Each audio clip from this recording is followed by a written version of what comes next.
morning, everybody. Can you hear me? Can you hear me well? Good morning. How are you doing today? How many of you have attended the workshops yesterday? Raise your hand. Okay. How many of you are attending the gala reception tonight? Okay, this is good. See you in the evening. But in the meantime, we have some work to do. Welcome to the UCL Leaders 2022. It is my great pleasure to be your host, and thank you so much for the invitation to the organizers team. My name is Zuzanna Lewandowska, I'm Polish, and I am a social entrepreneur, a founder of several, well, actually 2 organizations that work in the area of education and executive education. I also am a program director of an organization called Gazeta Wyborcza Philanthropies, which encompasses 2 important NGOs in Poland, the Gazeta Wyborcza Foundation and the Wysokie Obcasy Foundation. Both of them work in the area of freedom of speech and human rights. But currently, both organizations are, and my colleagues and I, are heavily engaged in helping Ukraine. We raise funds to support the humanitarian aid to the victims of the war and the refugees in Poland and beyond. And also my friends at Gazeta Wyborcza Foundation are currently raising a lot of money to help support the journalists and the international correspondents who are currently passing over the news of what is going on in Ukraine currently. And we will be helping to restore, hopefully soon as possible, free media in Ukraine. This is so important. And you know, it is just heartbreaking to think and to see what is going on. And it is a leadership conference, and I have had such a pleasure to see and observe the amazing leadership and the wonderful work and devotion of the organizers of this amazing conference, Julia, Tomek, Mark, Łukasz, and so many more. And it fills my heart with hope that the generation who will take over the governance of the world from us will make wiser decisions. And it really is this test for Europe and for the world we are facing now. It really is about the choice whether we will choose the leadership to take us into the future that is based on greed and self-interest, or whether we will decide that the leadership that we want to see in the world is going to be based on very important values for humanity, on sharing, on making ethical decisions, both in politics and in business in our everyday lives. The atrocities of war that we're observing are horrific, but at the same time, we have seen so much courage, leadership, and great heart on the part of the entire Ukrainian people. And also the friends of Ukraine who have opened their hearts and their homes to help the victims of the war. And I would love to ask you to please stand up and let's spend a moment to pay our respects to the victims of the war in Ukraine.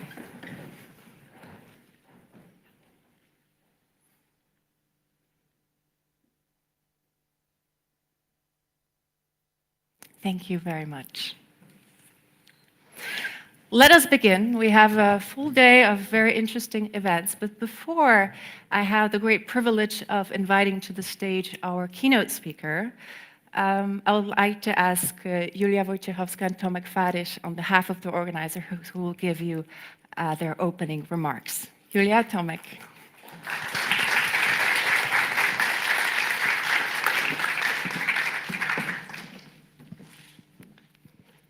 Good morning. We're really happy to have you all here on this beautiful sunny day. And actually, we're really glad that you came so early. We appreciate that. We've been working on this conference for months now, and finally, it's the time for you to enjoy it. We have prepared 4 panels for you today. These are business, politics, science and technology, and last but not least, art panel.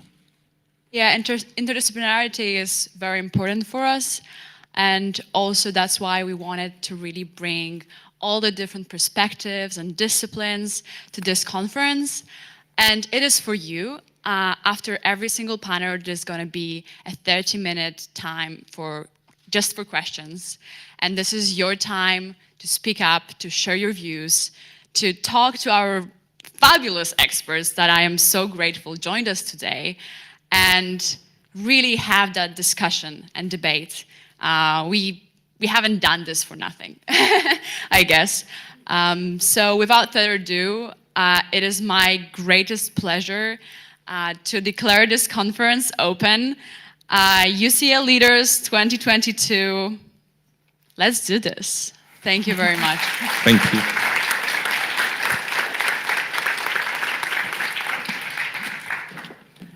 Thank you so much. I had a great pleasure to speak briefly before the conference began with Irina Tymczyszyn, who is our keynote speaker today, and she's a lady of great mind, and she's so passionate. It was a pleasure to talk to you. I had this privilege. She is co-founder and the managing director of the Ukrainian British City Club, a lawyer with 20 years of experience acting as a counsel and arbitrator in multiple international commercial arbitration proceedings seated around the world. She has experience in multi-jurisdictional cross-border disputes and specializes in investment and post-NMA disputes, shareholders disputes, commodity trading, construction, energy, and natural resources disputes. How impressive. The floor is yours, Irina. Thank you. Thank you. Thank you. Good morning, ladies and gentlemen. It is my great pleasure and it's immense honor to be invited to address you today. And I don't think I need to say anything more about myself because it was so beautifully already put up. So I am indeed the co-founder and director of Ukrainian British City Club, which is a non-profit organization created in 2005 as an alternative chamber of commerce to assist trade, investment, and business relations between UK and Ukraine. I'm also a lawyer, and I spent 20 years in the City of London. I sit as international arbitrator, and I believe in the rule of law. I believe in justice. But today I'm here also because, first and foremost, because I'm a Ukrainian. And my country is at war, at the forefront of the Third World War. No matter what you may read in the papers, this is most definitely not a conflict. This is not a minor issue in Eastern Europe. That's the war. And if you don't have a bomb falling on your house yet, it's only because he has not reached here yet. But that's already been planned. And if it's not stopped, it will come. The war didn't start on 24th of February. The war started back 8 years ago when the Crimea was annexed and when the artificial self-proclaimed republics of DNR and LNR were created. And at the time, the world expressed deep concerns, and Putin got an upper hand, and for 8 years, from the Western position, things looked okay, tolerable. So great credit to the international organizations for not recognizing the Crimea as an independent state or indeed recognizing the annexation. However, when the military invasion has started in the morning on 4th of February, it was a shock. Indeed, I received messages from all over the world, from my colleagues, ex-colleagues who remembered I was Ukrainian, asked if I'm okay, if my parents are okay, if my friends are okay. And it was very touching, it was overwhelming. However, no, it's not okay, of course not. My parents are still in Ukraine. They have a shelter, they don't want to go there. They don't want to leave Ukraine. They want there on their land. They're in their 70s.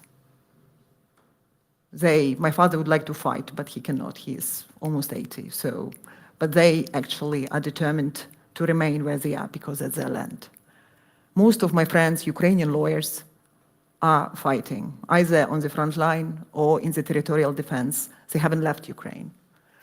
Many of my friends here who were in England have gone back either to do humanitarian aid or to actually to fight because they feel it's their duty, because it's invasion on our land. That's wrong, and that's happening in the 21st century. So was it very shocking when the invasion started? No, it wasn't actually, because if you look at what Putin said publicly in the at least 6 months preceding the invasion, he said it all, that he's going to do it. It just, people wouldn't believe it, would dismiss it as something incredible, impossible. But even in the UN Council speech where Russia presided, ironically, at the time, he actually made it perfectly clear that Ukraine is not a nation and a state, and Ukrainians are not a nation. It should remind many of you, especially the older generation, certain rhetoric used by certain Adolf Hitler when he was trying to fight the Second World War. And when he invaded, he tried his hand with the Sudetenland. The world was not too bothered. When he invaded Poland in 1939, that also seemed to be not too much of a concern for the world, and only when it became clear after so many millions of lives were lost that this has to be stopped, only then, when the world actually was united, the things started to get better, and in the end, Hitler was stopped. I will not mention that, of course, in the process, another monster was created, which then caused a lot of grief and sadness in my country, and the communist rule, which was Soviet Union, which I remember very well because I was at university when Soviet Union collapsed. So I was a Komsomol member, which was not optional. I was a pioneer. I do remember the political information briefs when every Tuesday morning you're told what you're supposed to know about politics. I remember learning history by heart. Many of you at universities here would not imagine that instead of analysis, you learn the lectures which are dictated to you by heart. And your mistake and bad mark will be given to you only when you actually deviate from the script. Worse, you will be asked the question, why did you deviate? Who told you to ask that question? Where did you get it from? There must be surely somebody. For you, it's difficult to believe. My children, who are your age, they don't believe it. They find it difficult to believe, of course, but that was the way. That's what Putin does now. He already brought Russia to that level. He now works to get it further. And Ukraine is in the front line, which is why we are fighting. So what has to be done? He has failed to conquer Ukraine in 3 days as he planned, which is great because Ukrainians showed courage beyond belief and they got united. Today we know that no matter what language you speak, whether you're Ukrainian speaking, Russian speaking, Polish speaking, any other language speaking, you're still a Ukrainian and everyone united against a common enemy. That's important. That's very important. We are very grateful to all other nations who support Ukraine. What Poland has done is absolutely incredible. And on behalf of all the Ukrainians, I would like to say thank you to every Polish person who welcomed Ukrainians in their homes, who assisted, who supported, who actually gave their unconditional love and support at all those very difficult times. The same applies to many other countries, including Lithuania and Great Britain. Although, to be very fair, Great Britain, so far, all the steps taken are still slightly short of the extent which should have been done and Britain can do.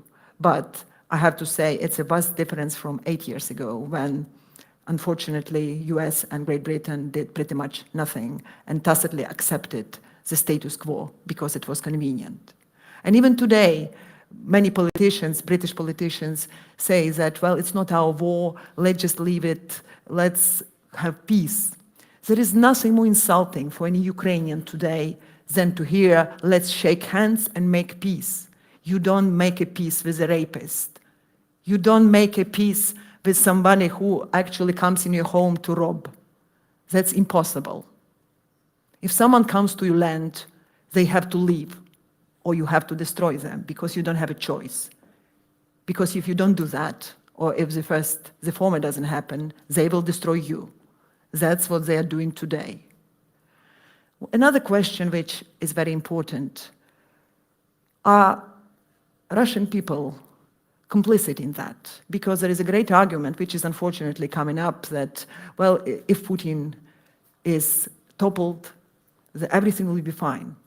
I would love to believe that. I have a lot of friends in Russia. I know a lot of really good people who are Russian. However, the facts are 76% of Russians support Putin. 76% of population of Russia believe Ukrainians must die. It's difficult or rather impossible for me to accept that I am Ukrainian. If it was just regular brainwashed people, to be fine. But what really broke my heart is seeing that students of top Russian universities, such as Lomonosov University, St. Petersburg University, actually publicly voiced their support to Putin's actions. I saw personally a video, which is very widespread on LinkedIn, and many of you might have seen it, where the students of the Moscow State Lomonosov University, students of international relations, publicly made a statement addressed to the president of Ukraine, telling him that basically Putin is right and he should surrender. That's the future of the Russia, educated future of Russia. That's students who've been here, who've been to England, who are privileged, who knows what the reality is, yet they choose to support that regime. So unfortunately, there is only one way to resolve this. The world has to be united, and we have to prevail. We must prevail, because that's not a battle of Ukraine and Russia. That's a battle of good and evil. That's a battle of civilizations. That's a battle of progress and regress, construction and destruction. And you, as a future of leadership, you have to remember that it is for your generation to make sure that this battle is won, because we cannot afford to go to those days where one person dictates the whole world what to do.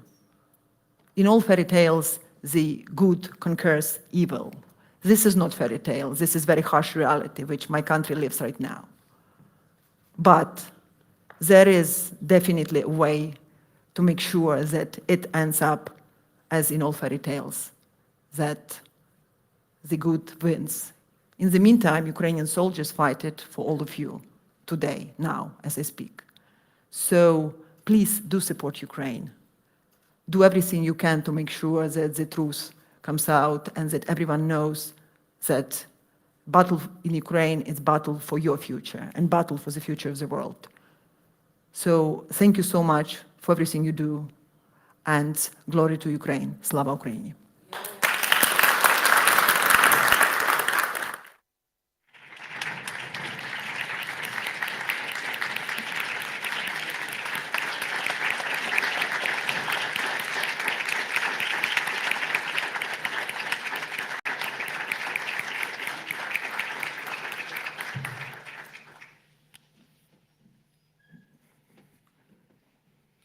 Irina, thank you so much for being with us today, for your time, for your words. We know how busy you are. I know I've heard about your schedule earlier today. Thank you. We are so grateful for your contribution to this conference. Thank you. And appropriately so, For Peace, We Stand Together is a charity event happening just outside in the corridor. It is a charity co-organized by UCL students from Russia who are selling some handmade merchandise, their hoodies and their tote bags, all custom made especially for today, isn't it? So that's great. And if you wish to contribute, all the funds will be directed to the British Red Cross, and then the funds will go to help Ukraine.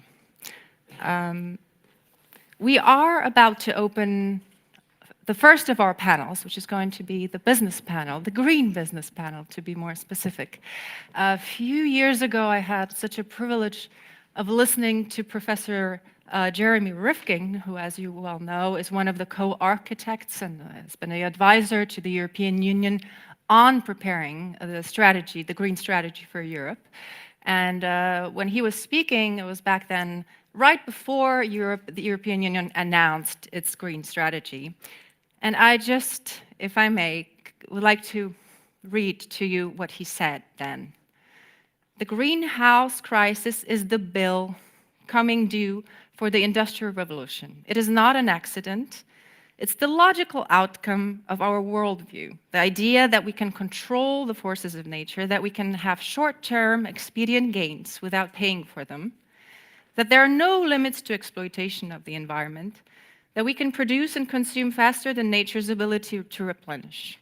And moving towards a green economy is a change that creates great opportunities. And what kind of opportunities and what kind of scenarios are available to us, the transition to low-carbon economies, is going to be the subject of today's panel. And while I do not want to take away the honor of presenting the panelists from our moderator, let me present to you the moderator, who is Rafał Libera.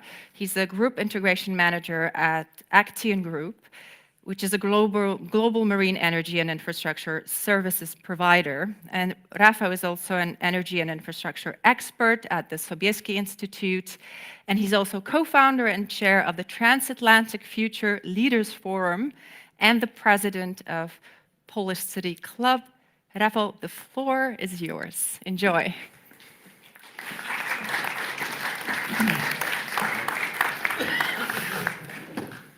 Thank you very much. Thank you very much, Zuzana. It's a great pleasure to be moderating this panel because we have fantastic panelists joining us today. And maybe let me introduce them to you. So first we have Sir Vince Cable, former leader of Liberal Democrats and also the Secretary of State for Business, Innovation and Skill. Sir Vince, would you be able to join me here today? Okay.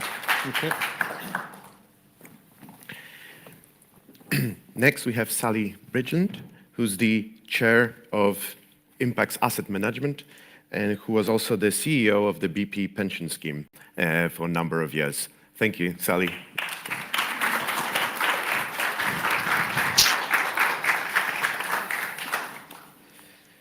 Next is Mary J. East, who's the head of Public Policy and Government Affairs at Arrival, an automotive electric vehicle company, who was previously a number of years at Nissan Group. Thank you.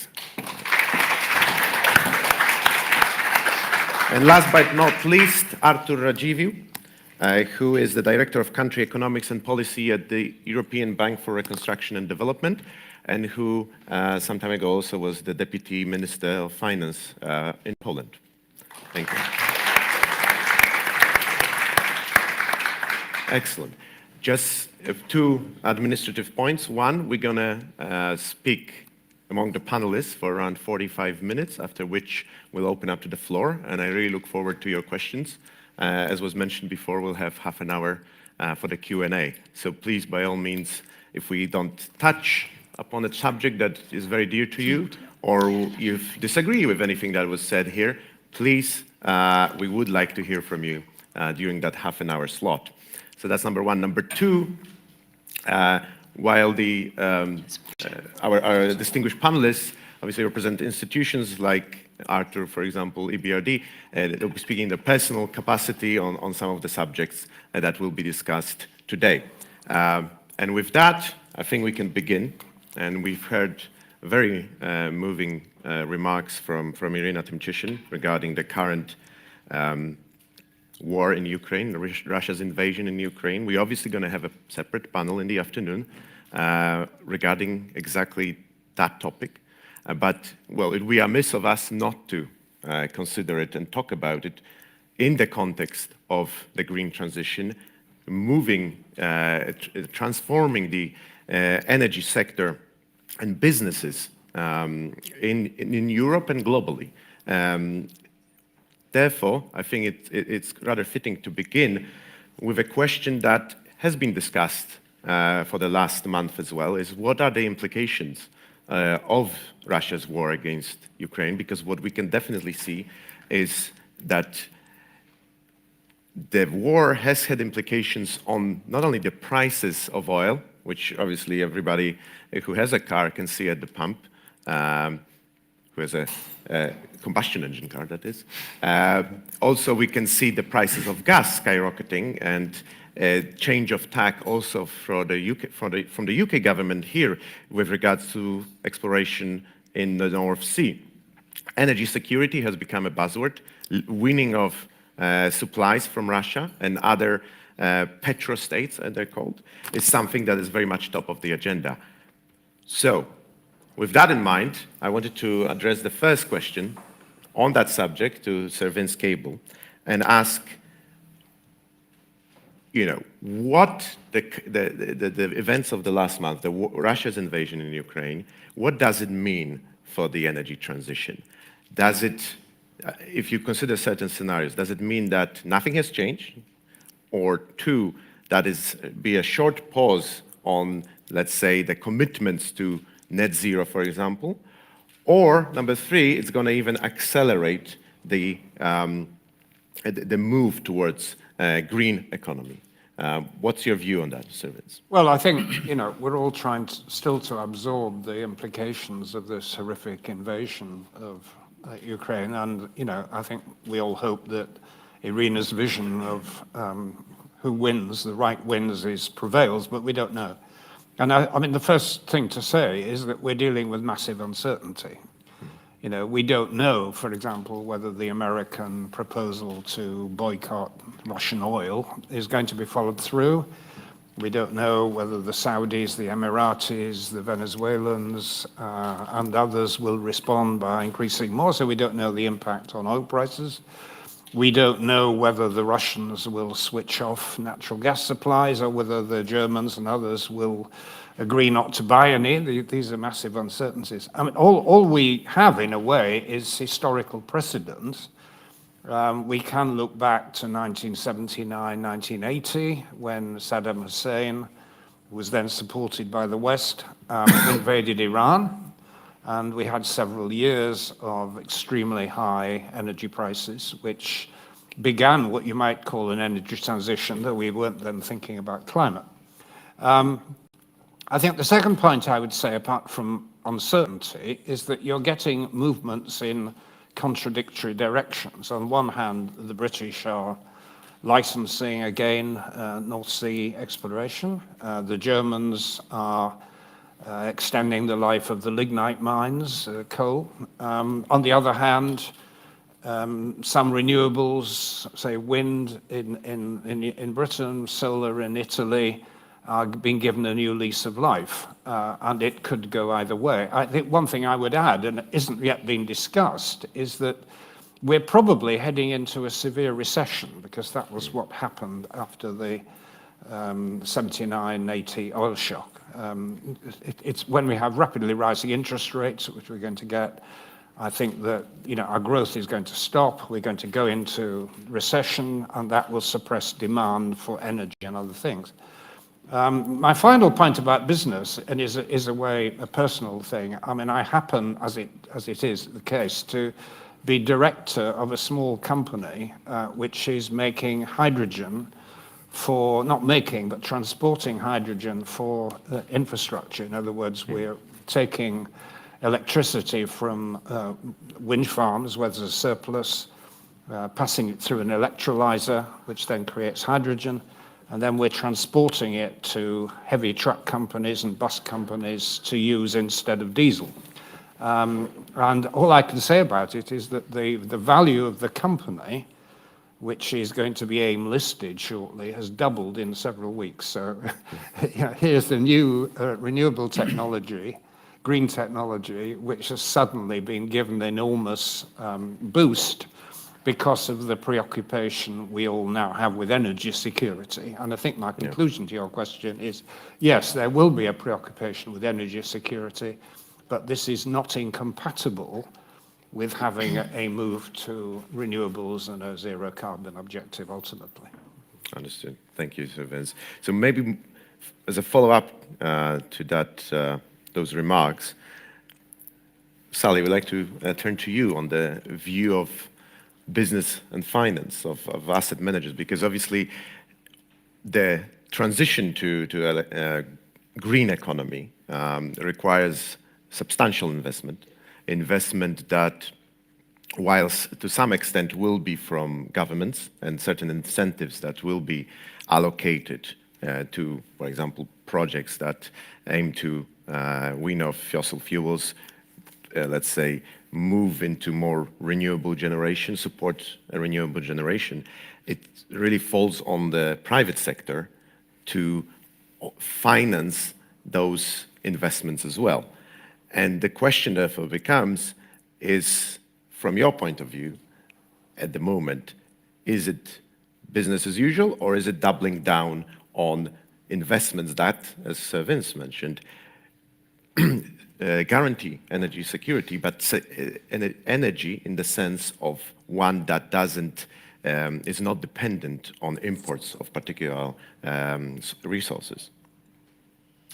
So I think the way that investment works is there are two levers that it pulls.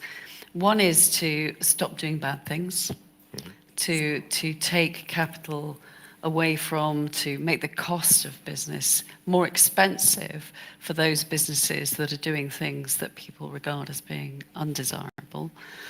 And significant inroads have been made in the last couple of years, particularly in the build-up to COP26, on people rethinking, well, what do we mean by bad? And how do we gather the right data and understand the impact that we're making? Have targets on TCFD, beginning to think about not just carbon, but on nature and water and other things like that, and the Sustainable Development Goals. The other aspect is around the making sure you're doing the good stuff as well. We can carry on doing what we currently do more efficiently and use less energy, which is kind of a, if you subscribe to the three horizons view of the world, that's horizon one. You carry on going on, and you know that you're doomed in the way that you're doing things, and driving cars and using fossil fuels is not part of the future, but you can do it more efficiently. And then the horizon 3 version is the way that we might need to live in the future, and the sorts of innovations that we might need to actually be live like that. So it's really important to have a balance between the not doing the bad stuff and deliberately allocating capital to the good stuff.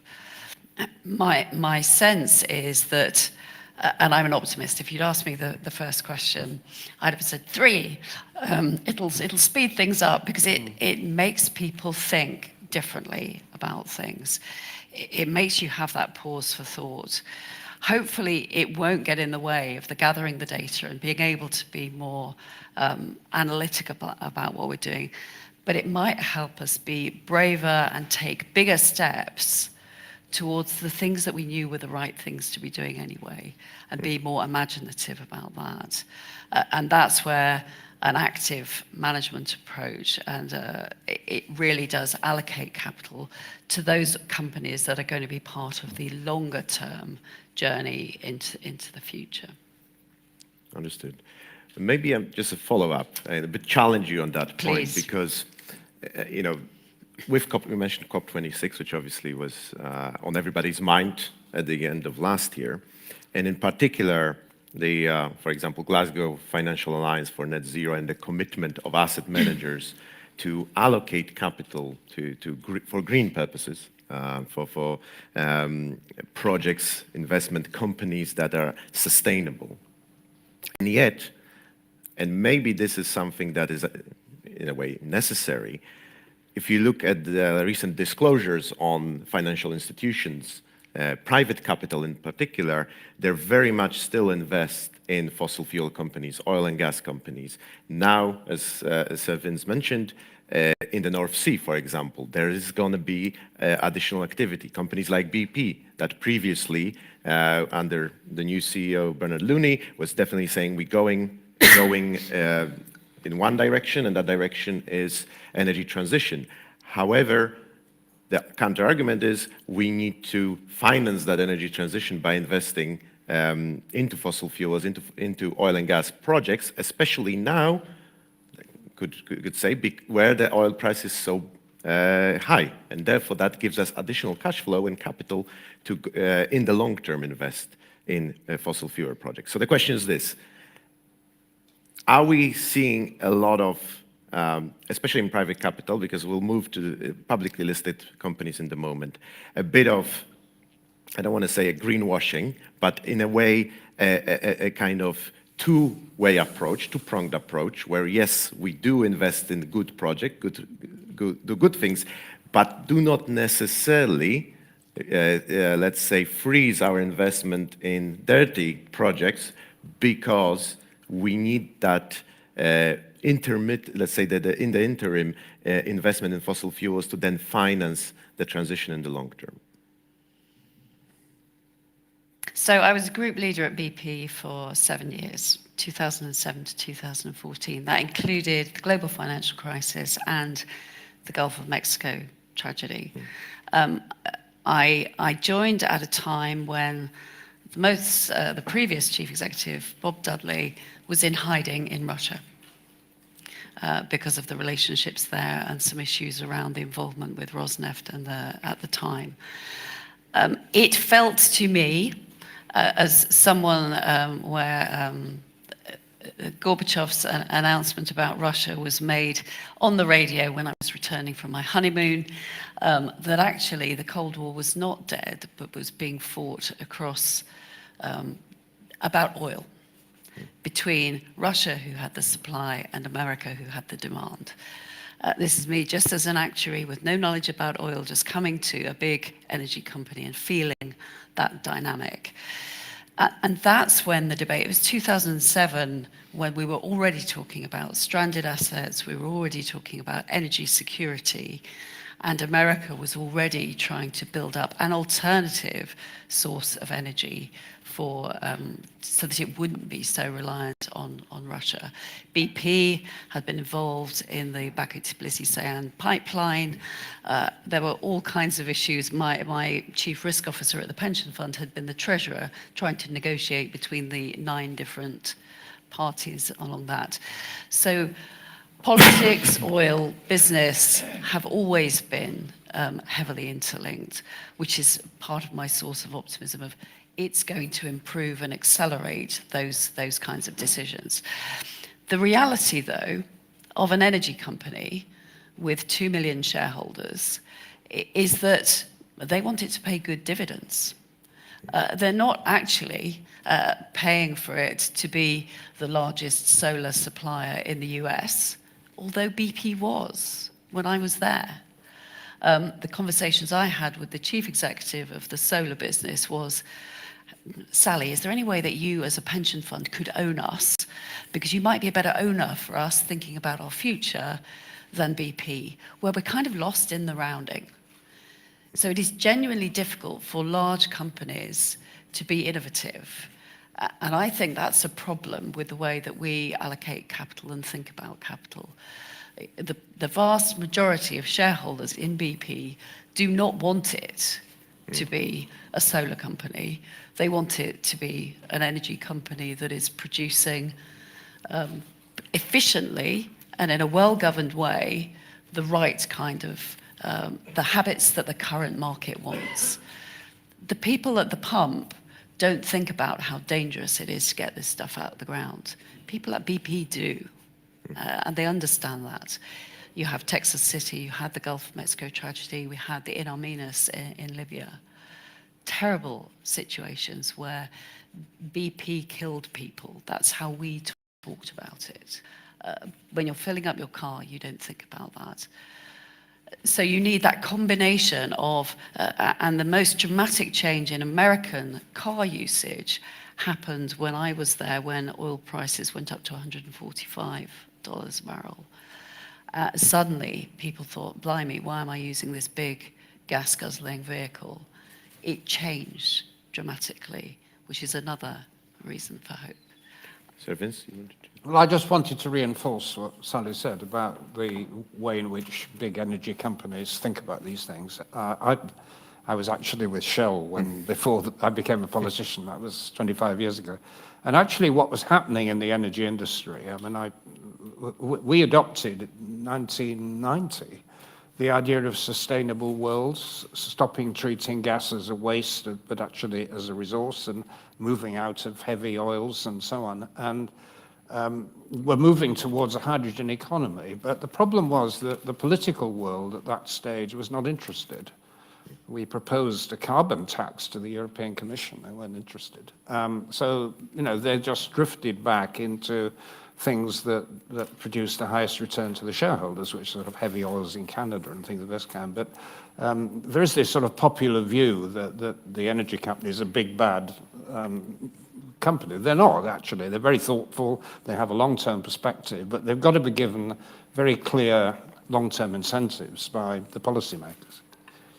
Yeah, absolutely. And actually, on your point, Sally, which you mentioned, that it's more difficult for very big companies with lots of shareholders to be innovative. Well, we have a representative of Arrival, a very innovative company in the EV space that is also now listed on on NASDAQ.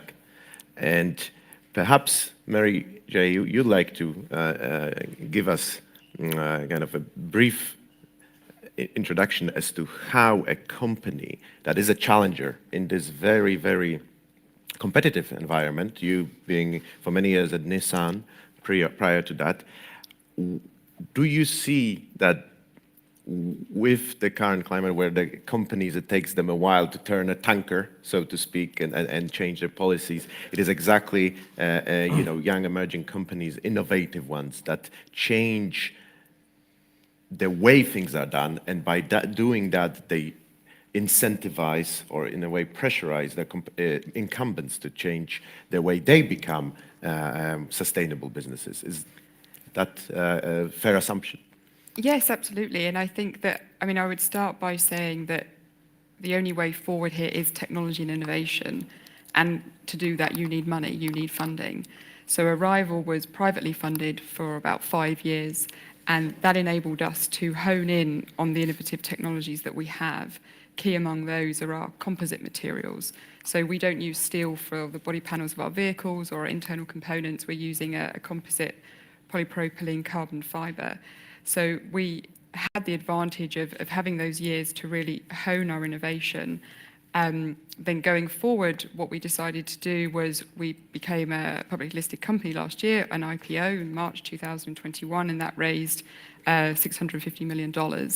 And we've secured investment from the likes of BlackRock, Hyundai, and Kia. And towards the end of last year, we raised green bonds, and that was also approximately $640 million, I believe. So I think that definitely shows there's such a strong appetite for green tech. And the reason that we went for funding rounds was so that we could scale as quickly as possible. Arrival's model is a local microfactory production model, which means we can set up microfactories anywhere in the world very, very quickly, going into existing facilities and turning them into factories in under a year.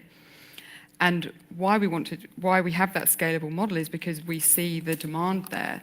And speaking to Vince's earlier point about incentives, we're also seeing that part of the why as to why we're doing that is governments want to reach their targets quicker. So we very much see that as a challenge to a very traditional, very slow-moving industry, we are really an enabler to that end goal of net zero. Understood. Thank you. So would you say, therefore, that obviously Arrival is based on a very innovative technology that is also sustainable in terms of the manufacturing process?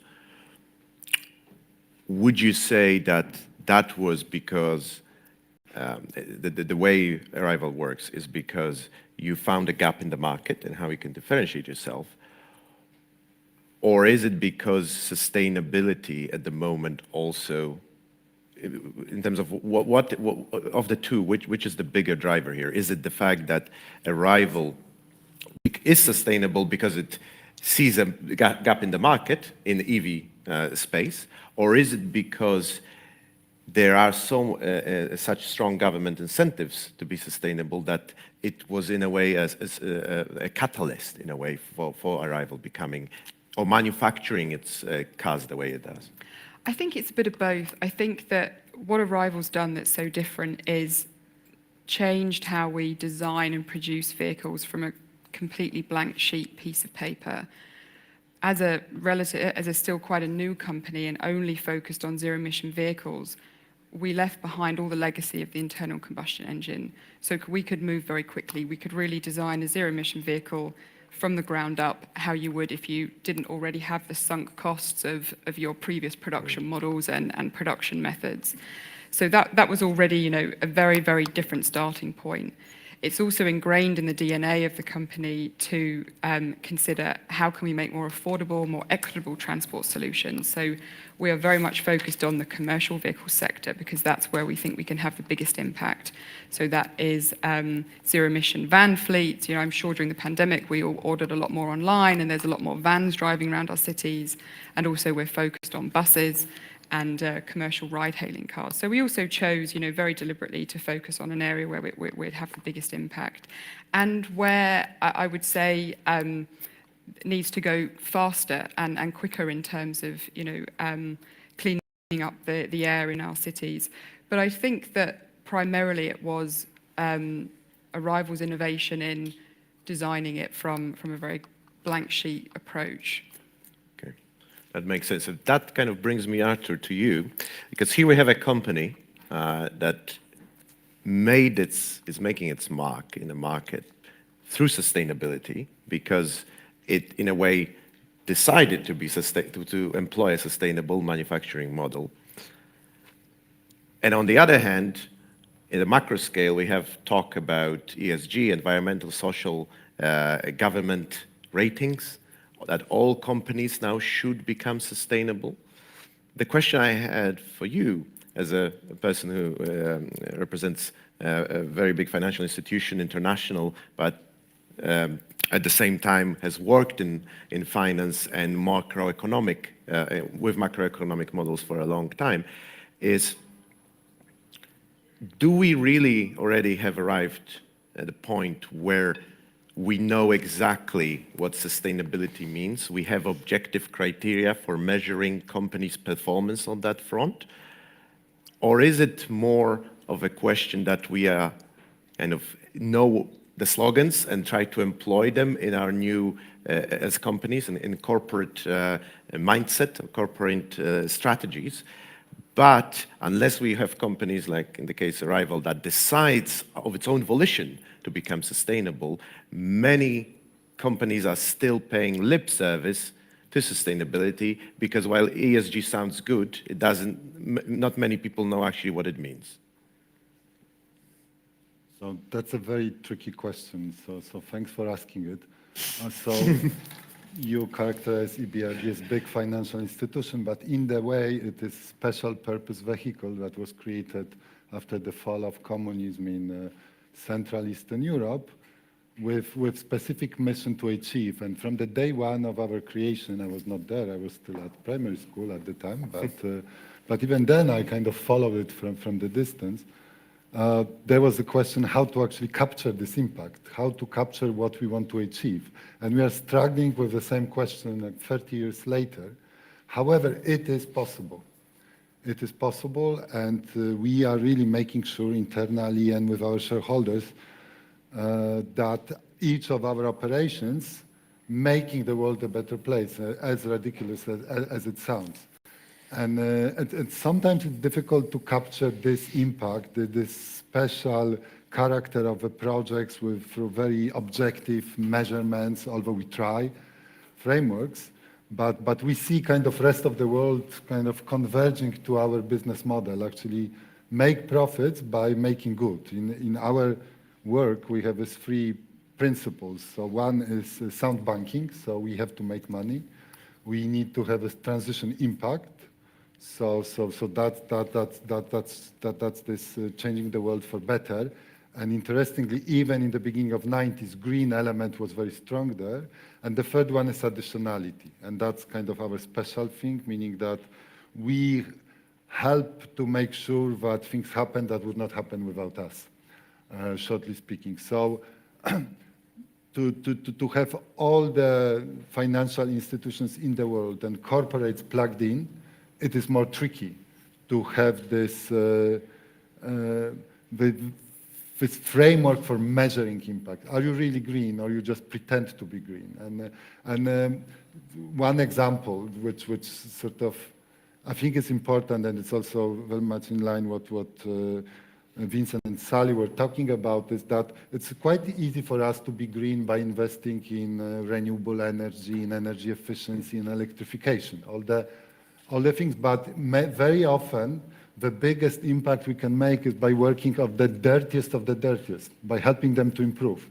Because that's where it's also the most efficient, when this abatement cost is the lowest. And that's kind of less obvious to the outside world. Why we are doing this? Why you work with the coal miner or the coal fueled power plant in Montenegro, whatever. And it's because that's where we can actually reduce emissions the most. Understood. And so coming back to the point that Sir Vince touched upon, which is that we are heading most likely into a recession scenario, possibly with the current prices. And maybe I would like to ask you whether you agree or not with this assessment, although as Sir Vince said, we are facing a lot of uncertainty at the moment. Maybe. We may be, yes. So that's one scenario, but how do you see the role of financial institutions like EBRD or other international financial institutions changing in this new paradigm, and in a way to avert the worst case scenario of world, and particularly Europe, going into a big recession? What kind of, I imagine that while Sir Vince was here as chief economist at Shell, did this different scenario planning in your team, of what might happen and how we should prepare and mitigate against worst case scenario. What kind of mitigation tools should be employed, or that EBRD or yourself in your own work are thinking about to not make it a reality?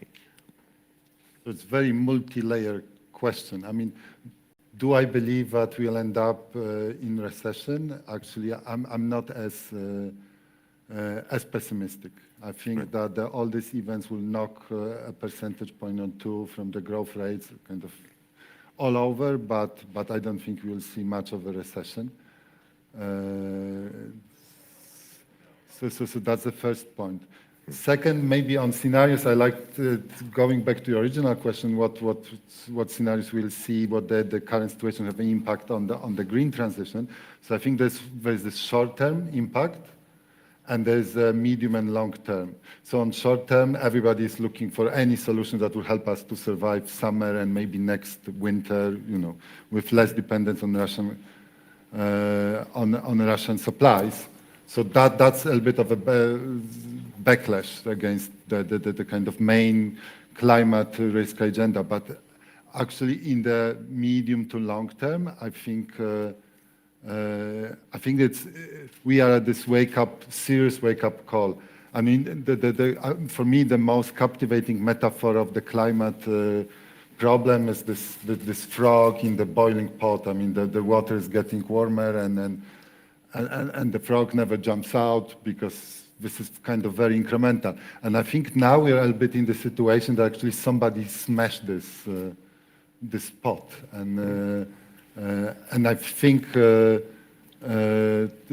this agenda is becoming far more important, and there will be expectation that financial institutions would actually align themselves with supporting this transition, but has to happen now much more quickly. I mean, the dates that we are now discussing for like phasing out at least Russian gas we were not inconceivable a few months ago. And I think with the expectation that international financial institution, private sector will play along to help to make it happen. Understood. Maybe I'll turn back to Sir Vince on the macro scale and moving away from the is there going to be a recession or is there not going to be a recession. Another question is, which is very relevant in the context of greening of the economy, COP26 is a global initiative. You need all countries to work together to bring the emissions to net zero by 2050. Yet some commentators say that the war in Ukraine, the fact that Russia has been cut off from the global system, be it some banks with the SWIFT payment system, other access to finance, to capital, has been shut down, and that this effectively will give countries like China a pause. And Sir Vince recently wrote a book on China and our relationship with China, will give China and others a pause, and therefore will lead to deglobalization, in effect, in the longer term. And that might have implications for our commitment to net zero, because you will no longer have a global coalition with everybody rowing towards the same direction. Would you say, Sir Vince, that is there going to be a move towards deglobalization? And either yes or no, what is it going to mean for the global net zero targets? Well, there is clearly a move to, even before the Ukraine war, to reduce supply chain dependence. That was happening. I don't think you need to be extremely pessimistic that everybody then retreats into autarky, but there is clearly a move in that direction. I think what is more important in your question is the problem of how you manage free riders, right? The countries that don't take this seriously. Russia was obviously one, but that's been overtaken by the war. Saudi was another. Australia actually was another. It was just completely disregard the international consensus. The tricky one, of course, is China because of the sheer magnitude. My impression is that the Chinese do take the global warming issue very seriously, but they're going to do this in their own way and their own time. And they did do a dash out of coal around about 2016-17.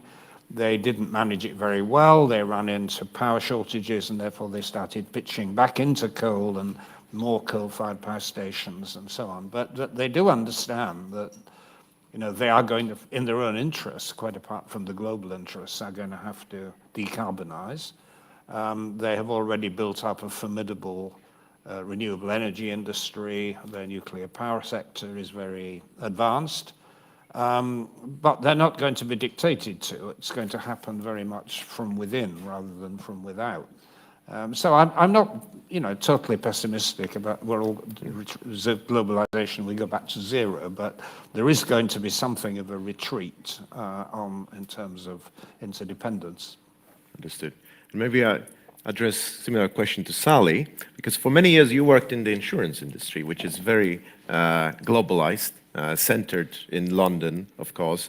And we've seen in the last few weeks, Russia, for example, trying to sell oil to India and at a discount. And essentially there being very big problems with anyone willing to insure those transports of crude oil from Russia to India, precisely because of the sanctions that have been put in place. So on that note, do you see that, be it the insurance sector or other sectors in the economy, or indeed asset managers, that there will be a certain decoupling between what the West, meaning America, Canada, EU, as well as allies in Australia and Japan or Korea do, and what the rest of the world does, and how they go about financing projects, or insuring projects, and achieving it at their own pace, perhaps, a transition into net zero, whatever it might be? That's another one of those multi-layered questions, isn't it? I suppose the simplest way of answering that is, I think it is helpful that different countries around the world and different political doctrines have different ways of thinking about how they finance things and the risks that they take and don't take. So at a more local level, the regulatory authorities for insurance companies in the UK at the moment are requiring insurance companies to do stress tests around climate change and are making us follow through on what will that mean? What will climate change mean for flooding risks on property insurance in the UK, for example? And what is the role of the reinsurers, Flood Re, which is a collective, essentially a political setup body, in being there to ease that transition when suddenly properties might otherwise become uninsurable. So what risks are you prepared to take on? What risks are you not prepared to take on for there to be a healthy commercial market in that, but also for there to be different political underpins that will protect in those areas? The conversations around board tables and insurance companies at the moment are, even if Putin says this isn't war, does that mean this is a war as defined in the exclusions to our insurance policies? That's not always a helpful conversation to be having when you're thinking about actually what risks are we prepared to take and prepared to insure, and you can mitigate and diversify away, and what risks can't you diversify away. We cannot insure our way out of climate change.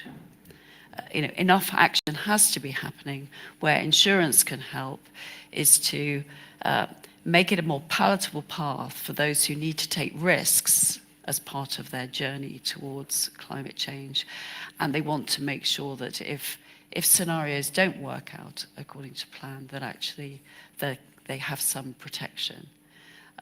That dynamic is important. But that there's something around, to me, that there are, and it was similar to the comment that Artur was making around different types of organizations look at financing and look at the choices that they're making in a different way with different priorities and different metrics.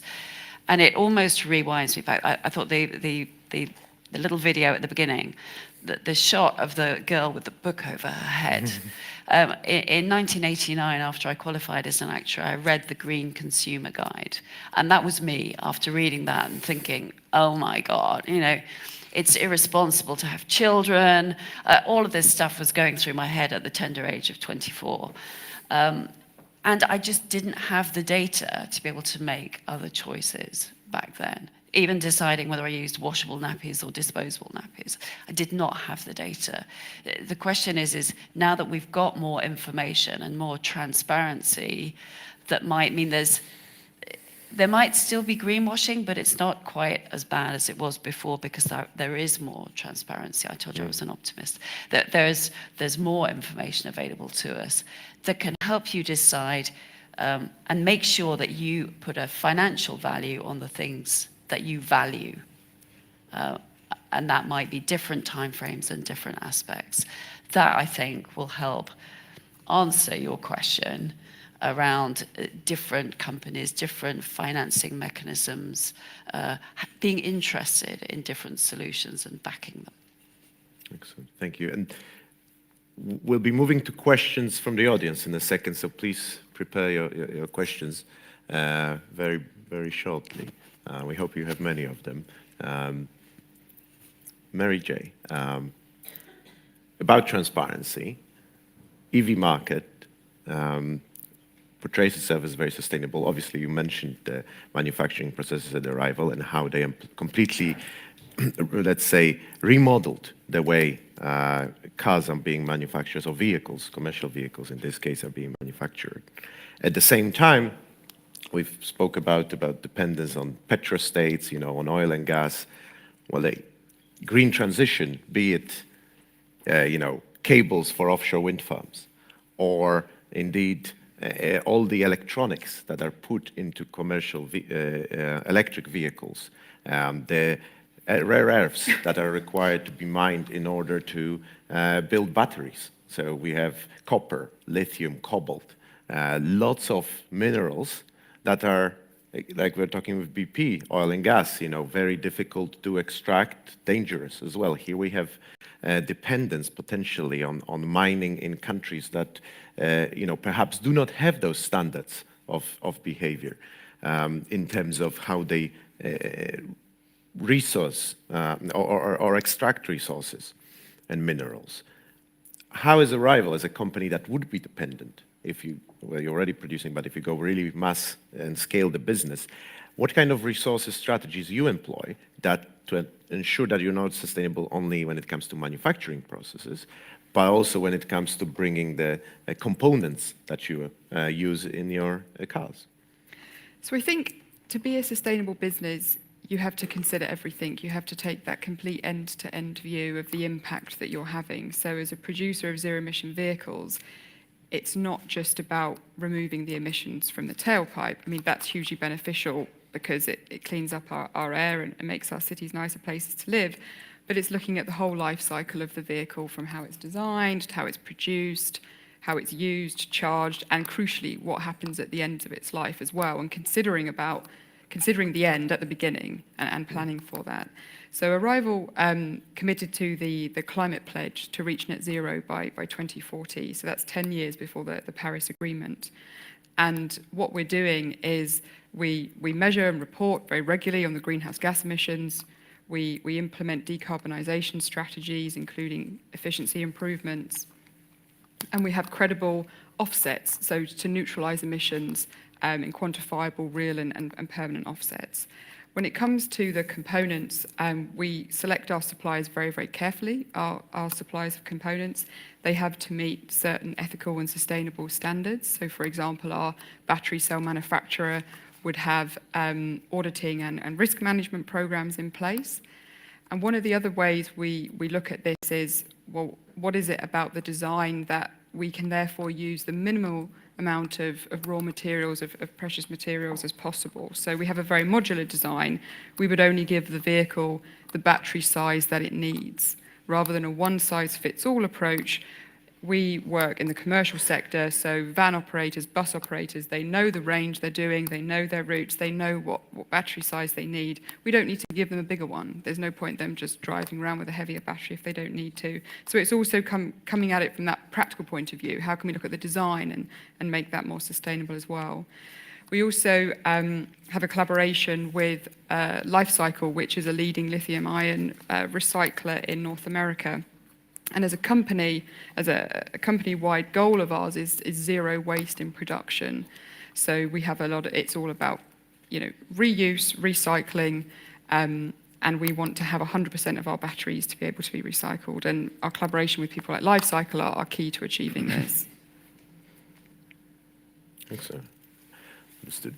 And maybe, on the point that Sally mentioned before we move to the questions, you said 24 years old, you were reading the Green Rulebook or Handbook that at the time, was rather difficult to go through. But clearly, and we are here among students, most of the young generation very passionate about averting climate change, working in the green economy once they leave university. What would you say is the most, or what kind of, maybe Mary-J, that's a question for the moment for you, as Arrival, as a company that's clearly sustainable, apart from obviously technical skills and ability to do a particular set of tasks, what a sustainable company is looking for among, in their graduate schemes, in let's say students who are just graduating and coming onto the job market? Passion and talent. So one of the great things about Arrival is we have a very young workforce. It's very diverse, it's very young. We have many, many more software engineers than hardware engineers, because really it's a technology company first and foremost. So data is very important. So I would say that anyone interested, particularly if there's anyone in the audience who's interested in those things, I'd be very happy to have a chat in the coffee break about the type of people that Arrival would like to bring on board. Excellent. And maybe Arthur, to you, similar question, because when I was graduating from UCL, by the way, some years ago, everybody wanted to go to investment banking. Like it was the number one, top job, the most attractive ones. That somewhat has changed, and I had some discussions with a good friend of mine who's a senior in one of the investment banks, and he says they struggle to attract really good people. So perhaps a question to you might be tricky, how financial institutions, and maybe Sally, that's a question to you, can present themselves in a way that taps into that desire to help onto the path to energy transition, the green transformation. Clearly, there's a role to play, a huge role to play for financial institutions. How they can attract the best talent, would you say?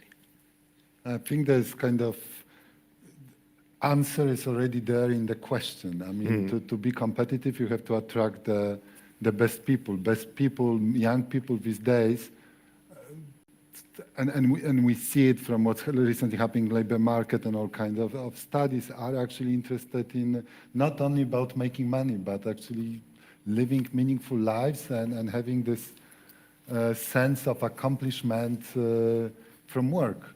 So actually that's another reason why the financial institutions, as other institutions, would be forced actually to walk the talk and actually deliver on this huge agenda. I guess you agree with that, or would you accept to add something before we move to? I would agree with it, but in order to be a bit provocative, a bit devil's advocate, I mean, I think there is a danger at the moment that this whole ESG movement is getting overloaded. I mean, of course, good companies should welcome in young people who are highly technically competent but also passionate. I totally agree with that.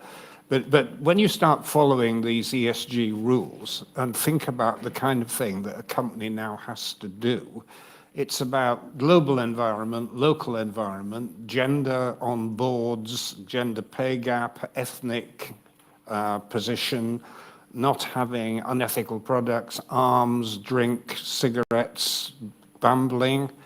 There are large numbers of countries in the world which have become taboo, obviously Russia, fine.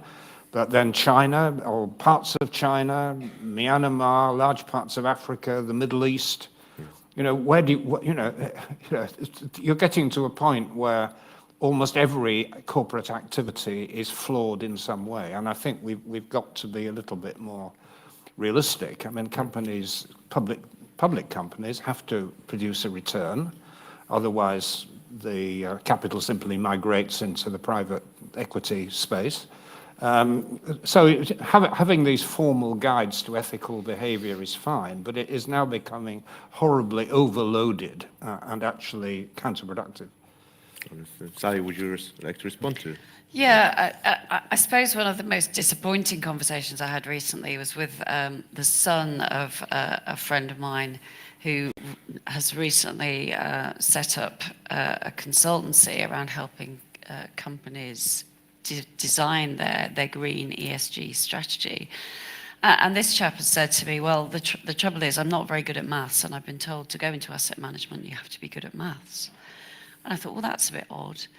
Certainly when I was at school as a girl who was good at maths, I was going to be a maths teacher. That was the only career option that was put in front of me. So I think there's a bit of a challenge around career options and prejudices, and just, I don't say ignore it completely, but be more experimental.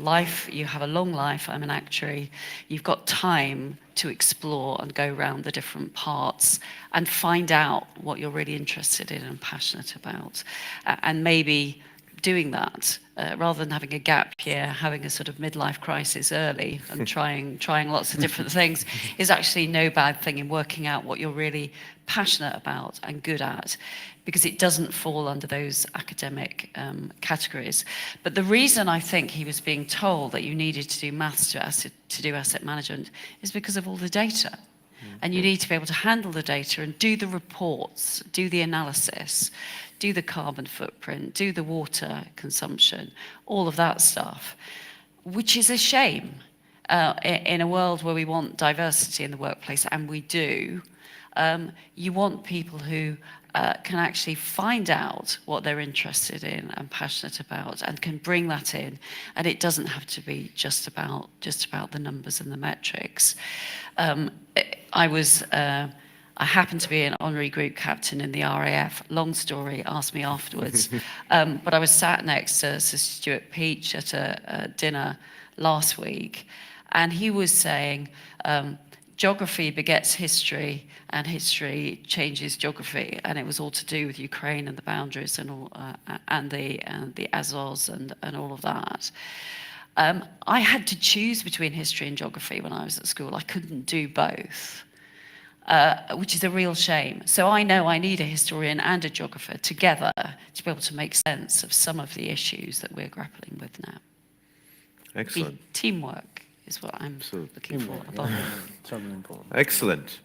Right, now we move to questions from the audience. We have a mic, I believe, here. Yep. If you would like to raise your hand, please do so now. We have one question there. Maybe I'll take two at a time. So please, one.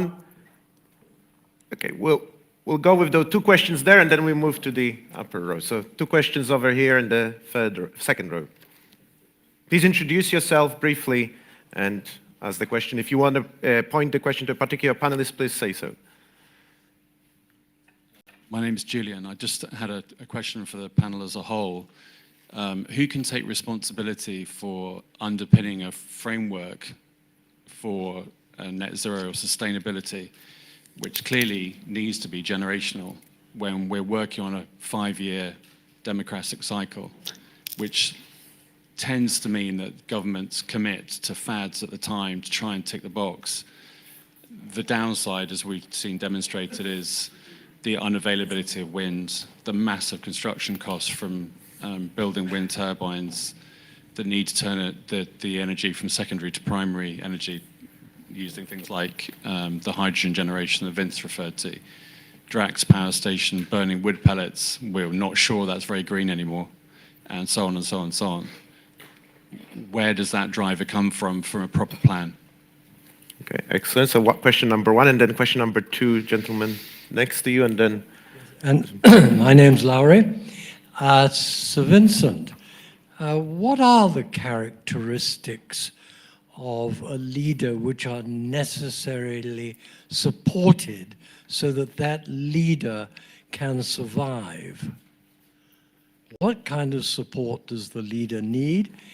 And secondly, linked to that, from the first speaker, do you share the pessimism of the first speaker that it might be quite difficult to shift Putin?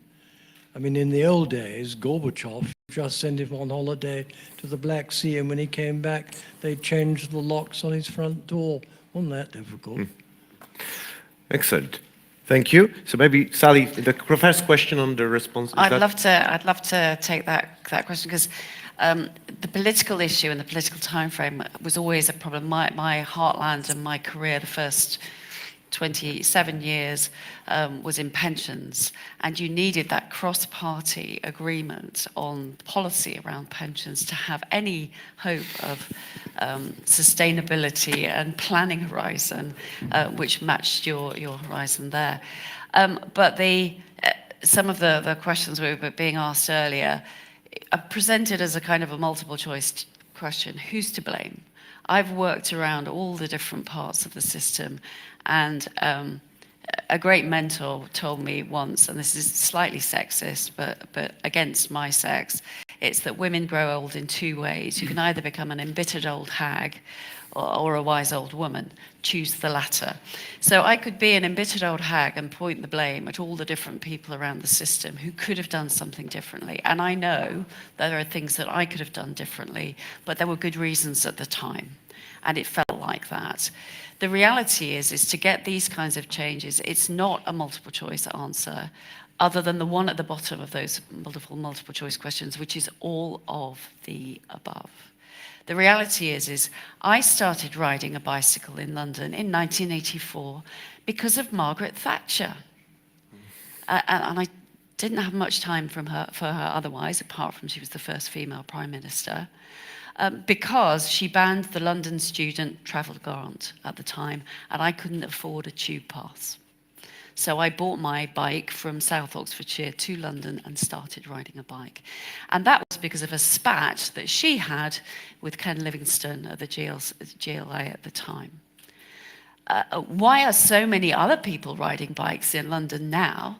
Bloody hell, they're all over the place. There used to be just 3 of us. back in 1984, it's because we've had success in the Olympics. It's because we've got the bike schemes. We've got a combination of planning, construction, political will, health benefits, ego, lycra, fast bikes, who knows, all of the above have actually meant that things have changed.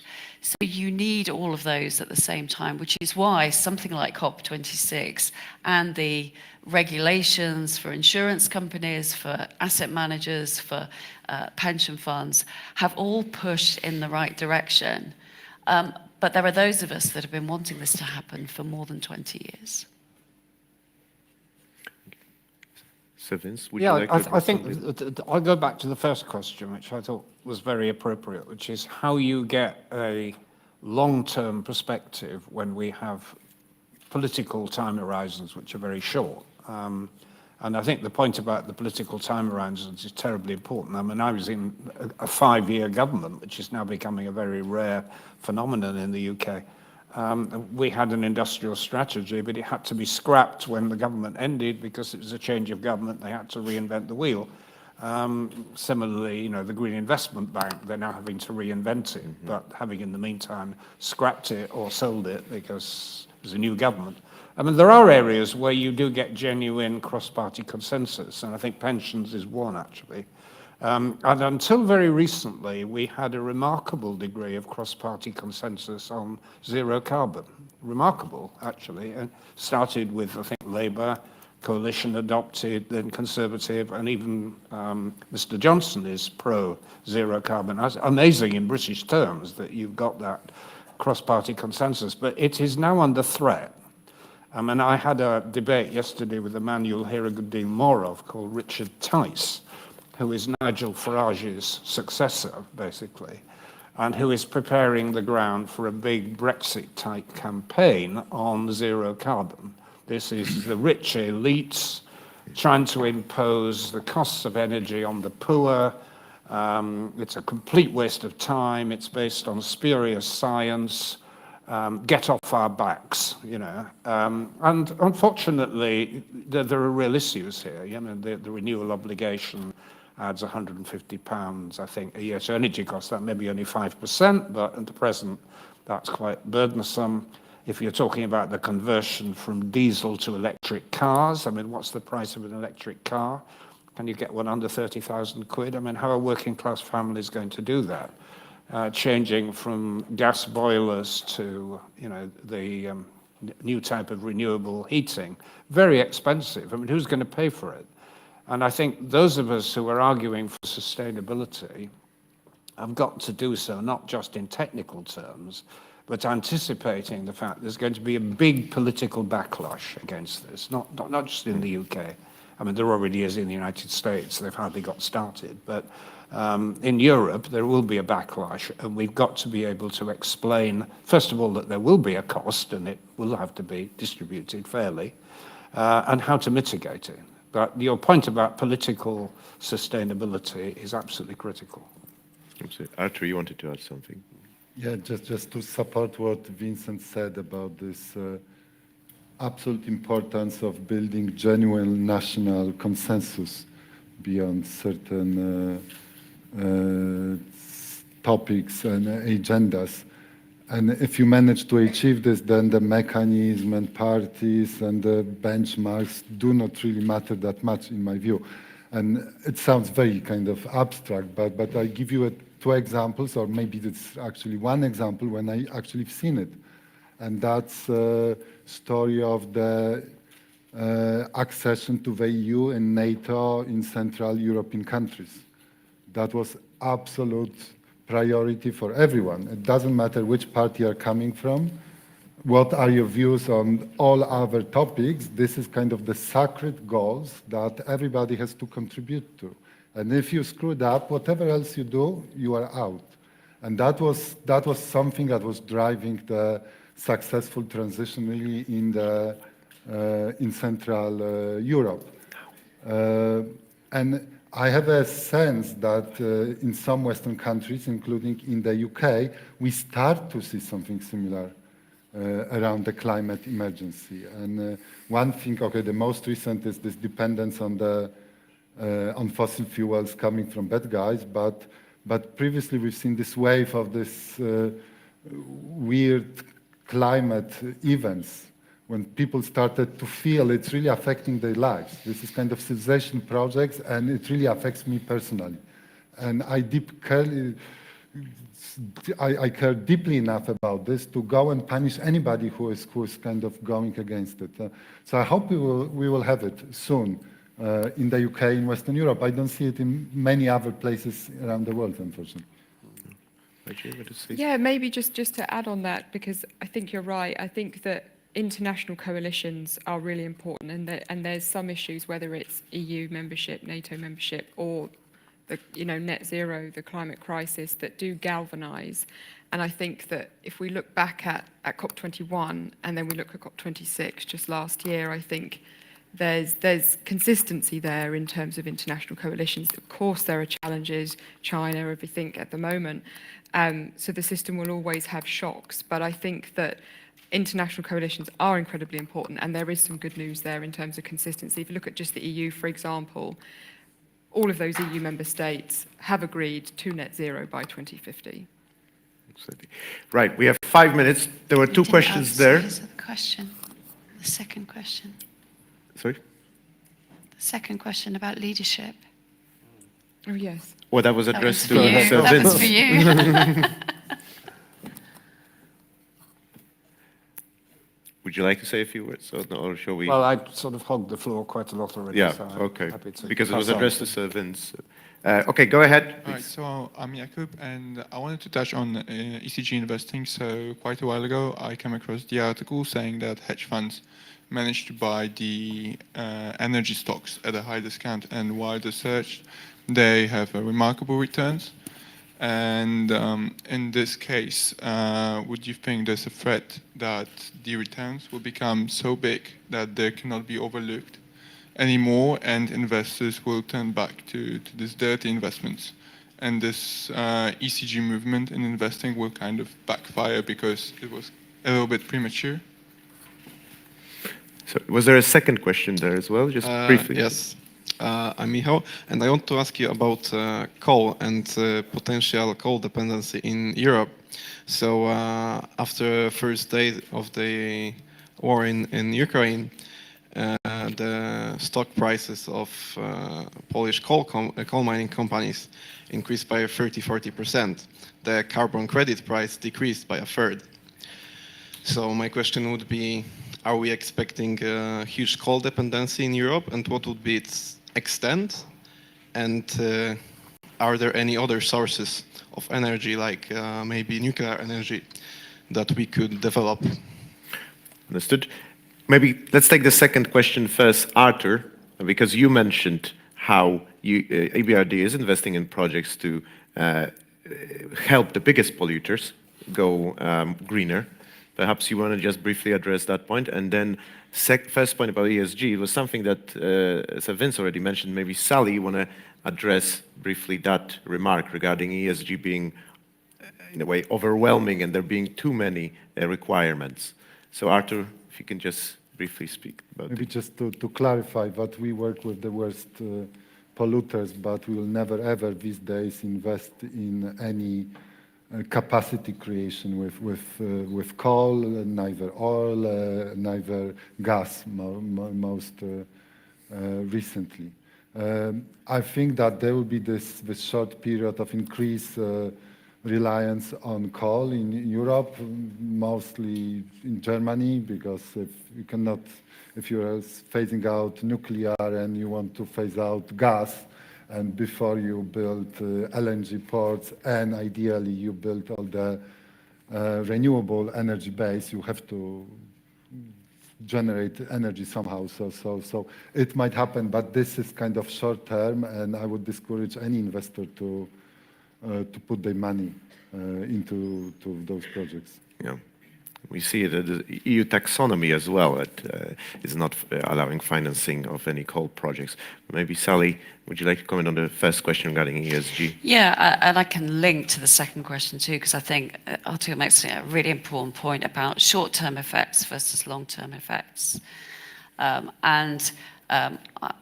previously sat on the board of the Nuclear Liabilities Fund, which is a 9 billion UK fund that was put together to fund the costs of decommissioning, to see through the what we'd have called in BP the well to wheels costs, when you were talking about the complete costs through to the end of life of a nuclear power station, was not envisaged when the current nuclear power stations were built in the 1960s, 1970s. So this fund was set up to make sure they were decommissioned safely and in an environmentally secure way. Whereas now, if you build a new one, you need to think right through to the end of life of the facility. But the challenge is having a geological disposal facility that is a kilometre deep to bury this stuff at the end of life. And nobody wants that in their backyard.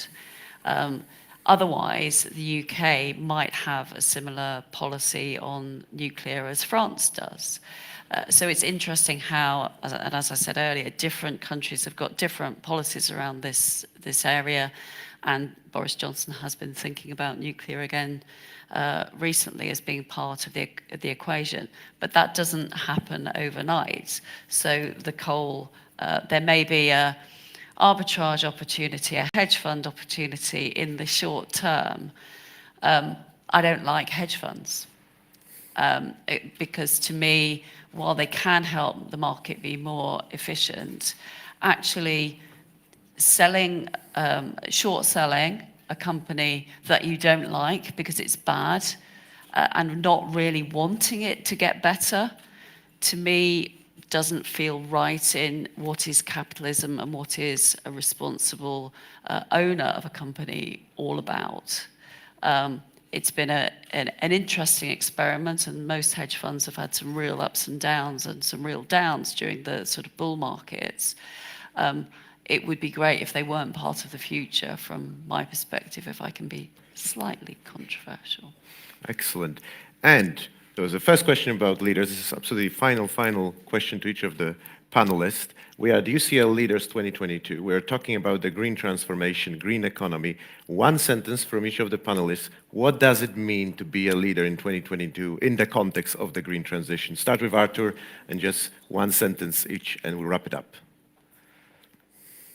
I don't know, it's really about being multidisciplinary and understand how politics, economics, technology are coming together, and how to create incentives that they come together, they address really the key problem that we are all facing, which is climate emergency.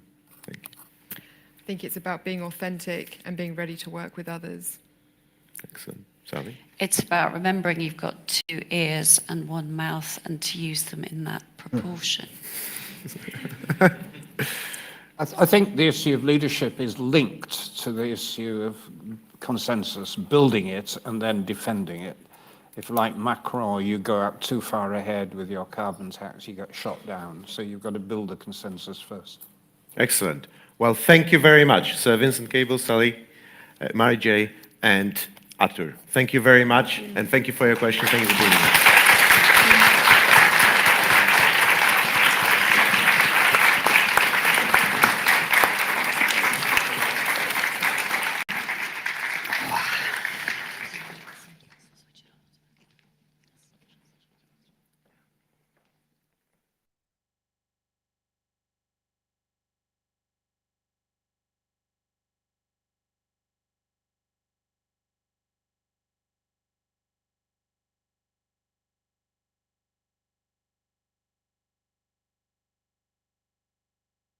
Rafał, thank you so much for putting your outstanding moderating skills and knowledge into practice to lead this conversation.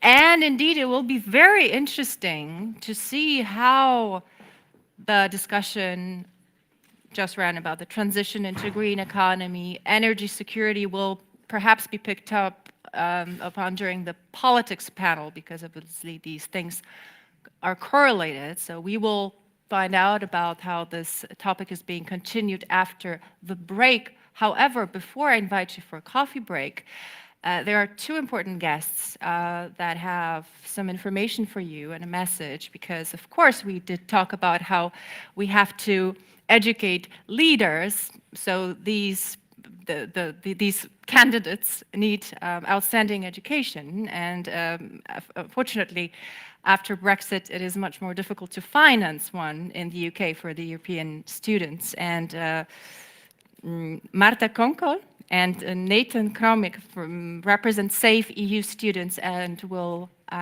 take a few minutes to talk about how to acquire financial support needed so much to pursue studies in the United Kingdom. Welcome.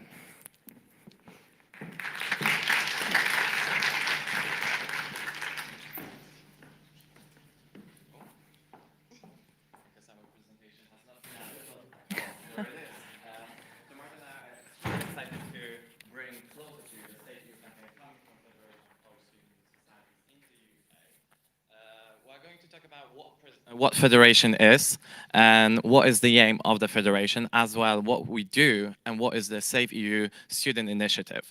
So Federation of Polish Student Societies in the UK unites currently around 9,000 students across 50 verified and ratified societies across UK. We've got more than 7 years of experience. However, our mission is to foster that cooperation further between the societies across the UK, provide the guidelines to local and nationwide initiatives, and represent the voice of Polish student community in the UK. So what do?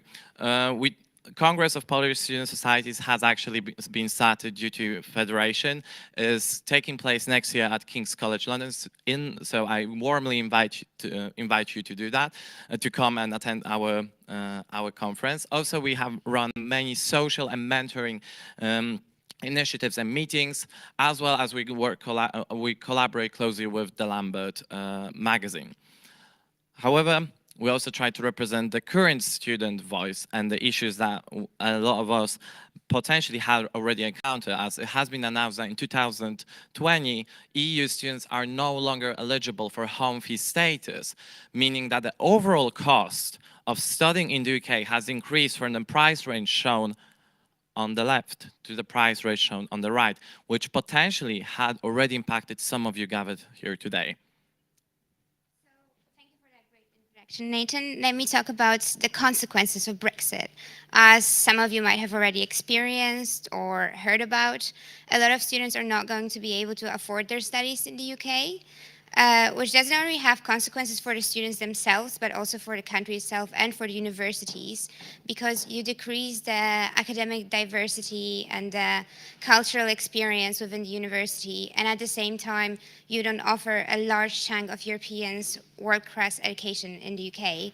And then, as some of you might like, let me give you some statistics. Why are we doing this? So we have over 143K of EU students in the UK, and the Polish society constitutes a huge chunk of that. So we have over 9,000 students in the UK, but there is a huge drop of applications of Polish students to go to UK universities. So in the year 2020-2021, it was 73%, which is much larger than the EU rates of 50%. So you might ask, what are we doing about this? I'm part of the advocacy team. For the past years, we've been working on a European Parliament petition, and it's going to be discussed in the parliamentary Parliament, but that's in the upcoming months.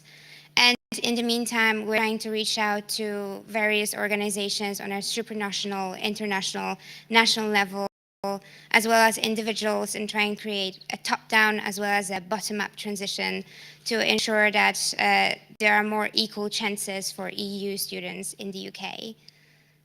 So who has supported us already? We've worked with various organizations, not only in Poland, but also the Hungarian Youth Association. We've worked with the Slovak and Czech Society, as well as a variety of policymakers on a national level and members of the European Parliament. Here you have a very large list of MEPs. This is not a complete list, but you might recognize some of the names. But there is also something that you could do, and So what you can do is to take your phones right now out of your pocket and scan this QR code that is presented. It should direct you to our Facebook page where you can find our petition that you can easily sign. It could direct you also to the petition itself. What you can do with that petition, apart from signing by yourself, which will literally take you 30 seconds, is to also send it to all of your European friends, all of the citizens of European Union, that you can spread the message and word about this petition. This will ensure that we have a wide representation and united voice that we can bring to the Parliament.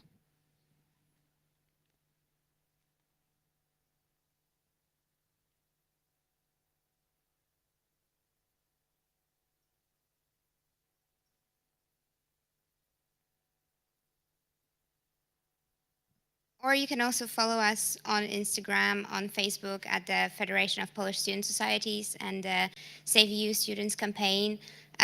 Feel free to talk to us. We are here, the two of us, the entire day, also at the ball. So we're really happy to talk about our campaign. And yeah, we wish you a really nice coffee break. Thank you so much.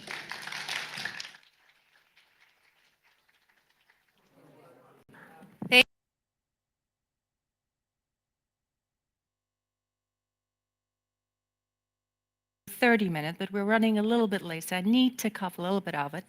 So let us meet at 12, 5+12, we'll start the politics panel. If you have a need to powder your nose and use the restroom, there are toilets available downstairs, just to the left outside of this room, and the coffee room is available on the other side of the large staircase on this floor. So enjoy your coffee break, mingle, chat, make new friends, and we'll see you at 12 o'clock. Thank you.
I can see more faces in the audience, so let me reintroduce myself to those of you who did not attend the first part of the conference.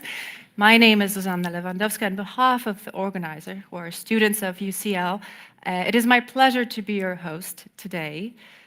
We did have some very interesting discussions previously, before the break, on the security in terms of energy efficiency and green economy and how this is going to unfold in the future.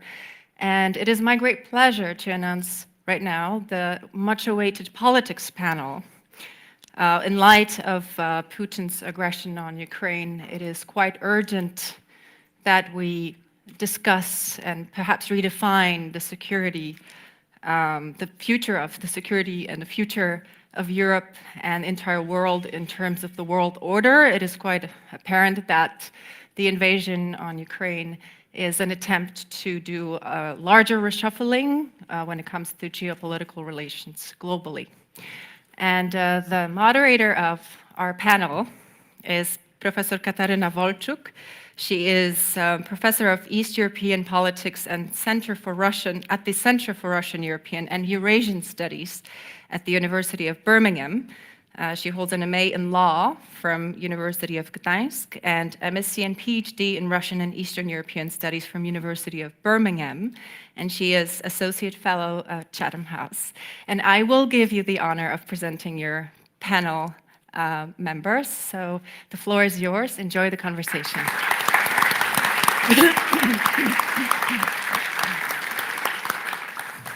Great, thank you very much. It's a pleasure to be here, and congratulations on organizing such an international conference. It is a formidable achievement, and I hope the organizers will benefit from this experience for years to come. And obviously time tectonic shifts means that we have to revisit so much and reconsider.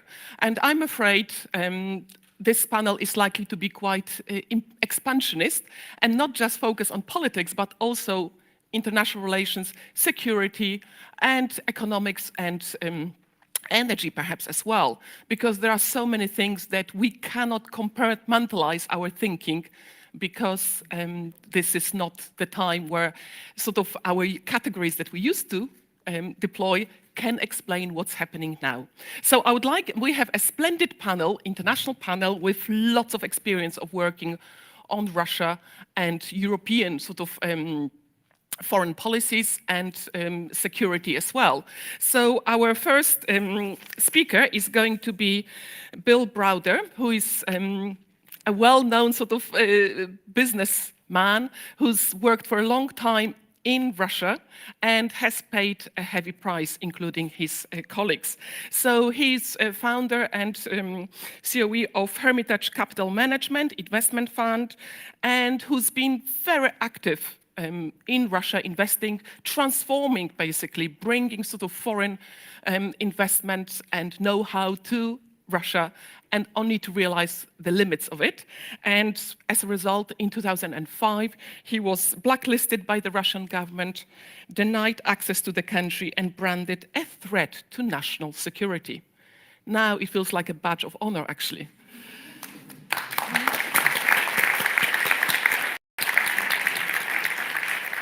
Compliment to be a threat to national security of Russia right now. And your experience tells us a lot, because you've been sort of sentenced in absentia for tax evasion, and you were chased by Interpol as well. So which raises the whole issue of international organizations and what is the role and how they can be, how it can be changed. So that's Bill Browder.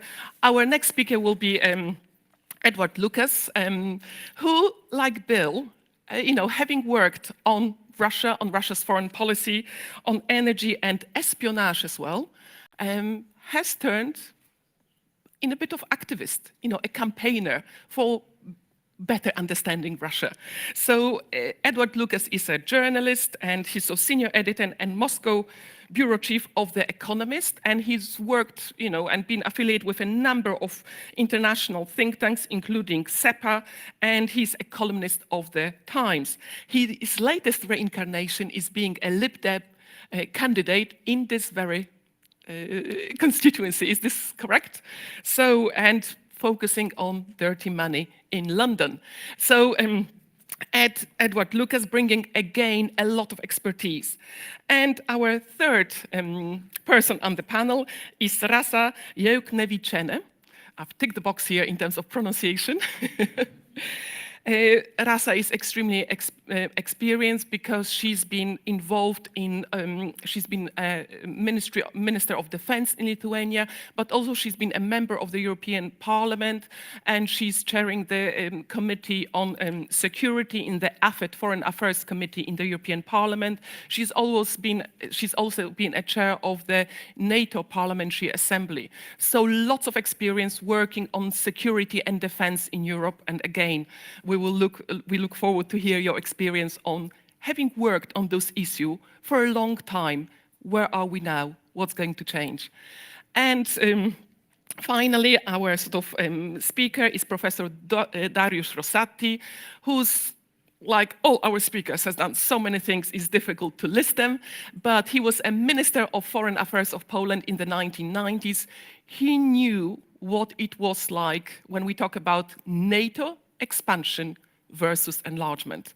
Getting Poland into NATO was something that Dariusz Rosati was involved, but by training he's professor of economics and politician and diplomat. He's had a number of positions in various international companies, including Ernst & Young in Poland, Citibank, the World Bank, and the European Commission. And so lots of economic experience, but also he was a member of parliament and heavily involved in foreign affairs. So could you please make your way over here?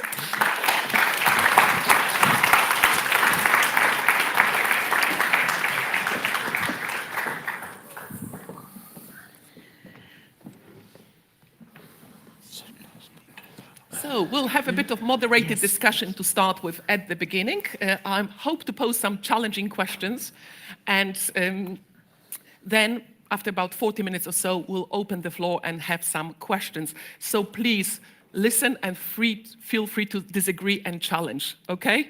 After the first round of questions. So let's start with Bill. You've had this first-hand experience of doing business in Russia, an experience sort of the intertwining of politics and business in Moscow. You've been campaigning and highlighting the issues. We now have a bit of this almost black swan effect, that why are we here? Why are we experiencing such tectonic shifts, seismic shifts as we see when it comes to European security, economy, and politics? European elections in various countries, from France to Slovenia, are going to be contested, are going to be contested on the back of the war in Ukraine. So we cannot really underestimate what's happening. Bill has been there, he's seen it. So the question is, how do you feel, what's your experience? Are you thinking now, oh, at last, better late than never, or we should have known it before? We were just talking about this a minute ago. So I and I don't know Dariusz, but I know the other two have been screaming from the rooftops for the last decade that Putin is a criminal, he's a murderer, he's a kleptocrat, and he's a very evil man, and he shouldn't be treated as we treat other heads of state, that he should be contained and isolated. And the West didn't want to hear that message. Nobody wanted to contain and isolate him. Why? Because there were so many people here in the UK and in Germany and in France and all over the world who were feeding at the Russian trough, who were basically making money. And there were also people in governments all around the world, who thought that it would be easier to appease Putin than confront him. And as a result, he was able to get away with murder, serial killing, horrible killing. He came into power because he started a war in Chechnya where he basically leveled Grozny to the ground and killed many tens of thousands of innocent people in Chechnya. He invaded Georgia in 2008, killing many people, and there was never any consequence. He took Crimea in 2014, and there were no consequences of significance. He shot down a passenger plane with 298 innocent people on board, no consequences. He poisoned people with banned chemical weapons in Salisbury, no consequences. In fact, not only no consequences, 6 months later, everyone from Britain was going to visit Putin's World Cup. And so we've made our bed, and now we have to sleep in it. And I have no feeling of satisfaction whatsoever of that I knew this in advance. I feel heartbroken that I knew this in advance, and I wasn't unable to change the minds of enough people to create consequences. Because if Vladimir Putin had seen consequences over any of these things I've just mentioned, or any of the 50 other things that I haven't mentioned, he might have had a different calculation about going into Ukraine. I don't think that he thought that we would go after him in such a dramatic way with all these sanctions. And so I sit here today and I watch the TV, and the only thing I take any pleasure from is watching the Ukrainians fight back so valiantly and so bravely and so successfully against this Russian invasion. And I take some pleasure in the humiliation that Vladimir Putin is feeling right now as he's, in my opinion, losing this war. Great, thank you very much for this very sort of personal, but also, honest statement, how you feel about all this. I have to, there've been a lot of sort of soul-searching, and I have to confess that I was actually an international observer when it comes to 2000. I went to a remote city in Russia. I was an observer, and I went there because there were apartment bombings. And I went on the bombing site to realize that people who were bombed, a bomb was planted, they did not believe that were Chechens, they believed it was Russian security services. I was in a different paradigm at the time. I was a young student, I was a PhD student, I was trying to fit in. 15 years later, when I looked at that again, the key people who were actually investigating that, like Litvinenko, the poisoning, and Berezovsky, one of the oligarchs, they were dead. So I was in that camp, which basically had to learn the hard way. Apparently, UK and US intelligence knew about apartment bombings which were staged on the eve of Putin coming to power. He came to power by bombing Russian citizens. And Edward, you've done, in your bio, you have espionage. And also you vis-a-vis what Bill has said, why have we ignored if CIA knew about the bombings? And what is it about this idea, very sort of German idea, that if we have linkages, if we have connectivity, if we have interdependence, that creates political leverage? Well, I think it starts off with ignorance. And when I was a student in Krakow in 1986, and people thought this was the stupidest thing I'd ever done of the many stupid things I'd done in my life, because why would anybody want to learn Polish? I mean, for goodness sake, why not learn something useful like French or Spanish, or Latin or Greek or Chinese? But no, I went and learned Polish. And it's hard to imagine now how far away so-called Eastern Europe seemed. And when the wall came down, it was as if these sort of imaginary countries had become real, but most people knew nothing about them in the West. And there was this feeling that this was a strange, exotic place where maybe there was crumbling concrete and people with bad haircuts and nobody speaks English. And we used to use the phrase Eastern Europe as if it was a sort of almost pejorative term. And from that ignorance came arrogance, that when the so-called East Europeans, and I wouldn't call them that, I'd call them former captive nations, warned us about the way Russia was developing back in the 1990s, we didn't listen. And I've sat in the room with Estonians and Latvians and Lithuanians and Poles and Czechs and Slovaks and Ukrainians and Georgians and others as they tried to explain to Western politicians, maybe even one time it was with you, dear Rasa. Certainly I've seen Landsbergis try to do this. Explain to Western decision makers, Russia's going in the wrong direction. The old empire, the old imperial thinking is not over.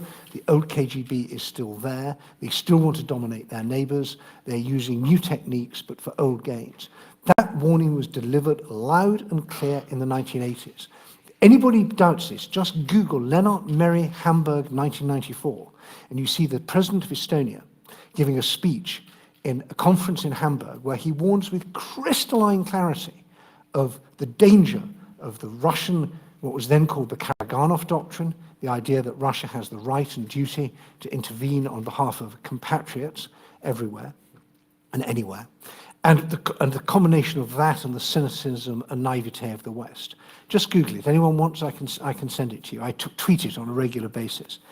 And so we got the arrogance of these warnings don't count. Another president of Estonia, Thomas Ilves, was told by his Finnish I think the Finnish foreign minister, you don't understand your own country's history. You have post-traumatic stress disorder. So this incredible arrogance of the West. And then on top of that was naivete, the idea that this must be okay, because if we're doing it, why would we be doing it if it wasn't okay? And so we saw this idea that you trade and you invest and you turn it into a huge emerging market and everything's going to be okay. And then on top of that, there was greed, masses and masses of greed, which Bill has touched on, that caviar express going from not just around Moscow, and that was where the first people made their money, but in Cyprus and Zurich and Liechtenstein and Frankfurt and New York and Delaware, and most of all here in London, which is why I've gone into politics, finally in despair, because nothing else has worked. And then finally there was timidity, that when it started going wrong, we were scared. We were scared of the consequences of our own mistakes, and we didn't want to take the action. And that's why at no point did we ever do enough. We didn't do enough when it was Yeltsin. We didn't do enough about the apartment block bombings. We didn't do enough when we saw Putin, an ex-KGB guy. Can you imagine a former Gestapo or SS Obersturmbannführer becoming president of Germany, how horrified we would have been? No, we said, oh, the KGB was actually a very good organization in Russia because they were very well informed and very efficient. So it's all right that Putin's going to become leader. We didn't do anything after the Orange Revolution, after the Litvinenko, Estonia 2007, Georgia, it just goes on and on and on. And I get really angry about this when people say, gosh, things have gone terribly wrong in Ukraine. It's only new if you weren't paying attention. And because you didn't pay attention, thousands and thousands of people are dead and millions of people are having their lives ruined. And that bill lands at the door of the West. Gosh, thank you very much. Another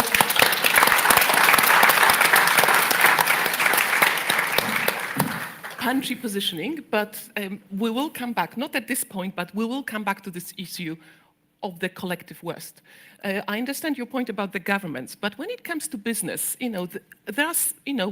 business is very risk averse. I'm thinking in some local schools, toilets are closed because it's a risk, some kind of sort of health and safety issue. But local councils in Britain were still investing in the Russian market as of December last year. So, government versus business, why no due sort of risk assessment? Why not properly assess? But let's go back to the West a bit later. And now we'll move over to Rasa. And going back to the 1990s, to add a bit of sort of, you said the Baltic states were, dismissed, concerns were dismissed, and yet they were admitted to NATO. So there was some taking on board, something which has been denied since then for Ukraine and Georgia. So there was some understanding in the 1990s.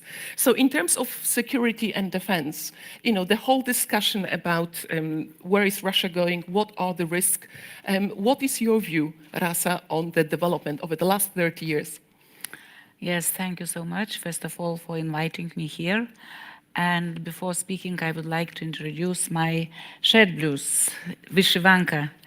I am here with the Ukrainian blues because Vyshyvanka, because I feel that I have to be, it's feeling that I am together with those, my good friends in Ukrainian parliament, ladies, they made this gift to me, and this is my support, at least what I can do now. Speaking about the past, it's very important because I am a medical doctor by my profession. And I know how important it is to have the right diagnosis if you want to have the right treatment. Without right diagnosis, it would be impossible for you, our future of Europe, you are here around, to go forward in right direction and to have Europe without dictatorships and without the wars. So this diagnosis, we just started to diagnose, and this, I think, more or less clear for very many people today. I feel guilty that I was not strong enough, or maybe weak, to convince many colleagues in the West about Putin and his politics. We were, you know, named title as single issue state. You are talking and talking about Russia. Let's talk about something else. You have some kind of phantom pains. I was told so by the way, by French Minister of Defense when we were talking about Mistral issue. And a lot of other, you know, names. But now it's not, I also, like Bill said, have no feeling that I would say that I am happy that I was right or somebody was wrong. No, not at all, not at all, not at all. I feel guilty. And speaking about diagnosis, and it's very important about while we speak about security, of course, today, because no other task for ourselves today is except to win this war together with the Ukrainians.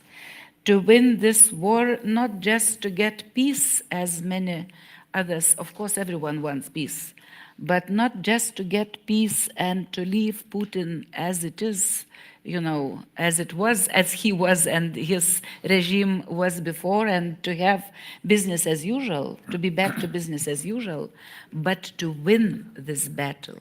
This is utmost important. And now about diagnosis. Yes, we have this dangerously evil tumor on the European continent. Diagnosis is clear, at least for me, but the question is about treatment. We do not have a treatment plan yet on consensus on the table as consensus from all democratic nations. Is it enough just to take a pill to cure Putinism, or we need a surgery? I need that now the main surgeries are Ukrainians, what they are doing. They are providing, they're doing this surgery, and we have to help them to go forward. But pills also needed to how to say, to expel Putinism from European continent elsewhere. You speak a lot about London, you speak about corruption, and you was my teacher when you wrote a book saying that the most powerful export from Russia is corruption. Energy resources, yes, they are, but corruption goes together.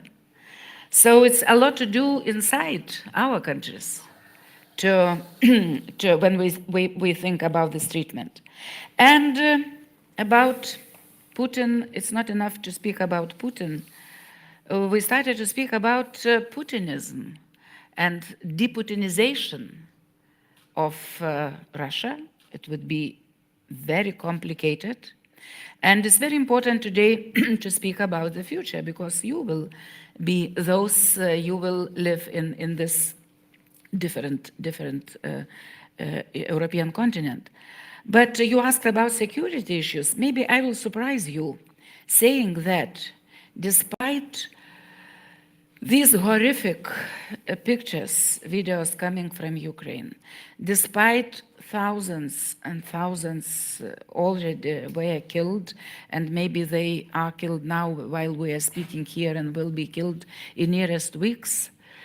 But despite that, today I feel somehow have more optimistic approach than it was before 2014.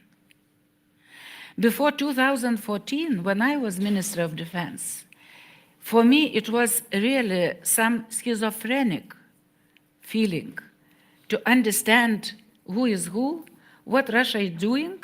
It was just after attack against Georgia. Militarization, heavy militarization was going on western side of Russian Federation. Modernization of all military assets. And on the other side, sleepy NATO, no military exercises. Including, by the way, Poland at that time, our membership in NATO was not fiction, I would say, but only on paper.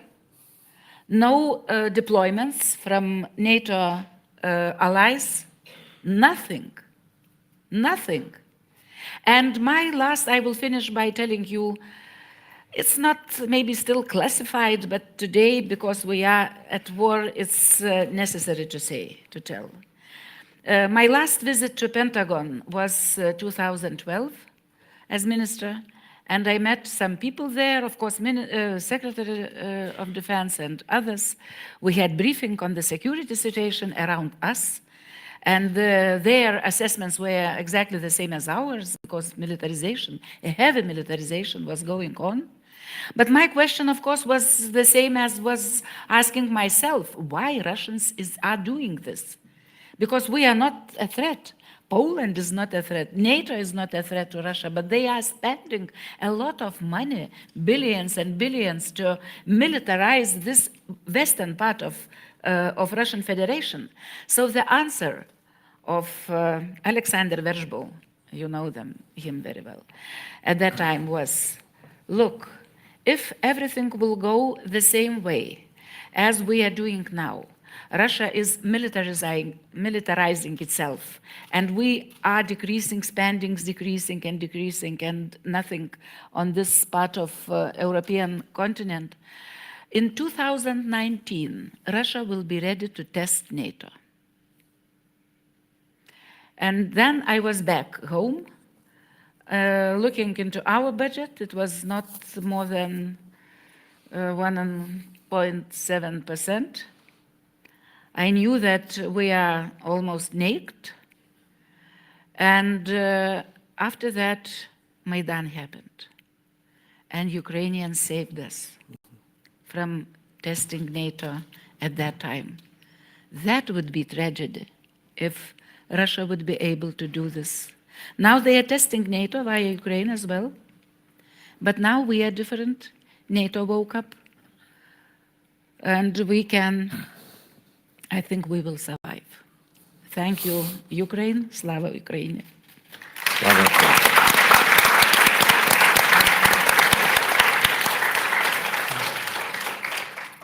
Great, thank you very much for sharing your insights.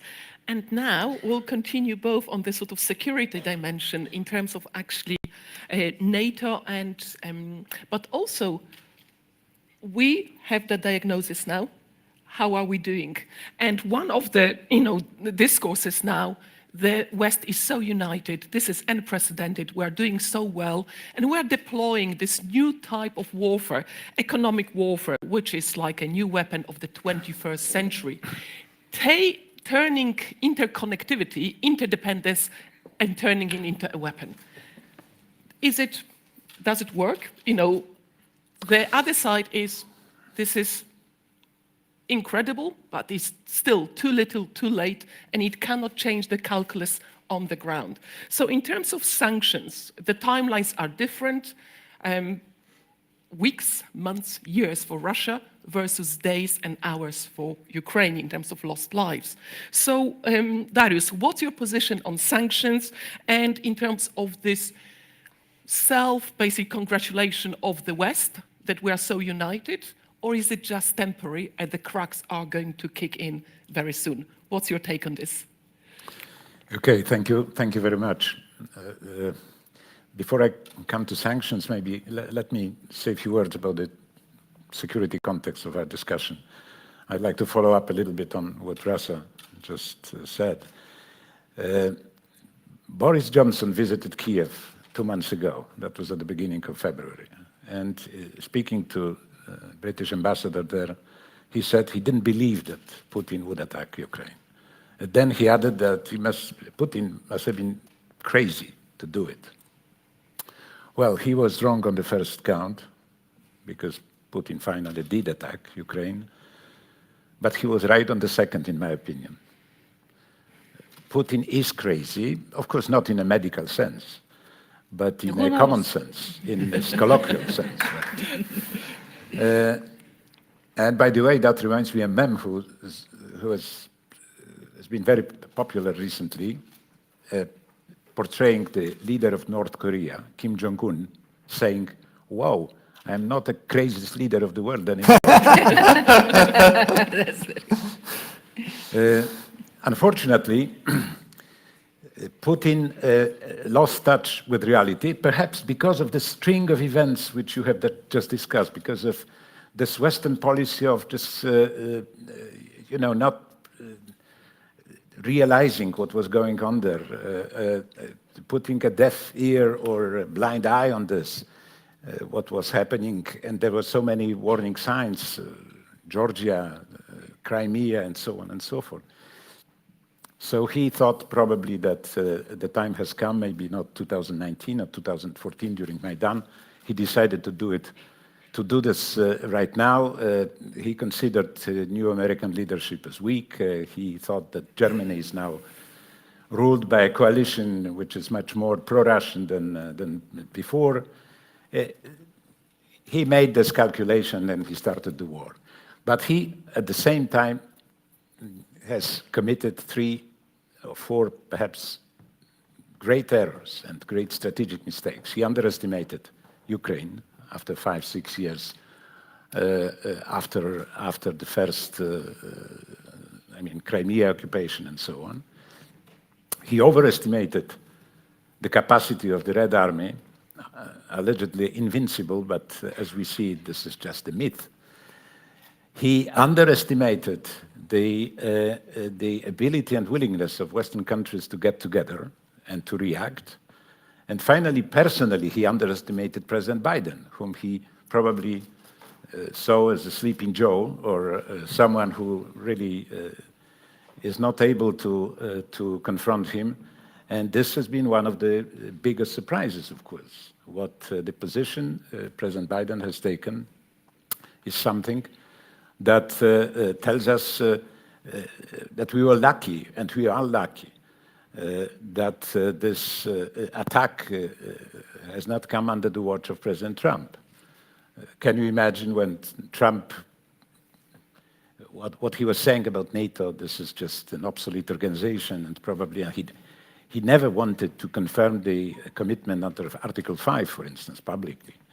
What he said about Putin, and so on and so forth. But not only Trump. It started with George W. Bush, who said that when he looked into Mr. Putin's eyes, he saw a true Democrat, right? And then President Obama, unfortunately, after Crimea was taken, he wanted to have a reset of the relations, and then built again some kind of a cooperation in a false hope that Russia, under the Putin's regime, of course, can be indeed considered as a reliable partner. So it's been a series of mistakes, strategic mistakes in judgment by the West, and I fully share this powerful message you, Edward, just said at the end of your speech, that the bill is under the West door, of course. So this has been somehow overlooked, what was going on, but on the positive side, we have these very optimistic surprises. The Ukrainian resistance, the unity of the West, NATO with a new sense of mission, finally, and a wide range of sanctions.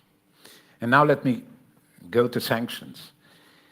This is indeed, as you said, I think, an invention of the 20th century diplomacy and politics. This is, shortly speaking, a new, innovative way of waging war without actually going to war. For democratic states, this is important. They value the life of their soldiers, contrary to Russia. So they try to find ways to achieve political goals in foreign policy without actually going to all-out wars. And this is what is happening. Sanctions imposed on Russia are the widest and the farthest-reaching sanctions ever put on any country. And this, plus the fact that they were imposed practically immediately after the invasion started, shows that indeed the West is able to react when confronted with a real threat. And moreover, those sanctions covered also area which so far have not been somehow targeted in the past. I mean, traditional sanctions were on trade normally, right? Or delivery of some sensitive materials and so on. This is all, of course, on the list. But on top of that, we have sanctions targeted to the Central Bank of Russia, which has been extremely effective. Putin built an enormous reserves in terms of foreign exchange, more than $600 billion US, because he expected that probably because of some sanctions, he would have to rely on their own resources.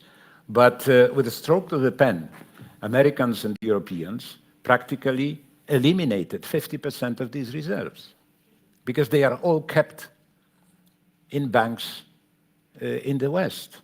These are all securities, simply, so they cannot be used, they cannot be sold. These are all, I mean, annotations on bank accounts. So this has been very effective, and even though Russia has still 50% of reserves, of course, this was something they didn't believe would happen, that they were very much taken by surprise. And the second, also a very far-reaching step, which was not so obvious from the beginning, was the exclusion of Russia from SWIFT. Unfortunately, this is not 100% still, because some Russian banks can still continue some transactions serving the imports of fuels from Russia to Europe. I don't know, so far there is no agreement on the European side to extend these sanctions, to extend this ban on SWIFT, on access to SWIFT, also on Sberbank and Внешний Торгbank, in order to also reduce or impose a full-fledged embargo on import of fuels from Russia. This is mostly because of German resistance. To some extent, we can understand that. Germany is probably the most dependent, country which is most dependent on energy imports from Russia. They don't have LNG terminals, for instance. They have no practically possibility of finding alternative sources of supply for natural gas, apart from, I mean, if they would stop the supplies from Russia. So I can understand that. The positive sign is that they promise, or they announced that they will reduce this dependence by the end of the year by more than 50%. But still, this is one of the examples that this unity, which we managed to achieve at the beginning, unity across the Atlantic, both the US, America, Canada, Australia, Japan, but also Europe, of course. Now there are some cracks on this unity, right? When the sanctions start to bite really those countries which impose them, this unfortunately shows that there may be some differences of opinion. Well, with the sanctions, this is a relatively new phenomenon. We still study. There's a lot of opinions, they don't work, and so on and so forth. But I think there are certain regularities which can be observed. First of all, they are much more effective in the longer run. Because when they are imposed, then the target country has always some reserves, so they can continue. Also, when they are imposed, then there is a high entry cost, I would say, for the countries imposing those sanctions. High energy prices in the first place, in this particular case. So what we can expect is that with the passage of time, the cost will be higher for the target country. So it is in our interest to continue with those sanctions and to escalate them, because we have to be prepared also to escalate the price of this invasion, to escalate the sanctions whenever Putin escalates his aggressive behavior. And of course, we can say this is easier said than done. As you said, the Ukrainians are dying, and we are talking about a longer term which is necessary for the sanctions to bite. But unfortunately, NATO is not prepared to put boots on the ground. That is, there is no question of sending NATO troops to Ukraine, even as peacekeeping forces or whatever. So the only way is to help Ukrainians in terms of provision of weapons. I think anti-missiles equipment is of crucial importance for the time being. Anti-tank weapons were very effective, as you know, because the Ukrainians managed practically to stop advancing of Russian troops towards Kiev and other cities. Russians practically stopped their land offensive. They don't use infantry. They don't use armored vehicles because they can be very easily attacked by the Ukrainians. So what they use, of course, they use missiles, they use air attacks with disastrous effect, I must say, to civilian targets and to civilian population. So on sanctions, there are two conditions. We have to stick together, we have to be united, and therefore we have to somehow overcome some concerns which are still, I mean, in some countries, Germany in the first place, but also Italy to some extent, or Greece, or Cyprus, and then be prepared to extend them, and then to be prepared to pay a price. But if it comes to energy, these are times when you have to accommodate three objectives: price, cost of energy, security, and greenery. Now, security is priority number one. So if you want really to, once and for all, reduce the risk of aggressive Putin vis-à-vis Europe and vis-à-vis international security order, then we have to all stick to that, and we have to be prepared to pay some price for that. Great, thank you very much for this, for touching on so many themes. I can sense some sort of perhaps tensions, if I can put it this way, in terms of Russia has spent so much on the military. You know, they've been pumping money into their military, and yet the performance has been rather poor. Why? Corruption. Yes, we can come back to this, but also the issue, sanctions are going to hit ordinary Russians, people, especially professionals in Moscow and St. Petersburg, the most sort of internationalized part of Russian society. And yet, many people call it Putin's war versus Russian war.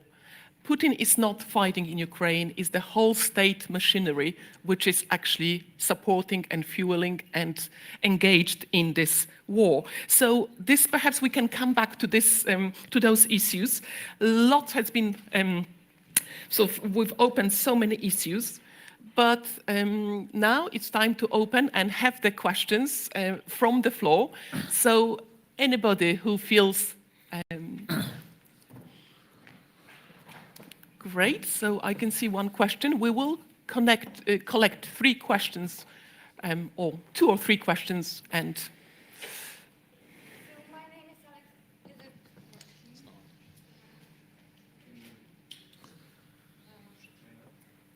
Hello? Okay, so my name is Alexandra, and I hope my question is not too naive. So I listened recently to interview with Yuval Harari, and he talked about polarization of Western democracies now and lack of dialogue. And Russia seems to have a strategy to divide and rule.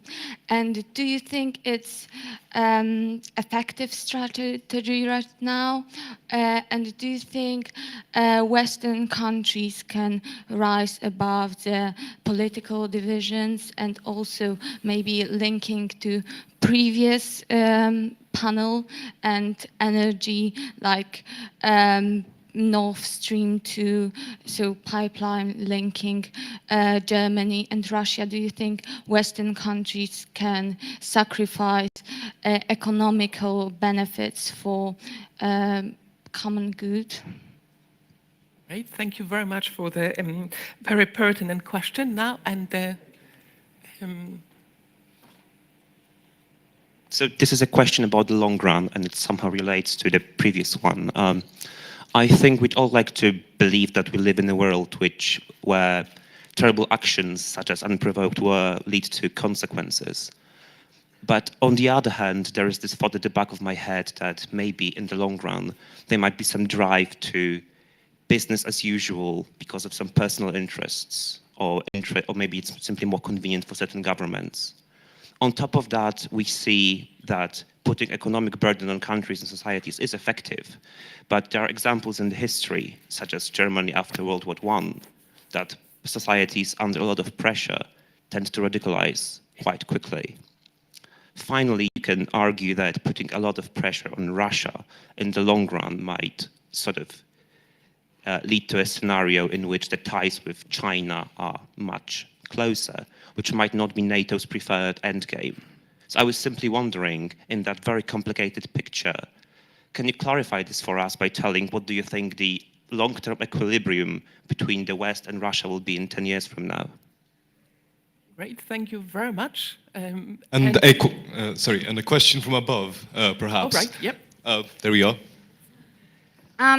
So Poland and Hungary have been criticized in the recent years for not following democratic liberal values, including the rule of law. And I was just wondering, how does the current war in Ukraine change that dynamic, especially in the long term between, let's say for argument's sake, EU versus Poland and Hungary? Thanks. Great, thank you very much. So we have three highly relevant questions. Let's go in a somewhat different order. So how about, Edward, we start with you. I think that the depolarization of Western society is one of the byproducts of this.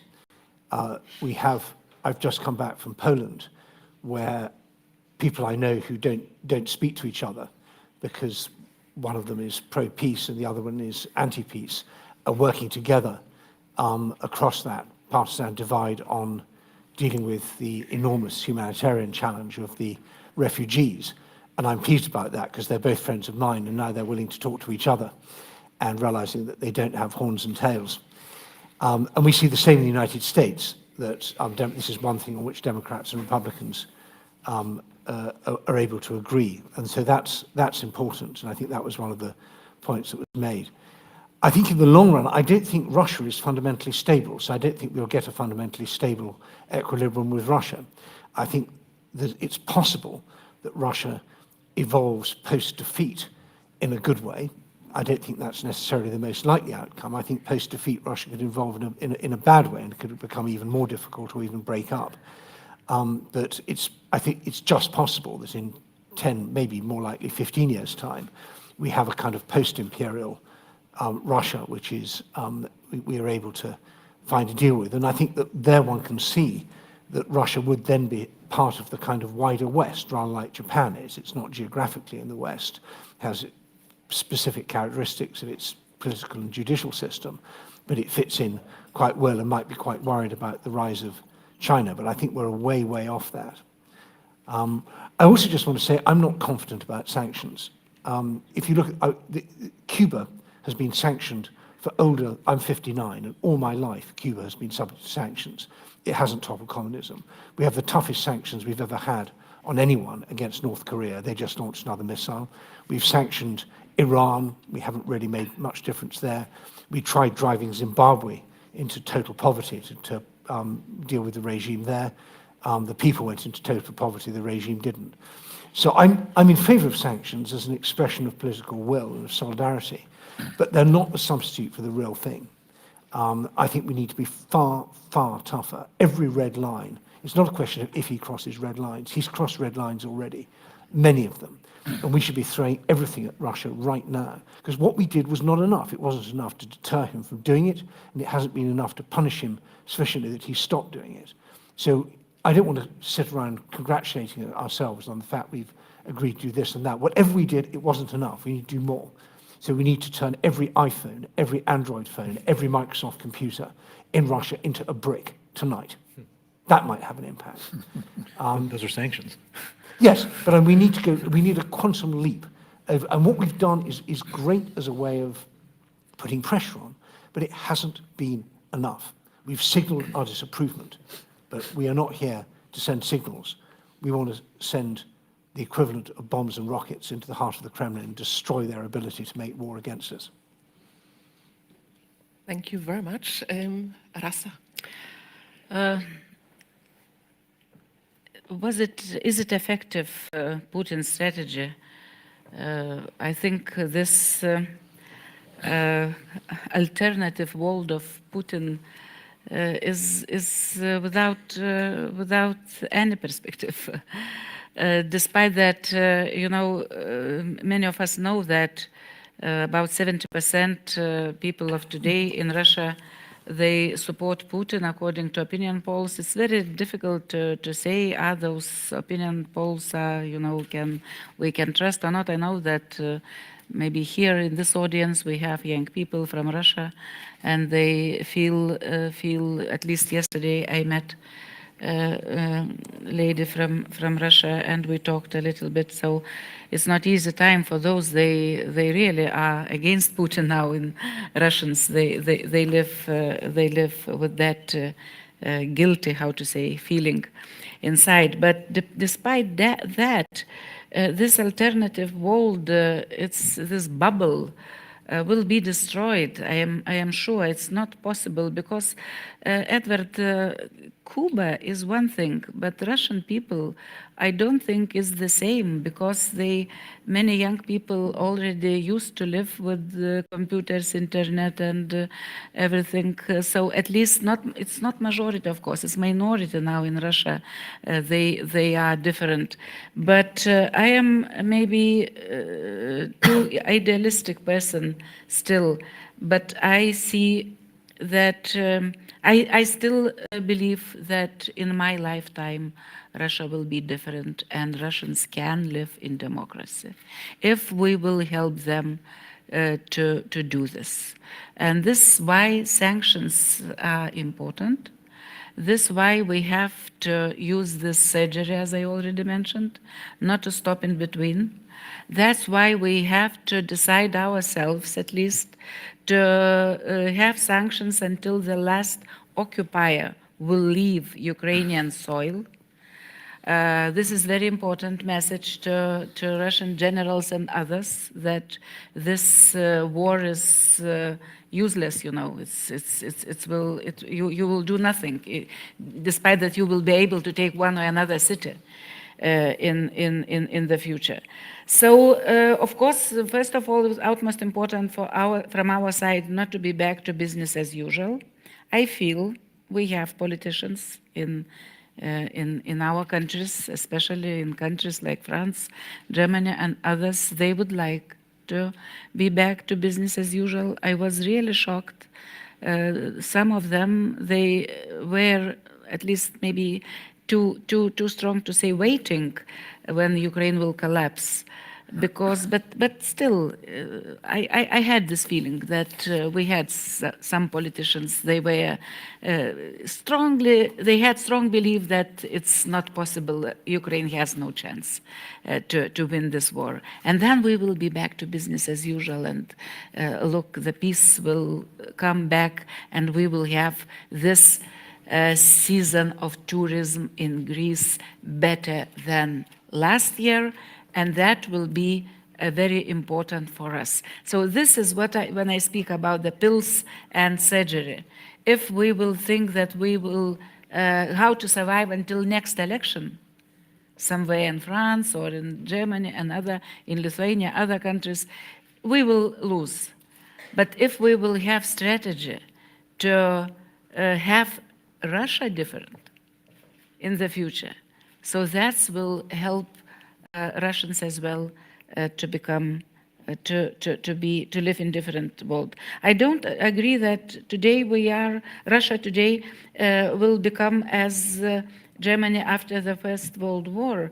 I think we have to do everything the best to have Germany after the Russia as Germany after the Second World War, with denazification and now with deputinization of Russia.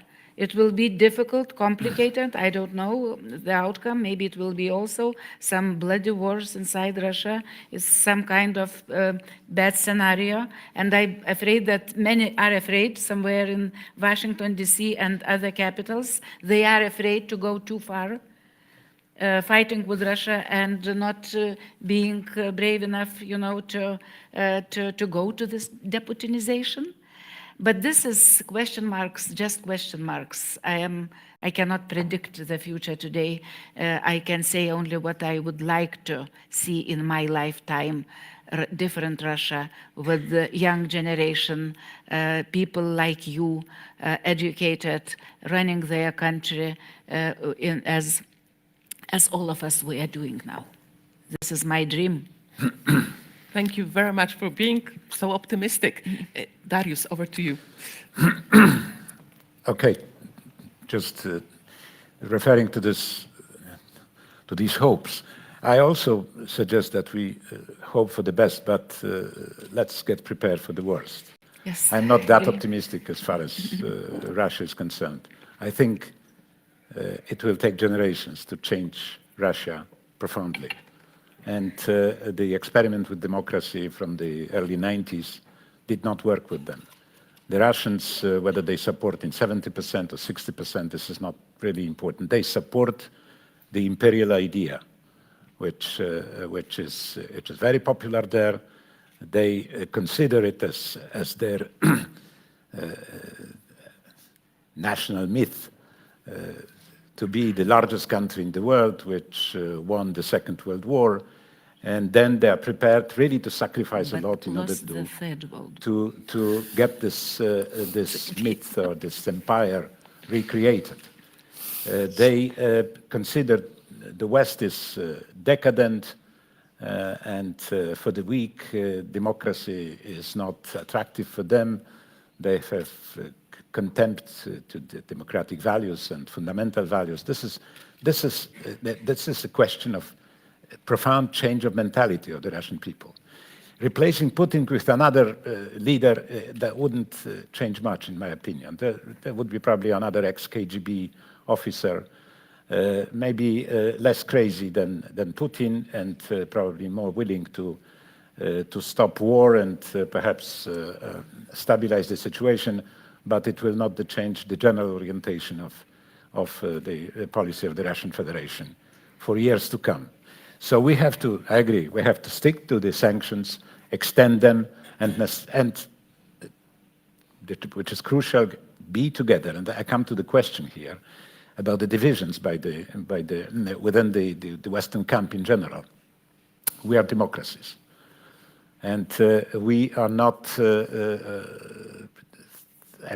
our position on a number of issues, social, political, economic, may differ from country to country. Apart from the fact that, of course, we have pro-Kremlin parties and business circles very much present, especially in some countries, But what is reassuring is that they have now went to the sidelines a little bit. All sorts of these business allies, business partners from Italy or France, and thousands of useful idiots who were doing this propaganda for Russia, that Russia has to be, I mean, that Russia is right to feel humiliated, that we should not antagonize Russia, we should give them a hand, lend them a hand, and so on and so forth. This is everything, of course, sometimes, as I say, it was probably driven by genuine hope for improvement of relations with Russia. But on balance, this was exploited in a very cynical form by the Russian regime, simply to destabilize the West and to realize imperial objectives on their side. We will be divided on a number of things, but the problem is that when it comes to fundamentals, we should be united. So it is indeed a big task for European leaders not to break the ranks and still maintain this united front as far as sanctions are concerned. As long as we are not ready to send troops there, we have to stick to sanctions. On the longer term, and the role of China, China is this elephant in the room, which hasn't been mentioned. Thanks for bringing China into the picture, of course. I think Putin's hope, well, his hope was to recreate the empire, but of course he hasn't been able even to win Ukraine. I think he cannot win this war. But he scored a number of other successes, I would say. He managed to transform a TV comedian into an internationally respected statesman, right? A statesman, and national leader. Mr. Zelensky has been created by Putin now as the personality of the world. He managed to transform Germany from a pacifist country into a military hawk, right? This is just very recently. He managed to unite the West, which has been, notoriously divided, and he revived NATO. As I said, now the NATO is like an organization who, after many years of just searching for a purpose for existence, now finally has found a mission to realize. So there is a number of successes Putin can put on his account, but these are not the ones he hoped for, of course. But certainly one result of that will be the decline of Russia. It's going to be a medium-sized country with the nukes, of course, but still, its economy is imbalanced, very anachronistic, and their future, once they they are cut off from the West, and Western markets, Western technologies, and cooperation, Western capital, of course, then they will have to rely on China. And so in 5-10 years, I think Russia will be sort of a bigger North Korea, as I said, with the nukes, but basically a backyard for raw material, backyard for the Chinese economy. And the new international order will be, okay, just between authoritarian countries led by China and Russia in the sidelines, of course, much diminished, crippled by what Putin did, and democracies, on the other hand, quarreling about what to do, but still will be united when it comes to really serious challenges. Great. Sorry to be. Thank you very much. Too long. So we had sort of on the question on Poland, I can maybe after the session I can answer that. But we still have hopefully another round. So, Bill, what's fairly pessimistic, optimistic? Where are you on? Realistic. The host of issues. Yeah, realistic. Yes, sorry. I'm realistic. Well, so my background is as an investor, and so you look at probabilities of different scenarios. And so let me lay out the scenarios as I see them right now. I think the most likely scenario so actually, let me back up. Putin went into Ukraine in order to stay in power. He didn't start this war because of any particular issue with Ukraine or any particular issue with NATO. I mean, there's arguments, he makes arguments about those things. He went into this war because he's been a dictator for 22 years. He's stolen an enormous amount of money from the Russian people that should have been spent on their livelihood, on medicine and education and so on. And people are grumbling, and after 22 years, he can't blame it on anyone else. He can only take responsibility for it himself.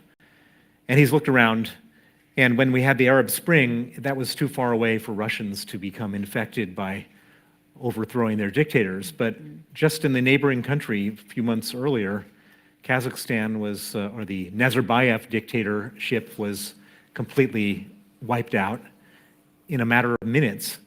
And then 18 months earlier, the Lukashenko dictatorship was challenged almost to the point of being wiped out, and it was only because Putin sent his own people in to try to quell the unrest. And so Putin started this war specifically to stay in power. Every dictator who's worried about losing power starts a war to stay in power. And Putin's objectives with Ukraine weren't limited to just Ukraine. If Putin had won easily in Ukraine, then he would have been at Lithuania's door next, and he would have been testing to see whether NATO is a real treaty or not, whether Article 5, whether Americans are ready to go to war with Russia over a country that most Americans couldn't locate on a map.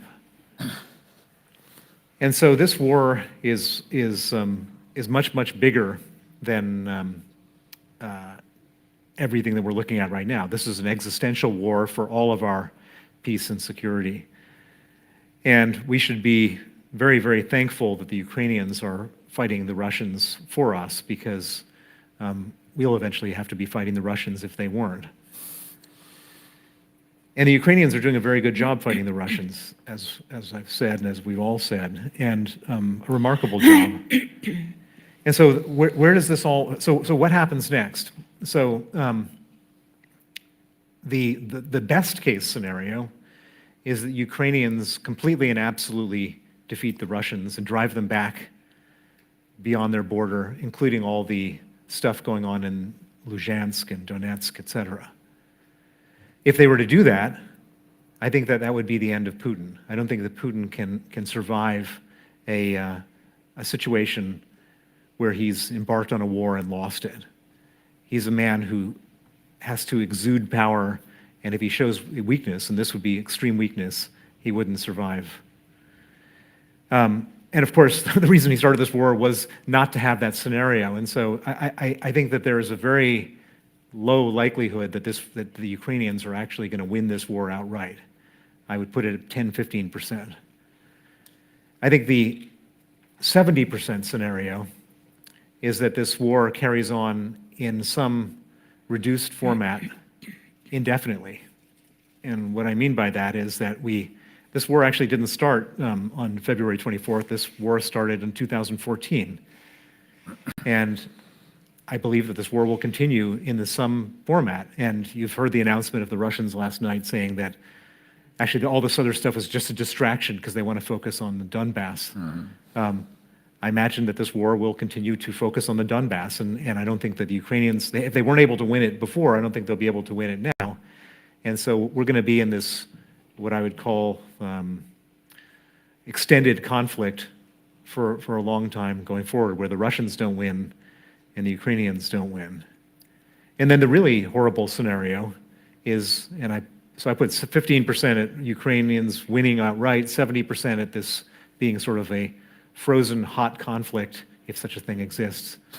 And then the last 15% is Russia somehow, launching a nuclear strike or something just so dramatic that nobody can even imagine it, and somehow, even with this land war humiliation, somehow pulling a rabbit out of a hat and winning. And if they were to win that, then the next thing they would do, as I mentioned, is they would be then pointing their nuclear weapons at London, Berlin, and Washington, pointing their tanks at Estonia and Lithuania, and to see whether we blink or not. And That's the really horrifying scenario. They have no resources. Great, thank you very much. Russians, So we they have no resources now. I'm afraid we have our own red line. We have to finish in 10 minutes. So I'm going to collect several questions, but then before asking, I will ask you to exercise a formidable self-restraint and focus only on the most salient points so that we can actually have some lunch after. So. Hello, good afternoon. My name is Tymczyszyn here, over here. Yeah. Proud University College London alumnus. My question is going to be a little provocative, but let's see if we can come out of it with some meaningful discussion. As an international community, for the past several years, we've been told that criticizing our European partners for lack of sufficient commitment to military spending is, quote, destroying the transatlantic unity. We've been also being told that sanctioning the Russian energy investments, such as the Nord Stream 2, is being, quote, destroying the transatlantic economic partnership. Now, basically, again, my question is going to be very rhetorical, but I hope that our dear honorable guests will come up with some, meaningful insights. So basically, my question is, what happened recently such that we've seen some of these things I already described happening, such as cancelling the Nord Stream 2 altogether and our European partners spending more and more on military?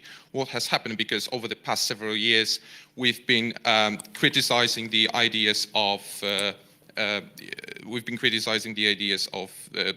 we're mad and irresponsible, and maybe these ideas weren't that mad and irresponsible after all. Thank you so much. Great, thank you. I have a very short question about what for me is the other elephant in the room. The conversation seems to be entirely about NATO. NATO is not mandated to intervene in Ukraine, apart from the previous precedent when NATO is involved in the Balkans, when the United Nations were singularly useless because of the conflict of interest that the superpowers have around the Security Council table. So why are we not talking more about where the United Nations should be getting involved and this anomaly where superpowers can effectively overrule in their own favor? Great, a very pertinent question. Any other questions? Yes, the final question from Hello, my name is Kamil. I was wondering if in the light of Switzerland refusing to be neutral anymore, will it have any negative or positive or maybe neutral impact on the economy of Switzerland and other countries? Great, thank you very much. And the final question, which I hope the little short question from, yeah, oh, yes. I think there's a third elephant in the room, and I think you touched upon it before, which is I think the importance of language in this conflict, the characterization of the conflict as Putin's war as opposed to Russia's war. And I think some of the speakers have previously touched on Russian states' neo-imperial tendencies and a better understanding, perhaps in the West, of how that actually functions within the Russian society. And my question for the panel is, to what extent that importance of the language will be truly key to preserving the unity of the West and persisting with the sanctions and persisting with a unified response in the years to come? Great, thank you very much. Conflict, intervention versus war. Feel free to be very selective, only pick the points, and especially when you disagree with each other. So we have a countdown to lunch now. Darius, shall we start with you? Okay. Well, I think what we've seen recently after the war in Ukraine is a shift in the public opinion in Europe, a definite shift, in favor of more realistic opinions about Russia. So all these Russia lovers who have been quite vocal in the past, Salvini, Le Pen, and others, as I said, now they are more silent. They don't have such, I would say, audience. So this explains the fact that we were not able to stop Nord Stream 2 a year ago, 5 years ago, and everything. But we are now at this stage that even Germany, even the Social Democratic Chancellor of the German government, decided to to suspend, by the way, not close down permanently. This is a suspension. I'm afraid that if some kind of a peace agreement, or at least, I don't know, some kind of army treaty is signed in Ukraine, then Nord Stream 2 can be still reactivated, unfortunately. So this is, we have a change of opinion simply because public opinion has been influenced by the everyday pictures on what is going on in Ukrainian cities. I mean, this is very important. As I said, the pro-Russian parties in Europe got weakened, and this is, the credit goes to Mr. Putin, of course, for that. One of those many successes. He did a lot on the UN role. Very quickly, if possible. I don't see any role for the UN. Okay, very quickly. Yeah, in this conflict, it is impossible to get a mandate from the Security Council. It is NATO, by the way, can have. We intervened in Iraq and in Afghanistan, also with a very weak mandate from the UN. So NATO can have some kind of a legal ground of intervening, but there is no political agreement within NATO. There's not a question of finding a legal basis for some kind of a aggressive move or some kind of action. We simply are divided on that. So as long as we don't get a common position in NATO, that let's say we are prepared to give them airplanes or anti-missiles defense, Patriots batteries, for instance. There is no agreement for that. If there is an agreement, we can do this without UN. And UN, unfortunately, as I said, I don't see, this is just a forum for discussions with no consequences. Great, thank you very much. I would like to add shortly on this worst case scenario, my arguments against it, because one thing is very important one that look what happened in 2020. I live very next in Lithuania. We live next to Belarus, and even I, supporter of opposition and worked a lot against Lukashenko. I didn't expect that this nation is alive. Yeah. As we saw it in 2020, everybody was surprised, and Putin was scared, of course, because of that. You see, Ukraine is glorious.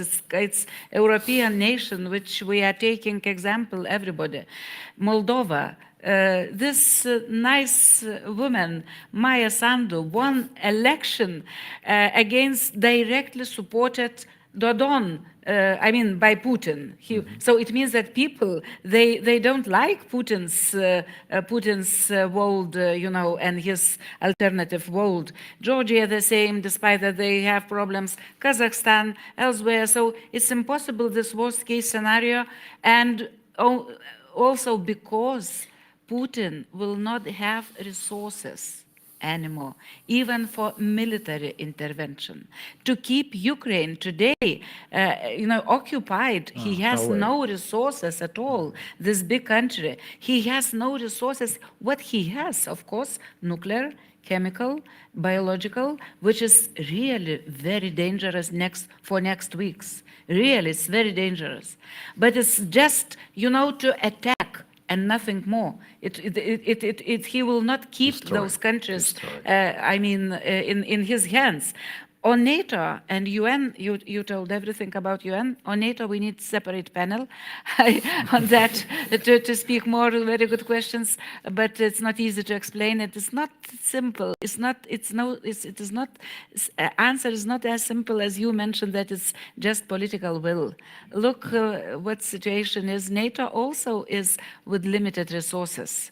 When we speak about resources as well, 70% or even more now is United States resources. Great Britain, the second biggest NATO power, they are now not European Union, part not of European Union. Also, it's those two countries, maybe they are almost everything in NATO together with Turkey, but other countries, sorry to say so, are not players at all to speak about no-fly zone or something like that. Nothing about that. But also, let's have in mind that today's situation is a little bit different than it was 4 weeks ago, because at that time it was not clear what will happen. Many expected that Ukraine will fail. Now situation is different because resources are limited in Russia as well, and Ukrainians are doing very well. They will not have more resources, to do more Russians. And China. 4 weeks ago, it was not clear what China would do if Ukraine will fail. What about Taiwan? And two big wars, NATO against Russia and China, be realistic. It is impossible. So calculations are important as well. Despite that, I feel that today NATO suffers some kind of reputational crisis, especially in our countries. But it's also another panel to speak. Great, thank you. Edward. I usually say that things will only change when people are either scared or angry, and we're not scared and angry enough. But I think that there's another element, which is when people feel inspired, and that we have been so inspired by the Ukrainians in their millions, but also by President Zelensky. In a way, he's the de facto leader of the free world. He's giving the speeches that Biden should give, that Macron should give, that Boris Johnson should give. He gives them in parliaments of these countries. And we are electrified by that. This is a feeling, I suspect most people here weren't born in 1989 or 1991, that this is the sort of feeling that we had then when we suddenly heard Václav Havel speaking, when we read the works of Adam Michnich. This feeling that these people really care about the things we're supposed to care about, and they care about them more than we do. And actually that makes them more real for us too. I think that's the tension now. Are we more scared? Putin can't conquer, he can only attack. Are we more scared of an attack from Putin, nuclear weapons, a threat or actual use, than we are inspired by the Ukrainians? That's the calculus which will determine what happens over the next weeks and months. Great, thank you very much. And the final word. We've been talking about will we ever go back to normal with Russia? Will we do a no-fly zone? Will we do the right things? And Ed just said it, that whatever was happening a month ago is different now, and whatever was happening 2 months ago is different than now. The Germans, when we started this whole thing, the only military aid they were going to give to Ukraine was 5,000 helmets. No, today is different. They got more. And they wouldn't let British military planes fly over Germany to deposit equipment for the Ukrainians to fight. And boy, are we in a different world right now. And I would say that this is all based on the fact that we're in a war where we can watch it on television every night. And public opinion is so extremely unified against Vladimir Putin that it allows for the political will for things that we never could have imagined a month ago, and things that people are saying are impossible right now will be possible in a month from now. And my prediction is that Putin does something really horrible, beyond horrible, because that's his way of doing things. He always escalates. He doesn't back down. He reads the same articles we do about the humiliation of the Russian military, and that's not a position he wants to be in. And my sense is that when he does something really horrible, we will really, firm up and do things that we never imagined. No-fly zones, intervention, things that didn't exist before. I don't want to predict that really horrible things are going to happen, because that's not a nice, it's never nice to, just because something is horrible doesn't mean it's not going to happen, and I think we should prepare ourselves emotionally for that. But Putin is not one to think about the reaction to his horrible things. He always escalates, and he does things which then cause even more problems for him. And I think that we will see a scenario, whether it's NATO, it's certainly not going to be the UN. I completely agree with you. It may not even be NATO. You've got France, Turkey, and Greece now talking about doing setting up a humanitarian evacuation of Mariupol. It could be a number of collection of countries to do this, but I can't imagine that we're going to be sitting here in a month from now and allowing Russia to do all these terrible things. It just doesn't seem realistic to me. So we should do them now. Yeah. We've opened a Pandora box of questions, so many things to ponder. Thank you so much to our stellar speakers, our stellar panel. Thank you so much, and we will basically continue our discussion. Having opened the Pandora box, we can continue the discussion over lunch. Thank you so much.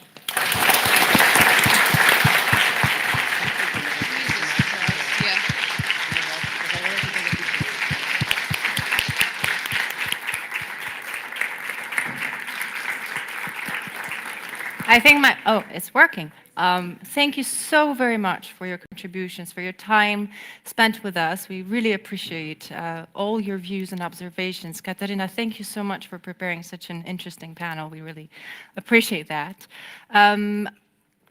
Quite obviously, you will have many observations to exchange during lunch break, and we will see each other back here at 2:30. Enjoy your lunch. Thank you so much.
Interesting, super interesting discussions. So we really want to make sure to offer enough time as much as possible for the discussions to be continued. And therefore, without much further ado, I would like to announce the beginning of the Technology and Science panel, the union of body, mind, and technology. Who is in control? We'll discuss that. And allow me to introduce to you the moderator of this panel, Victoria Gill, who is an award-winning science journalist and correspondent for BBC News and a presenter on Radio 4's weekly Inside Science program. And your, Victoria, BBC World TV documentary In the Shadow of Chernobyl won an Association of British Science Writers Award in the year 2020. Congratulations. And most recently, and thank you for doing this, you have been directing your attention to reporting on the potential impacts of active conflict in the vicinity of Ukraine's nuclear power stations. The floor is yours. Enjoy the conversation. Thank you. Can everyone hear me? Yes, my microphone is on. That's, yeah, tech to start. Thank you very much. It's so nice to see so many people in this beautiful lecture theatre, because as beautiful as it is, it's beautiful and sunny outside, so I appreciate you all coming in to take part in this discussion. And thank you very much, Susanna. Thank you very much to to UCL for inviting me here today. It's lovely to be here, and I'm excited to introduce this panel discussion about this particularly fascinating, I think exciting, perhaps unsettling, very topical subject, body, mind, and technology. Who or what is in control? We've got three brilliant innovators, researchers, and speakers here for you today on our panel. And before we get this conversation started, I just want to say that as excellent as our speakers are, we, of course, sitting here don't represent the amazing diversity of people and innovators in this field. We had two equally brilliant women who were invited here today and unfortunately had to change their plans at the last minute. Elizabeth Costa of the Behavioral Insights team and Alexandra Piądraszewska, whose beautiful Polish name I have definitely butchered, but sadly they both had to cancel. And I think you can probably sympathise in these very uncertain times with disrupted last-minute schedules, which is why we're even more grateful to have our brilliant panel here today. Let me just invite my panel to the stage before I introduce you all to them. Please join me. Take a seat. You have designated seats under your pictures. And forgive me in advance for fiddling with this microphone, because it does keep sort of slipping off my clearly very strangely shaped ears. And we'll be talking about these wearable devices, so it's sort of a topical little haphazard accident. So let me introduce you first of all to our wonderful panel. We have, at the end, Joe Devlin. Joe he started in artificial intelligence appropriately, but then found himself much more interested in just how the human brain works. He's a leading researcher in how the brain processes language and wants to understand why human language is unique in the animal kingdom.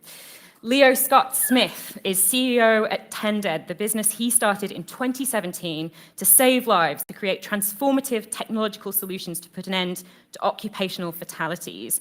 He was one of Forbes 30 under 30 in 2021, which makes me feel very old. Welcome, Leo. And Paul Marsden. Paul is a psychologist who co-founded the, I think, rather excellently named Brain Juicer PLC, which sadly has a different name now, doesn't it, Paul? Yeah, unfortunately. As a research, how dare you? As a research company that uses psychological techniques to understand consumers, he thinks that technology is transforming our identity, our experiences, and our relationships. I'm going to kick off the conversation with some questions to our panel, but I want to, as soon as possible, open this up for a conversation with you all, because I think this is a really exciting area of discussion that we all kind of have a vested interest in. You know, we all have our smartphones in our pockets and our wearable devices. We're all invested in the future of technology, and this is a conversation about leadership and for young people. So it's about the next generation, which this couldn't be more directed to. So I really want to invite you to the conversation as soon as possible. But I'll just start off by asking each of our excellent panelists the rather big question: how much control do we have in terms of the technology that we're interacting with over our own decisions? Maybe I can start with you, Joe. Well, I would take a pretty hardcore view of this and say we have 100% total control of all of our decisions. That's not to say that we're not influenced by things. For sure we are. We're influenced all the time under all sorts of different circumstances, by people, by tech, by government. It's almost infinite. But ultimately, your ability to make decisions entirely resides within you. Your understanding of how you made those decisions or what forces led you to actually come to that decision, that may not be consciously in your control. But that's not to say that the actual act, the volitional act of making a decision doesn't reside with each individual. Leo, what would you say about that? I'd have a slightly conflicting view to that. The main reason for is, I think, and I feel a bit out of place in terms of two people that really understand brains next to me, but a lot better than I do anyway. But we make one decision every sort of 2 seconds or something along those lines. And if we're making that many decisions, 35,000 decisions every day, I think it's fair to say that of those, at least some of them are going to be somewhat influenced or changed quite significantly through the use of technology, because it's only been the past 14 years since smartphones have been something that we now have almost fixed to our hands, glued to our hands. And those in themselves are helping us to make better decisions, sometimes worse decisions. And a lot of the work that yourselves are doing around social media and how to better engage consumers in what they're doing, that is engaging them so that they're constantly keeping scrolling through their newsfeed, and those algorithms that are creating the content that is most engaging to those individuals is causing them to be more influenced and then making positive purchasing decisions, which, whilst it was still our decision, they've been heavily influenced, I think. So I think there is a point to say that our decisions are being influenced somewhat by technology. My lack of trust in my own personal technology has actually made me inappropriately go old school for this panel and revert to my notebook. I don't know what that says about me or the tech. Paul, what would you say about that? Who's in control? Well, I've just done a survey on this on a film. I just did a documentary movie called I Am Gen Z, which is out looking at sort of Gen Z or Gen Z and teens and tech and their relationships. So we've just done a big survey of looking at Gen Z about their views, so public views, so public perceptions of whether they're in control of their technology or their technology is in control of them. What we found is that both the millennial cohort and the Gen Z cohort, that 75% of people, 3 in 4 teens, or Gen Z and millennials together, think they're addicted to the technology. The technology is in control of them. When you dig down a little bit deeper and say, okay, so how does this play out? And you ask people, okay, would you prefer to give up your mobile phone for a month or give up breakfast for a month? The majority, 56%, will say, I'll give up breakfast. Wow. A similar amount of people ask the same question, would you prefer to give up your phone for a month or sex for a month? The majority still say sex. And what's interesting, which is a bit scary, would you prefer to have a broken phone or a broken finger? Over a third of Gen Z will say, I prefer to have a broken finger. So the perception, at least, whilst I'm actually shared those position, like control, but I think the perception is that technology is increasingly in control of our lives and that we are somehow addicted or slaves to the sort of weapon of mass distraction that is this thing. Does that reliance, do you think, mean control? Like, addiction and sort of obsession with that device that we're so reliant on. Does that mean it's in control? If you ask people, the majority, over 70% of Gen Z will say they want to reduce the amount of tech time. They say it's harming their mental health, it's harming their sleep, it's harming their relationships. So whether or not they're scapegoating other things and saying you've got to pin this on iPhones. It's all it's tech's problem. That people do they believe that it is in control of them. But whether or not it is, or whether we've always thought technology is even back from novels. We think these pocket things that people be looking at when we're talking to each other and the rest of it. So novels.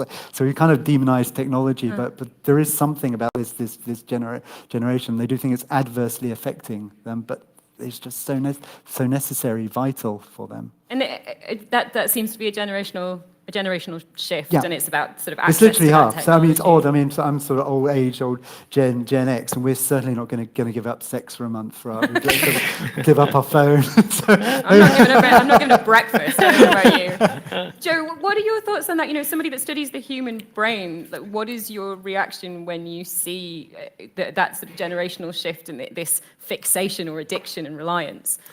I think Paul summarized it really nicely when he said that's their perception.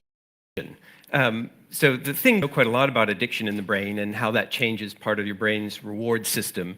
So if you look at brain studies of people who have chemical addictions to smoking or to alcohol or to cocaine, they all show the same abnormality in a part of your brain called the ventral striatum, which is basically where dopamine is produced, which is a reward chemical in your brain. It does other things too, but it's the important reward chemical. What's fascinating is that Apple did a study with a brand guru named Martin Lindstrom in about 2010. I can't remember the exact year, looking at whether people were addicted to their phones, all these people who claim to be addicted. And the reality is that that's not what you see in the brain at all. So that may very well be their perception, but that's not, there isn't a biological basis for that. What they're doing is, I think, exactly what Paul said, which is sort of scapegoating to some extent. It is an important social lubricant at this point. It's something that's prevalent. Like if you don't have the right kind of phone, it can be a social faux pas. And all of that's really important. And of course, in a younger generation, particularly in Gen Z, the social interactions are really critical. By the time you get to old age like me, it's a little bit less so. But so I can understand why people think that, and I can understand that they really value their time with their phones and would even make the kind of decisions that you've described. That's incredible. But I can see people saying that, but the reality of what's happening in their brain chemistry, is that it's not an addiction under the vast majority of cases. I'm sure there are some examples. Leo, how can that be harnessed for good, do you think? I know you're excited about the potential of our access to technology and improving technology. So I think there are two sides to that you can look at it. So if you look at it from a consumer perspective, I'm sure that everybody, or at least most people that use social media, will scroll through adverts, and sometimes they can be really useful and really insightful. And I think that there are some benefits there, and I think that that has a big benefit to the commercial world in terms of helping to grow small businesses and helping to bolster up the economy and grow our economy really quickly.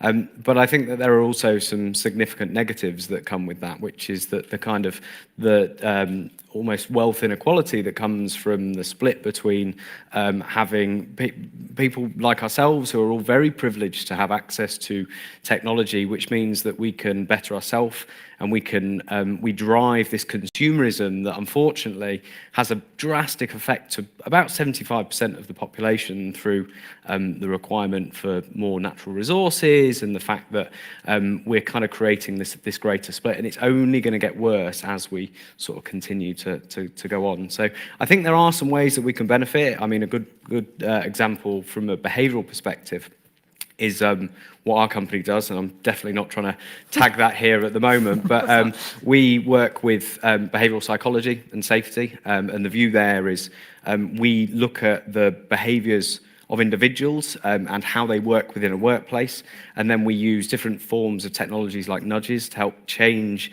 and influence those behaviours to ultimately make people safer in their workplace. So we've got a really good example working with Network Rail through our behavioural technology can almost directly be accountable to 2 lives being saved every year in the rail industry. So there are some big benefits that can come from it, but I think, as I say, there are also some significant downsides.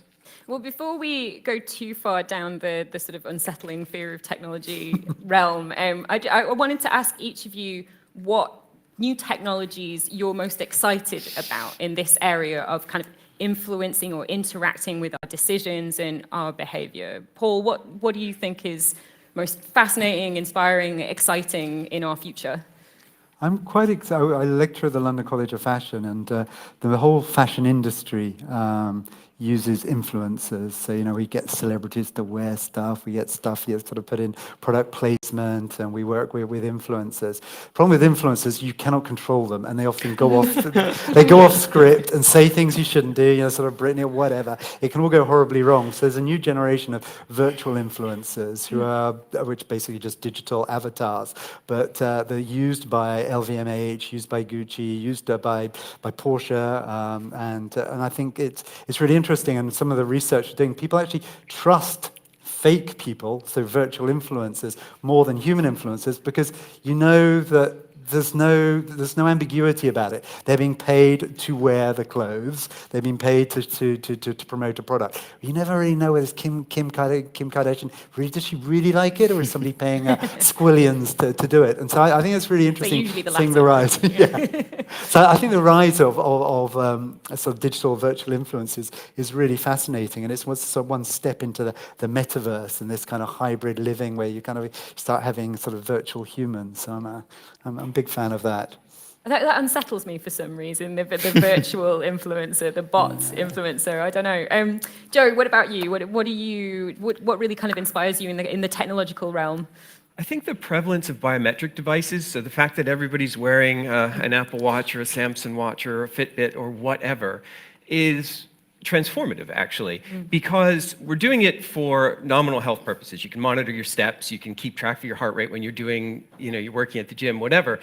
But of course, those companies are actually monitoring the data. So for instance, Google bought Fitbit, not because they really care about your health whatsoever. Google has an enormous amount of analytic data about what you're doing online. And now, for the people who are wearing Fitbit, they can also monitor your physiological reaction to what you're doing online. And I think that there's both sort of good and bad in this. I think that there's a lot of interesting potential to do really, really innovative science and understanding emotional engagement and how narrative and advertising, but also like real content, short films, TV, radio, all of that can be influencing people in terms of their actual autonomic nervous system, which we can get an indirect measure of at the wrist. And I'm excited by that. I think that there's an immense potential for creepiness here. But I sort of would rather look at it in terms of its potential for doing good things of the sort that Leo's talking about. But we need to be aware of some of the other downsides as well. Yeah, the influence on us to have more healthy habits because of the technology that we're wearing on our wrist is a positive thing. And even I think just even understanding whether it's consumers or the public, if you're sharing a public health message and you want to see how it lands, well, now you can do that in a way that you never could do before, right? If you had focus groups of 5, 6 people and you get their opinions, there's all sorts of problems with that. But if you're sort of saying, well, look, across the UK, there are 20 million people wearing these devices when this message is playing, I can get a real-time estimate of how well people engaged with the story. That's a very, very powerful tool for trying to refine our comms. Yeah. And Leo, you touched on it already in terms of the work that you're doing. I don't know, outside of that realm or in addition to what you talked about, what do you kind of have your eye on? So I think it's around all of the data that is being generated all over the world, but in particular around IoT data. So there are sensors, billions of sensors all around the world that are gathering all kinds of data, whether it be air quality, whether it be whether machines are on, how fast people are driving. And we're now seeing this movement within the sort of enterprise B2B software space where they've gathered all of this data and they've displayed it on dashboards to senior leaders within that organization. They've looked at it and gone, well, I don't know what to do with this data. And people are now using that data to sort of tag onto the back of it to say, well, let's use that data to try and influence people's behaviors to make a change to those things. So I'll give you a really good example. One of a company that I've worked with quite closely, they have sensors within vehicles on construction sites. And one of the biggest challenges that our world is facing at the moment is climate change. And these vehicles that idle, which is basically they just sit there running instead of turning them off, they'll idle for 30, 40% of a working sort of day. They're now providing nudges to the people that are driving those vehicles and saying, hey, you need to turn your vehicle off, and as a result, they're reducing the emissions on these sites by as much as 30%. Now, if you expand that into things like aerospace, there's a really amazing company that is working with pilots to change their behaviors around how fast they're accelerating during flight up into the sky. That doesn't mean that these planes are going to start dropping out of the sky, but what it does mean is that they're going to get to a point where they're using less fuel for them to get up to where they need to be. And this means that all of a sudden, through a lot of sensor data and a lot of sort of clever, small behavioral changes, we're able to make huge impacts in terms of the way that, or the amount of carbon emissions that are being given out by these vehicles. So that's just one prime example about how all of this sort of massive amount of IoT data is now being used to help change behaviors. Sort of newer technologies helping the older technologies to be much more efficient. Can I give one more just example? I think just more basic things, having said virtual influencers. I think what we've seen in Ukraine has been absolutely fabulous about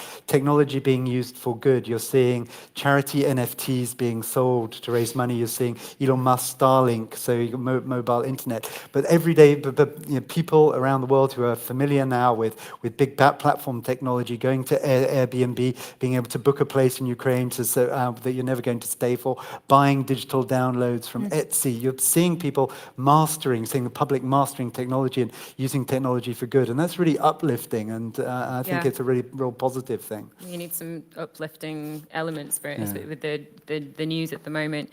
So I wanted to get some basics out of the way as well for the purposes of my own, solving my own ignorance. So the metaverse, can one of you please explain that to me? What is it? How is it going to change our lives? What does it mean?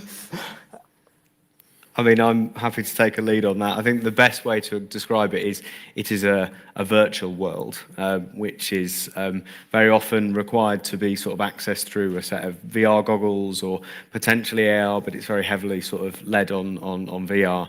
And the idea is that you can recreate any kind of world that you have now in this virtual world. My personal opinion on it is that there's an interesting, if you look at the pure kind of like hard data points, you've got one of the world's largest organizations changing their whole brand name to Meta, which is Facebook, on the view that this is where they see the future going. Now, I think it's hard to say whether that is going to happen or not. I think they're looking very far ahead. I think they've got to, because I think they've got a lot of challenges at Facebook around engagement and what Apple's introducing around privacy, which is obviously having a huge impact into the performance of that organization.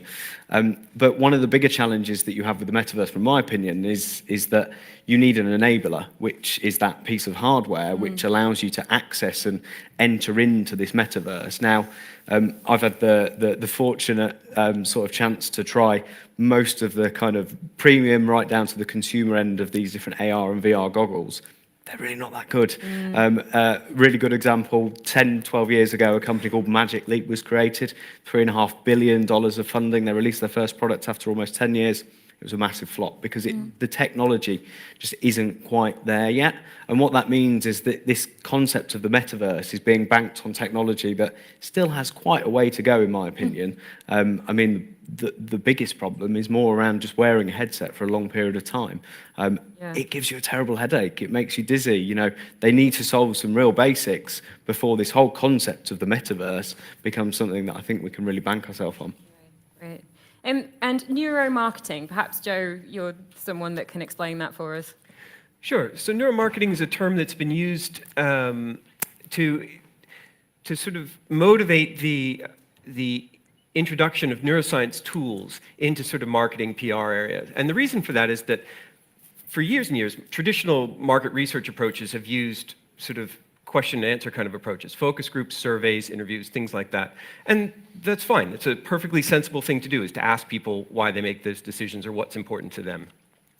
But it's also very limited. There's a lot of things that are going on below the level of conscious awareness in most people. There are also social biases in the way people respond to questions. So there's a lot of reasons that if you just ask somebody, you don't always get an answer that's accurate. And it's not normally that they're just trying to be a pain in the butt. So we know that those limitations exist, but we also know that all of that decision-making is happening inside of our brain, in our nervous system. And with the advances in neuroscience, there's a real interest in being able to use some of these extra tools, whether it's biometrics, which is widely available, all the way through electroencephalography or fMRI, which are tools designed to measure brain activity. I'm going to say directly, but it's not entirely.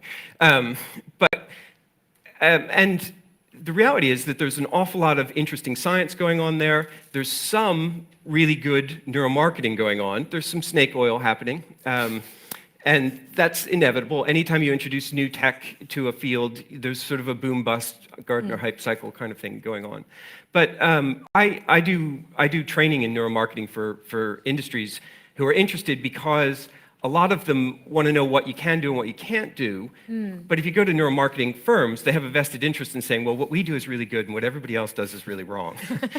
Whereas as a university professor, I don't really have that kind of vested interest. I could tell you what's available and what isn't available, and I'm not going to profit one way or another through whether you go and work with a neuromarketing firm. Yeah. So I just see that as sort of an important type of education, but I think it's an area that's increasingly of interest to a lot of companies.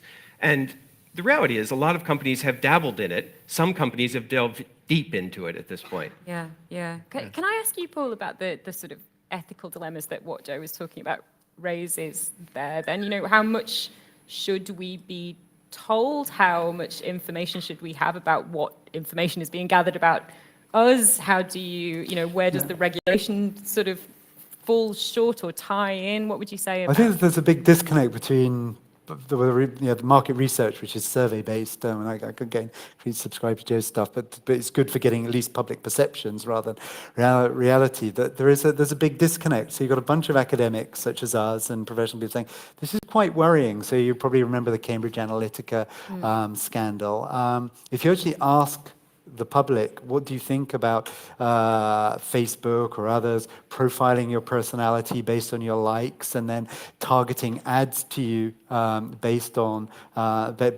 your personality profile that's inferred from your online behavior? It's two thumbs up. It's cool. I get less screen spam. I get more relevant ads. People like it, and so I was sort of super surprised. I mean, similar thing with if you have the war going on at the moment, laws, lethal autonomous weapons systems, which are otherwise sort of known as killer robots. If you ask the British public and the Germans and the Americans are completely gung-ho about it. They think these things, these drones, you can say, go kill person X, and then they just go off and do their thing autonomously. People think, well, it's saving humans' lives. You don't need soldiers. It's just a more effective way of warfare. And for me, the public are generally for it, and it scares the willies out of me. And the same with. I'm surprised by that. You were saying that earlier, and that the support for that does actually really. And the same with I'm getting targeted ads. I get ads all day. It's kind of like it's just not a problem. I got my ad blocker. I don't really care. And if I see an ad, I feel that I'm in control. And I think there is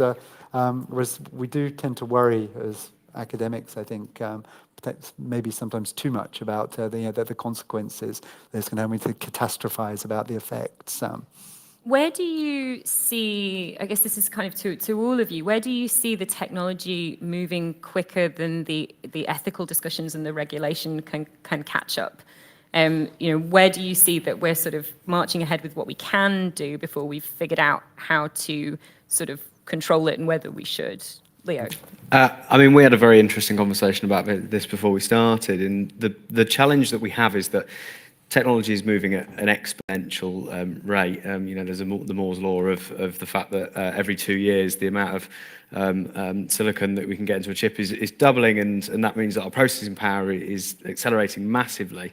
And something that when you talk about technology, people automatically jump to Facebook, Google, Amazon, but actually the consumer side of investment in technology is significantly smaller than the business side. And that business side, the more money that's invested into the business side of technology, that means that the more acceleration we have in terms of this exponential growth of technology.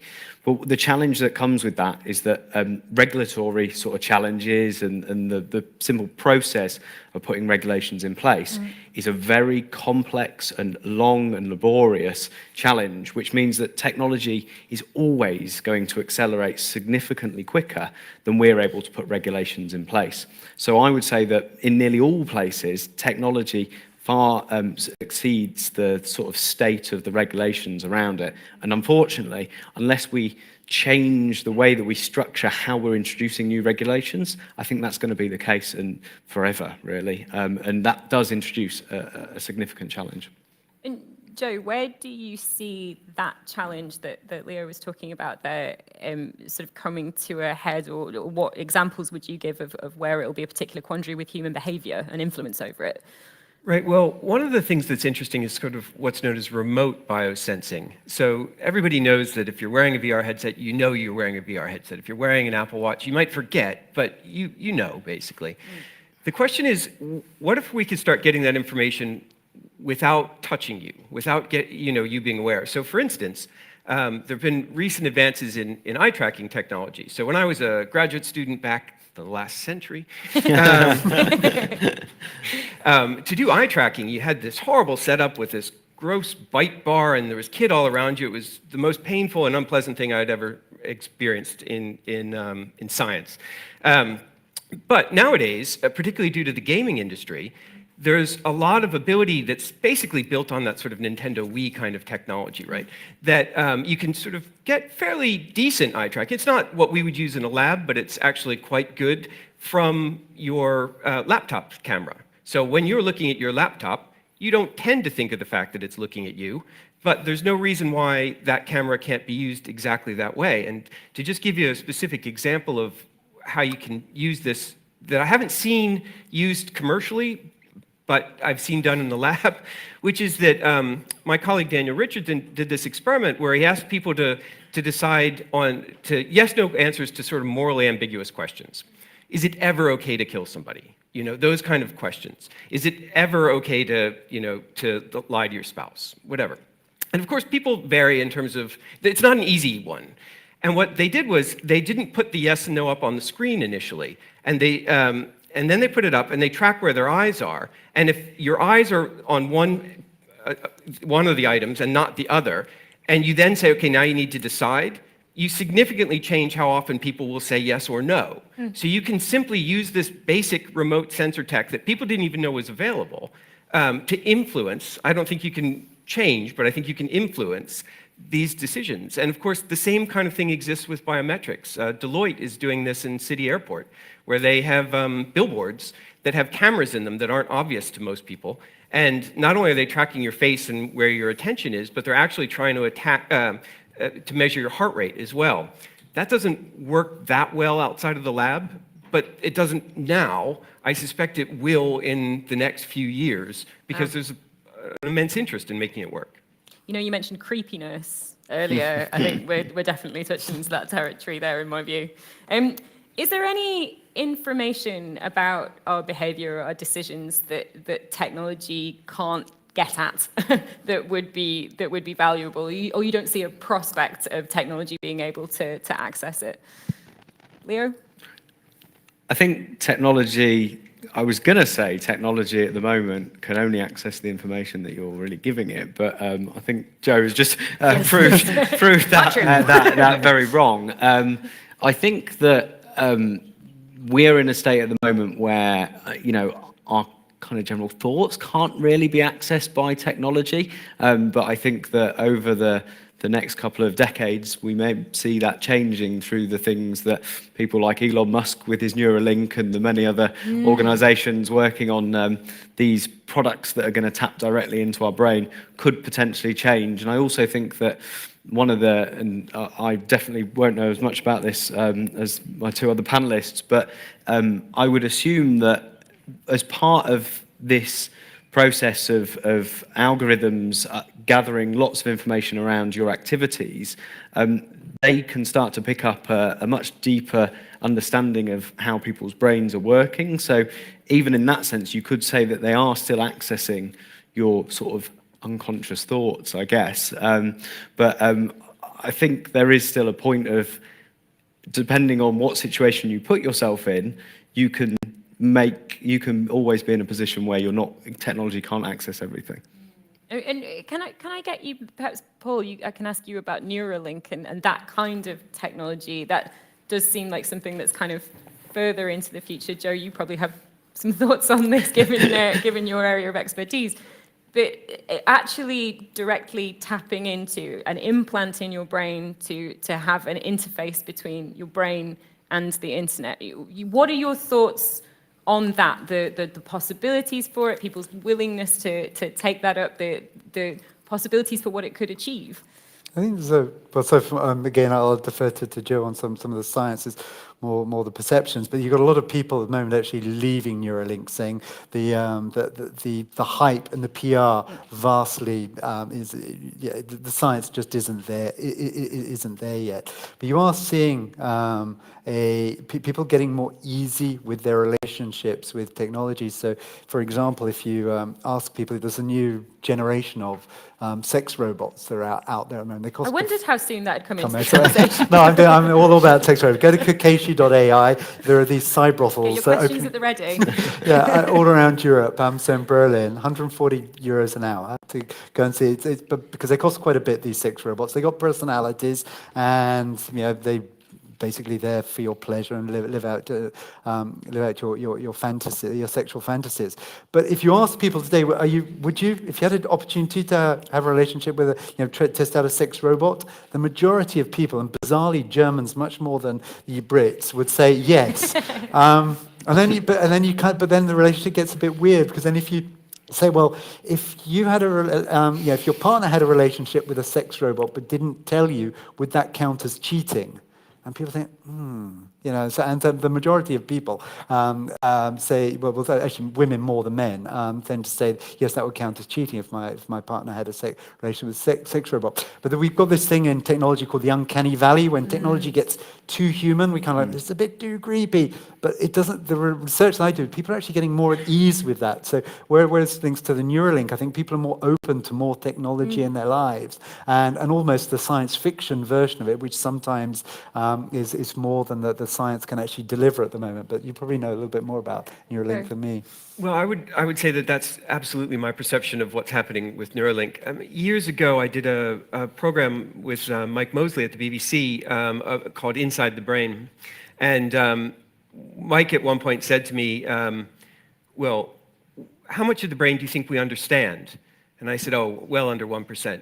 And they stopped filming. They're like, I'm sorry. You can't say that. And I said, what do you mean I can't say that? And they said, well, that sounds really depressing. And I said, no, that's really exciting. The reality is that we are scratching the surface. We understand something about the way the fundamental processes happen.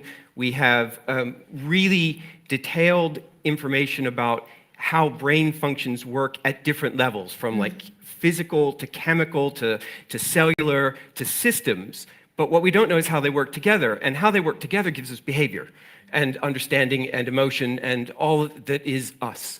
And I would say that we don't have a very good grip on that at the moment. I'd like to believe that we will get there. I don't expect that'll happen in my lifetime. Now, mind you, my lifetime is perhaps a little bit less than some of the people in this audience. But I think that there's an awful lot about what makes us human, and that wouldn't be any different for any other species, right? That we just don't really understand at this point. So I think that there's a lot of potential for development, which I find exciting, but it means that we don't know as much as perhaps sometimes comes across with Elon Musk and Neuralink. Yeah. What, Elon Musk being smug about what he knows? Surely not. I'd like to really invite you all. We've got about half an hour left together, and we have to wrap up by about 3:45. So I'd like to invite you all to the conversation. I really hope you have some questions for our fascinating panelists, as much as I would love to hog the chat here. So please do. I don't know if we have microphones, or we just have excellent acoustics in this. Yes, we do have a microphone. So we have a microphone up here, which will be duly brought to you. So if you'd like to raise your hand, if you have a question directed to any one of our particular panelists, then please do say. And it would be lovely if you'd like to introduce yourself, but no pressure. So we have a question up here in the middle. Your microphone's coming your way. I saw that hand first. Sorry, that's probably me. And we've got another user up here next. Is there a button on it? We can hear you. Yeah. My question is to any panelists, what technologies that are in place right now are you afraid of? Ooh, that's a or good question. if you can't think of one, what do you think is going to be in place that you're afraid of? Existing or imagined future technologies that frighten you. Predictive policing. Ooh, do go on. So it's kind of like, you're probably all too young, but there was a kind of very young Tom Cruise did a Minority Report movie where you kind of predict when somebody's going to commit a crime. And that's actually being used, this technology now in London, where you can predict not necessarily who's going to commit a crime, but where's going to be a crime is going to be committed. And so the surveillance capitalism, I think, is a real issue. And people are, so that kind of scares me, this kind of techno-totalitarian state where you're being surveillance, that worries me. Well, maybe you will have thoughts on this. It's a big question, isn't it? Leo, what scares you? You're very positive about technology. I am. I actually did a TED talk on how technology should be perceived positively as opposed to so negatively, so I'm probably not the best person to talk about. I think anything to do with defence and the growth of technology within the defence sector, I think something that's kind of a little bit unknown is that a lot of technology innovations actually come out of defence and the work that they're doing there. And I think there are some real concerns around potentially how large populations of people are influenced by technology. We've talked very briefly about Cambridge Analytica and the impact that that's had on our country. And I don't want to get into the politics, that was earlier's panel, but you had the Trump coming into power, a lot of that was said to be down to the challenge of how it was manipulated through Facebook. And I think recently Facebook, or a few years ago, they kind of said, look, we were kind of part of the genocide that was happening in Myanmar. And I think that as things like Facebook and Twitter become more prevalent in more developing nations, I think that could help to potentially fuel some of the already very sort of fragile politics that happen in those countries. Yeah, and we're certainly seeing a pretty horrendous example of that, right? Exactly, yeah, 100%. I mean, I think a lot of Russians believe that what's going on at the moment is right, and that will have been heavily influenced through the power of sort of data and how they're influenced through social media channels. Control of information. Joe, what scares you? I suspect I might be the only PhD in artificial intelligence who also is a bit of a Luddite. So at some level, all tech, I have a healthy respect for its dangers. I think Facebook is the thing that I get most anxious about. I almost wore my Mark Zuckerberg is a lizard t-shirt today, but my wife convinced me that was just a step too far. This is being live streamed. We had a question up here at the back, I think. Yes, go ahead. Yes, hi. My name's Casper. Professor Delvin, you've mentioned that the Deloitte uses eye tracking technology at City Airport, but you didn't explain what they do with that technology. I'm just interested in that. Sure. So they have these dynamic billboards, which obviously you just play ads for, and most billboards these days are digital and they change. But what Deloitte did, which was kind of cool and mildly creepy, is they built a little camera into the billboard so that they could track as people walk by how many of them, for instance, turn their face to look at the billboard, and how many of them actually stop and look. And obviously they know what's playing on the billboard at that time. But then on top of that, what you can do is some sort of very basic kind of calculations like, well, is this a man or a woman based on the face that we're looking at? And therefore, we can perhaps give them ads that might be relevant to them. What is unclear, so Deloitte admitted that they were doing this when they sort of got caught, but they didn't say exactly what they were using it for. But it's not particularly difficult to follow Leo's point and connect it with better data and sort of say, okay, well, that's Joe. He's a frequent flyer. We know that Joe's here, and he will often get something for his kids on the way back, so I'm going to feed him ads that are potentially relevant to him. And Joe, me, may sort of say, oh, that's really helpful, actually. I really like that. It's convenient. Or I might be creeped out by it. But that tech is actually, certainly exists at the moment. It's very easy to do. And we don't know exactly what Deloitte is using it for, other than that they're creating these kind of remote sensing analytics that they then sell to their ad partners and say, well, 6% of the footfall stops in front of your ad when it's played at this time of day, etc. Thank you. We have another question just behind me here. Hi, my name is Veronica. So my question is, in this DNA age that, as you previously mentioned, the tech companies are gathering more and more information about us, information that we're not even aware of is being gathered. Is there any hope for consumers, for online users, or just simple people to kind of preserve at least our privacy, at least like partially, or is it just becoming less and less likely the further we go? And yeah, what are your opinions about that? No particular speaker. I think it was Zuckerberg who said it's like privacy, isn't that like a 19th century concept? So I think But he's a lizard. He's a lizard. Oh, yeah. And this is live stream. So I think I was lucky enough to go to Bhutan a couple of years ago, looking at a small little Himalayan country, and they do something quite, well, do a number of things quite marvelously. One, instead of simply measuring GNP per capita growth, they measure GNH, gross national happiness. So the goal is happiness. And one thing that is really interesting that they do is that from primary school, kids are taught digital literacy. And including the role of digital surveillance, disinformation, and so I think digital literacy. And we talk about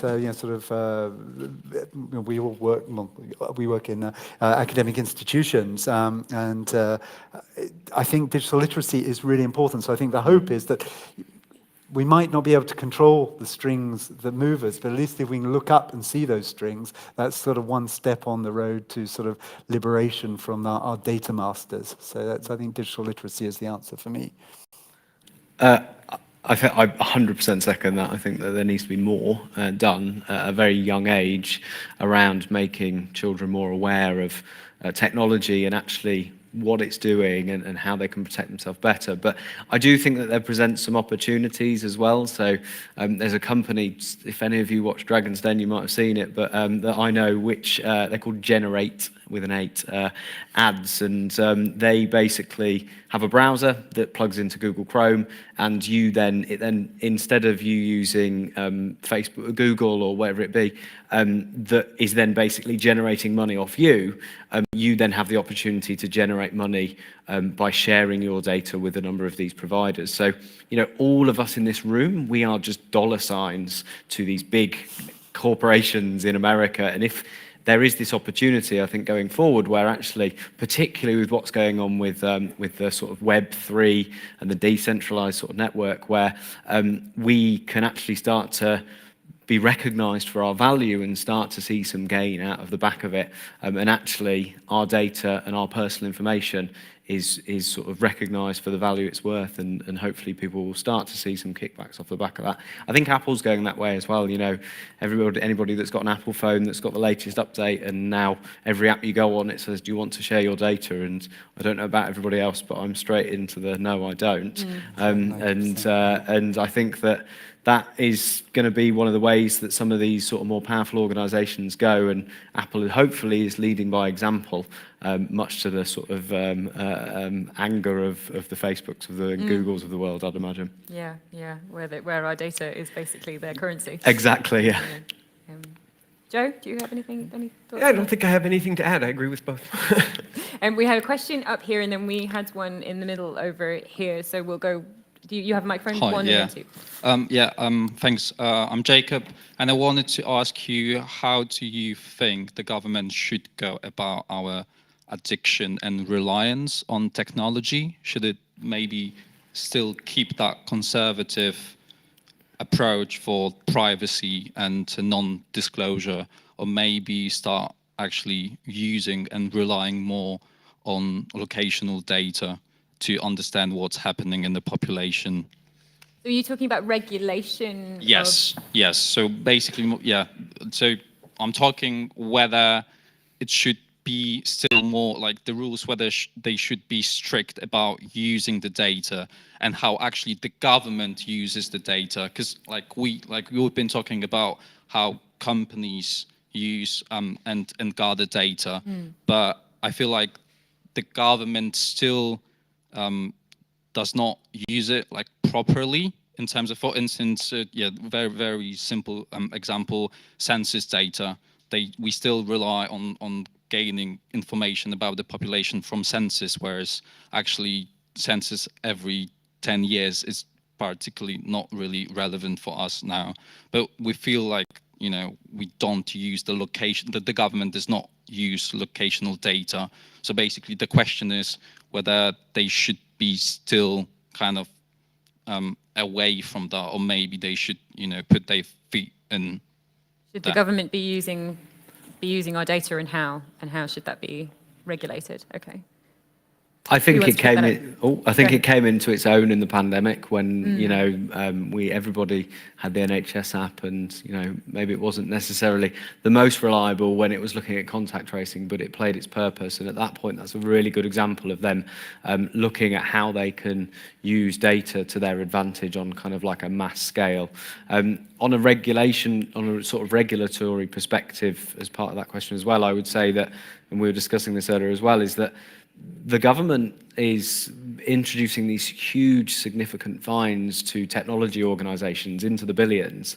And I think that what would be really good is actually if the government started to use some of those sort of that revenue generation, should we call it, that they're gaining from these fines to put towards speeding up their regulatory processes that we were talking about earlier that are currently sort of very delayed. The biggest thing that came in terms of regulating how data is used was GDPR, and I remember that in our business when it was coming out, we all sort of threw our toys out the pram and go, oh, how are we going to do anything? And then all of a sudden it came in and we went, actually, it's not really made that much difference. And that is the biggest thing that's happened over the past kind of decade for regulating data. And to be honest, it wasn't enough, and they could be doing a lot more, I would say. But there are some great examples of them using data to better them sort of their activities. Can you imagine sort of Boris Johnson and Mark Zuckerberg having a love child? It would just be a nightmare. No, I think it's really scary. You're going to give me nightmares. So thank you for that question. So no, the more government can stay out, you know, I'm sort of libertarian. The data, it's sort of data valence, or I think is government using tracking us, and it's being used to good. I mean, it depends on your politics, but in China, it is used, and so you get social credits when you're being nice to each other. So the government will know if we're being nice and friendly to each other, and say they'll open certain doors, such as, and we've seen it with vaccine pass, whether it works, whether not. So I think there are big issues, but should the government be spying more on us? It kind of depends on your politics. I really want to dig into that. Are you don't have to answer this or not, but are you pro happiness sort of the calculation of people sort of doing good in China or not then? What do you think on that? Because that's always the big one that comes up when you're kind of looking at the Chinese politics and how they're using data and things. No, because I'm fundamentally a libertarian. So okay. But that it can have positive social, large-scale positive effects, and that you can actually nudge people to be nice to each other because of the rewards they're going to get, and to be kind to each other, and to promote generosity through nudging, which it is. Well, yeah, if you believe in that kind of paternalism, then it comes down to pure political choice. Yeah. And do you think that could come over to sort of Western society as we? I do see some slight. The pandemic has really been quite illustrative of that, hasn't it? Like how much we're willing to cede control and cede our data, even when it comes to something as important as public health. You know, by traveling in the pandemic, you can see the different responses from different populations and the different approaches from different governments, and just how much people are willing to sort of go along with that. What's your view, Joe, on the how much the government should get involved in gathering our data? I would definitely be a data libertarian as well. I think the digital privacy issues are important, and I am the person who says no to every one of those cookie questions. But I mean, I actually have tools on all of my devices to block all of that. Right. So actually the government's incompetence during the COVID situation with the NHS app and things made me feel more relieved, because look, it's not hard to imagine that if they were a little bit more competent and they were just simply using our sort of tracking data that they could have gotten from Google, that you were getting every month sent to you from Google as to where you are, then they could have been finding people left, right, and center for moving more than 6 meters from your house or 50 meters or whatever. And it was never clear what it was. But, there were an enormous number of stories of people who would walk to the park and then both get fined because they had coffees in their hand or something. And clearly they weren't exercising because they had a coffee. And, that was playing out at the same time Dom Cummings was driving hundreds of miles. So if they were using the data in any sort of sensible, competent fashion, I think that the risk of sort of almost totalitarianism is unprecedented. I mean, I think we are talking 1984, Brave New World, Aldous Huxley kind of style. And the fact that they seem as incompetent actually makes me feel a slight sense of relief towards that. Yeah, I had a story from a friend in Singapore who went out with the zone that he was allowed to travel, just walked accidentally too far. Right. And a van with the authorities turned up, picked him up, and arrested him. So it really is. It's been sort of night and day and incredibly political. It's been fascinating and somewhat scary at times. We had another question here. Yeah. Thank you so much for the panel. It's extremely interesting, and I'm Marlena. Anyways, I have 2 questions, and actually one of them was already answered about the Chinese surveillance system. I was about to ask you, what do you think about it, and whether it's going, probably some of the other countries are also planning or willing to implement this system, and what do you think about it? If you know anything more, I'm super curious. And the second question is related to the technology that you talked about that predicts when and where a crime might be committed. And I'm really, really curious how that works. So if you could elaborate a bit on that, I would be super thankful. Thank you. So first of all, the China surveillance, any other views on that, takes on that? You didn't give me your view. Yeah, what's your view, Leo? Tugging on that thread. I think it's fascinating. I think if there's any way that we can make people behave in a better way, potentially it could be beneficial. But I do think that it is also very worrying that somewhat of a very authoritarian government can have control of such personal data in terms of your day-to-day activities. I've got a personal kind of anecdote of the Chinese system of surveillance so we do work in China, and I went in and they take a scan of your face, and then on exit, if you have been caught by any of their cameras through facial recognition jaywalking or through not wearing a seatbelt in a taxi, you'll be fined, and if you don't pay that fine, you're not allowed to leave the country. So there are some really serious, and these are cameras that are, I've never seen so many cameras in one city than I have in Shenzhen, which is kind of the tech hub of China. So yeah, I'm not for it, but I do think there are some potential gains if we do it ethically that could come from that. Pros and cons. Typically non-committal scientist answer there. But, Joe, what are your thoughts on that? I mean, I personally find that kind of surveillance unbelievably creepy and offensive. But, look, I'm also a middle-aged white guy, and I'm the least oppressed group that there is. I'm the oppressor, sadly. But that tech is being used against the Uyghurs, for instance. Those kind of cameras are being used to identify Uyghurs based on facial recognition and patterns of association outside of essentially what amount to camps, so that they can't hide, and that is terrifying to me. I think I'm sure I don't know a tenth of what's actually happening, but I know that tech is being used because it's been widely reported at this point.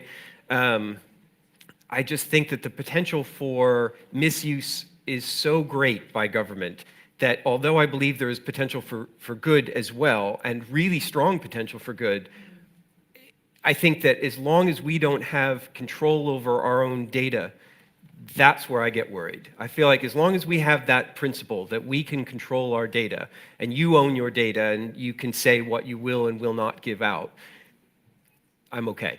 Once that's violated, then I feel very insecure. There's also the unintended consequences. And I sort of work for a company that, well, client whose name will remain anonymous, but they use AI technology to do employee satisfaction. They want their employees to be happy. They want you to go to work and be happy. They want happy, smiley people. So they got this little camera that's sold through AI, and it measures the amount you're smiling when you get into work. So it counts whether you're smiling. And so you get these weird conversations between your line manager. Make sure you're smiling as you come in through the office by the camera, and you think, my God, it's like living in some dystopian hell. But I mean, it's the unintended consequences when you then try and game the technology. Yeah. What exactly are you measuring? That's that does sound very 1984. And also, there was a thing on the predictive policing.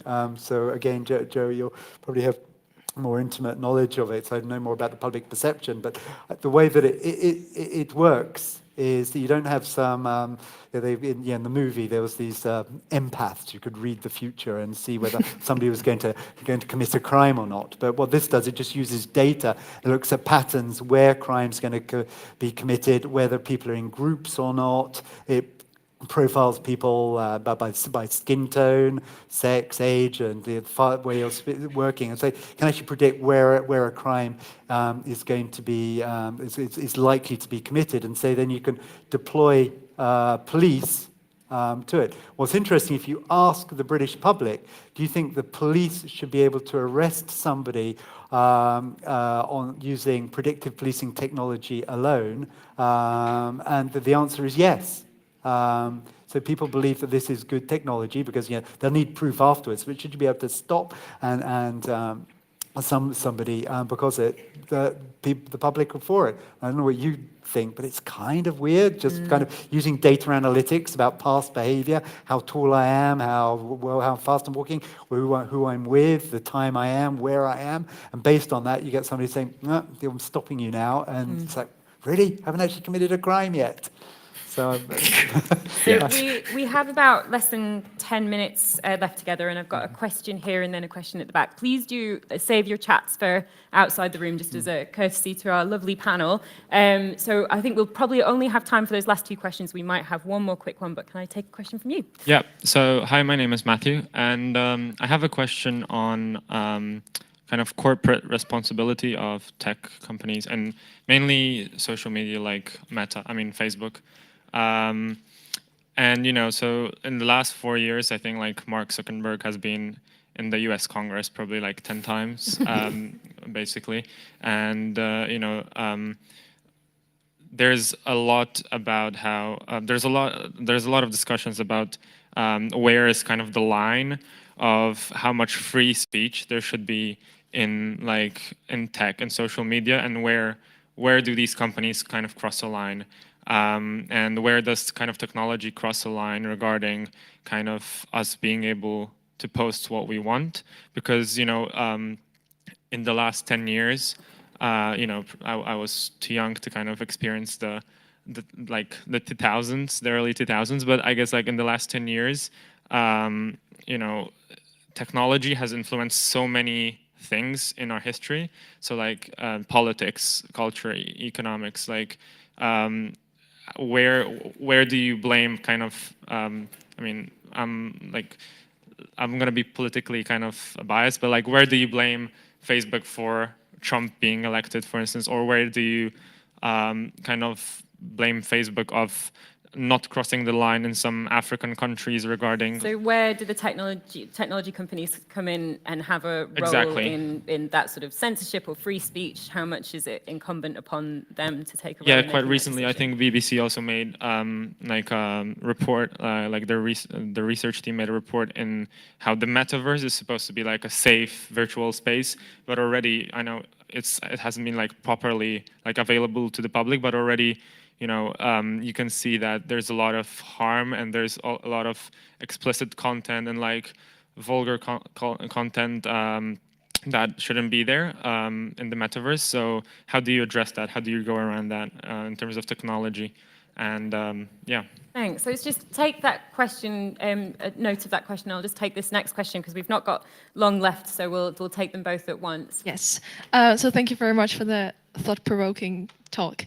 My name is Kaya, and I was wondering more about the neuroethics, but also, I guess my question is, will there be a point where we get too excited about the new technology, about changing the world, and then we make a mistake and the technology goes overboard? Will we be able to kind of repair it with more technology? Would that be acceptable to repair a technological mistake with more technology, or rather not? What sort of technological mistake are you talking about? Skynet.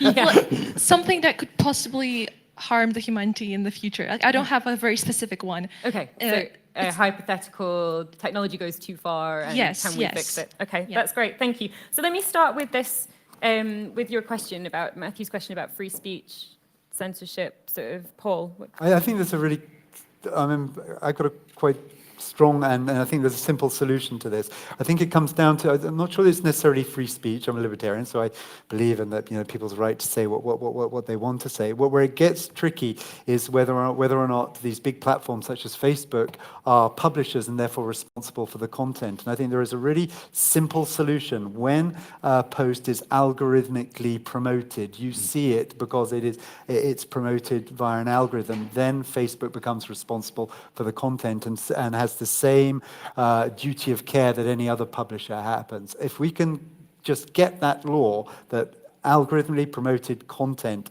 that the platform is responsible for in the same way whether BBC or any other presenter, I think that would solve a lot of the problems. Right now we don't have that. So I think it's, for me, maybe I'm dodging your question, but I'm not sure that sort of where the responsibility lies, but where it definitely, I think it lies, is where where Facebook intervenes and promotes a particular post because it does incite, it does grab attention, so they can sell more ad space, and then they are publishers. They are literally publishing the content. So I think there's a lot of nonsense around. Well, we're not publishers. Well, if you're promoting content, for me, you are. Saying that for me, that would be that's where the line gets crossed when they promote content.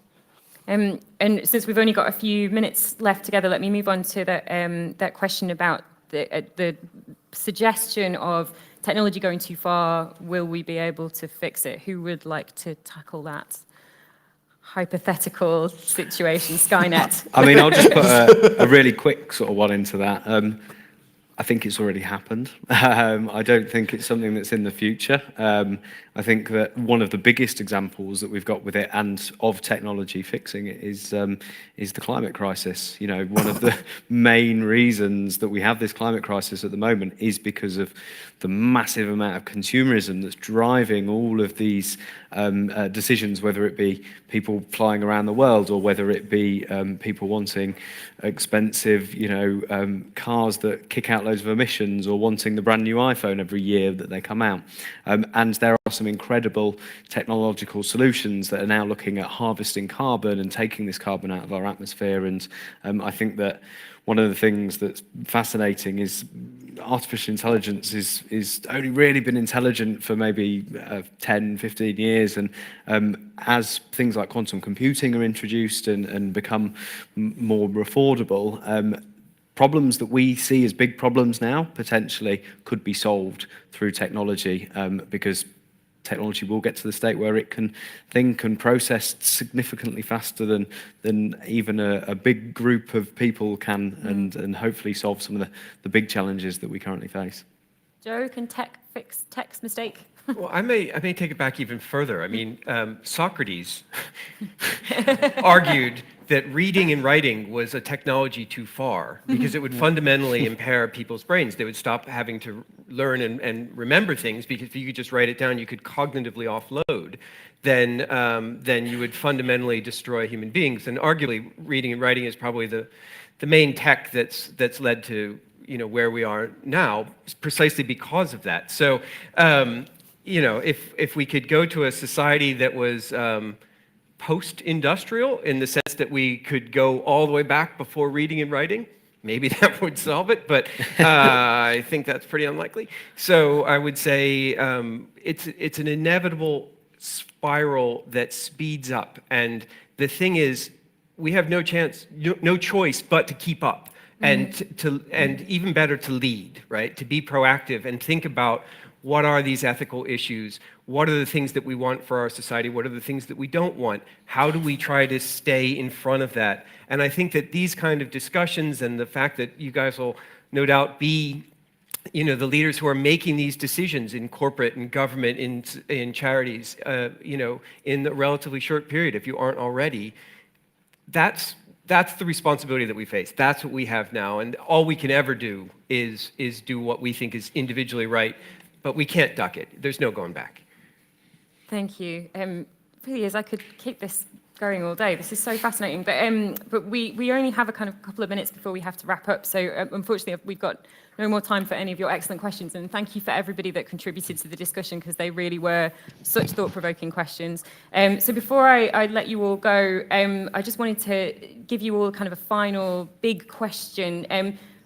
Any thoughts from you to kind of wrap up this discussion about the future of technology and the influence on the way we think and our decisions? Paul, do you want to start? Yeah, I mean, I think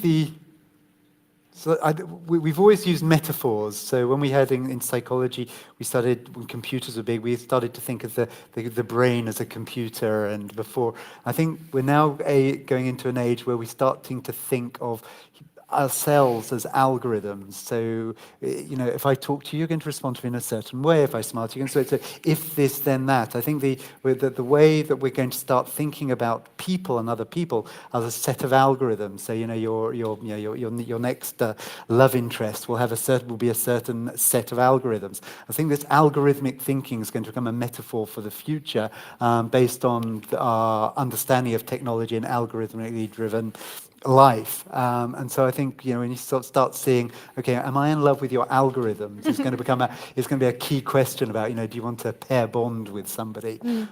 It somehow feels quite reductive to sort of hear it described like that you could be kind of drilled down into an algorithm. So yeah, I don't know why. Leo.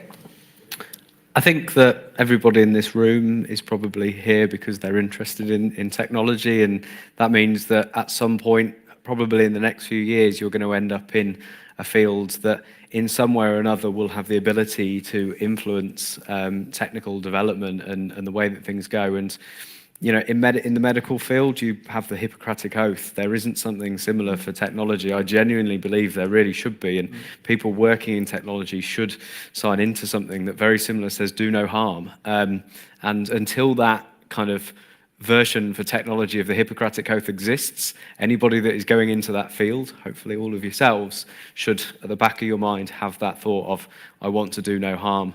And if you do see Mark Zuckerberg, give him a bit of a slap and say, you should be doing no harm. So yeah, I think we're all the leaders and we're responsible for what happens. And you know, we can only be the ones to blame if things go wrong. So you've just got to do the best you can. Joe, thoughts for the future? I think that in the best form, tech allows us to be more than what we are. Whether that's just ability to cognitively offload, that is to say, to store information that you can then access, or to, you know, nowadays to argue about fine points of movie lore by pulling out your phone in the pub, and, you know, but you have this access to information that we've never had at this level, and that's going to continue and amplify. And I think that you know, it will lead to devices that allow us to implant, you know, in our brains or in some socket kind of form that gets away from putting a VR headset on, or doesn't require us to hold like a physical device in our hand. I think that's all going to happen. And I think that that's going to happen because we want it to happen, because it makes us more than what we currently are. And the only way we can ride that wave and succeed is through digital literacy, making sure that we're thinking about these topics.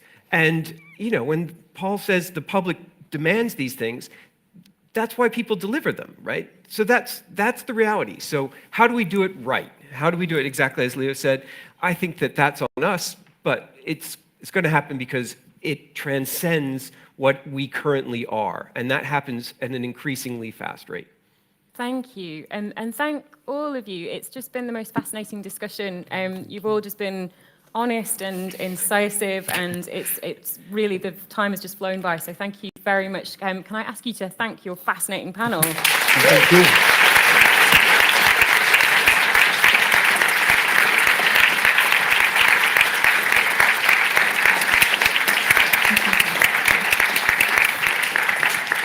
And thanks all very much for your brilliant questions. Do keep the conversation going through the rest of the event. Enjoy. Absolutely. Thank you for mentioning it. That's what I was going to propose. And thank you for bringing that opportunity to our audience.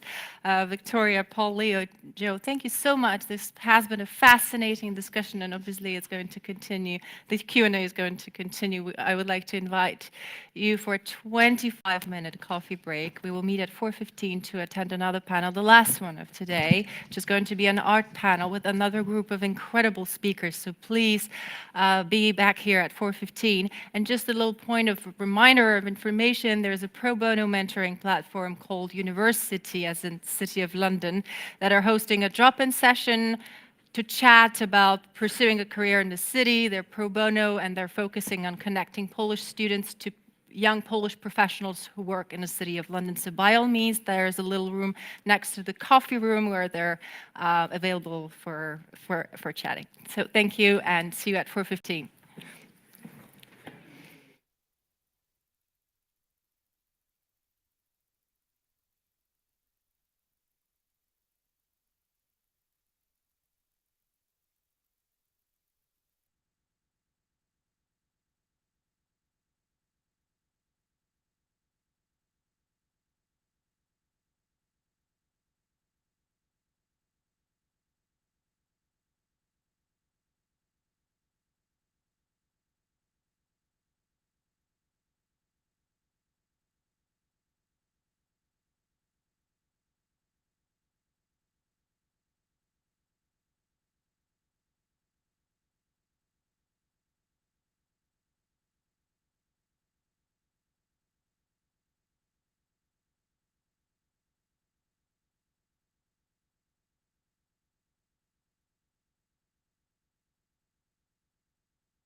welcome back.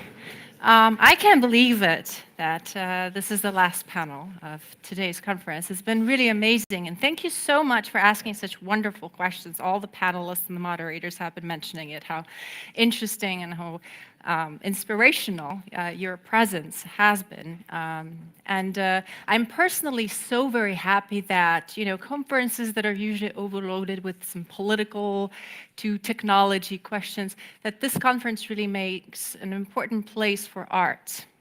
And thereby, I would like to open the art panel. We will be discussing art as a tool of bringing meaning to the world, and especially in times of uncertainty, these questions of how to bring meaning to our everyday existence, these questions are of such an importance. Traditionally, already, I will introduce our moderator, who is Fiona Hayes. Such an impressive lady, a designer and art director with 30 years of international experience in magazines, fashion, and contemporary art. She has been art director of House and Garden in the UK, GQ in India, the British and Russian editions of Cosmopolitan and Russian Vogue. Fiona is a co-author and art director of the Fashion Yearbook, a compilation of the year's best magazine covers, editorial, and advertising imagery from around the world. And moreover, she is an associate lecturer at Oxford Brookes University. Fiona, welcome, and the floor is yours. So thank you very much, Susanna, and thank you, everyone, and good afternoon. It's absolutely lovely to see you all here this afternoon for the last session of the UCL Leaders Conference. I hope you've all found it an enjoyable and inspiring couple of days, and I think we should say a huge thank you to the organizing team. They put together a really fantastic set of events over the last couple of days, so well done to all of the team. So for our final session, as Susanna said, is dedicated to a subject that is as old as human history, but as timely and as urgently relevant as today's news headlines, as this afternoon's news headlines. Art as a tool of bringing meaning to the world. And our panel today is absolutely astonishing. They have an amazing range of experience from theater and film to art, to painting, to installation, to poetry, to NFTs. And so I would like to invite the panel, Christoph Zanussi, who has come for just the day, just for this event, from the Strasbourg Film Festival, where he's on the jury. Arch Hades, can we invite you up here? Arthur Pujois. Jan Komasa and Jan Valik.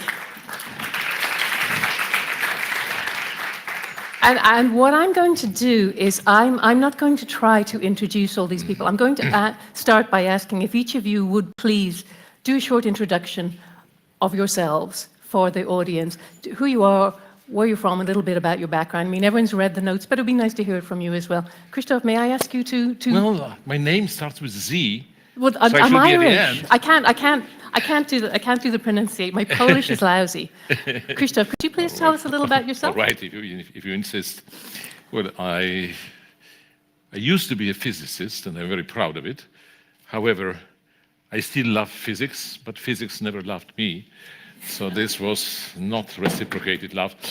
And then I became a filmmaker, scriptwriter, producer to some extent, also working for stage. And teaching. I was professor. However, I feel very shocked that some of the best films I see are made by people who never studied filmmaking. So what do we do in these film schools? I am not sure. So, thank you very much, Christoph. Arch? Thank you. Can you hear me? Yeah, I think so. Okay. In that case, thank you very much for having me. I'm Arch Hades. I'm a London-based... No, you can't hear me? No amplification. Apologies.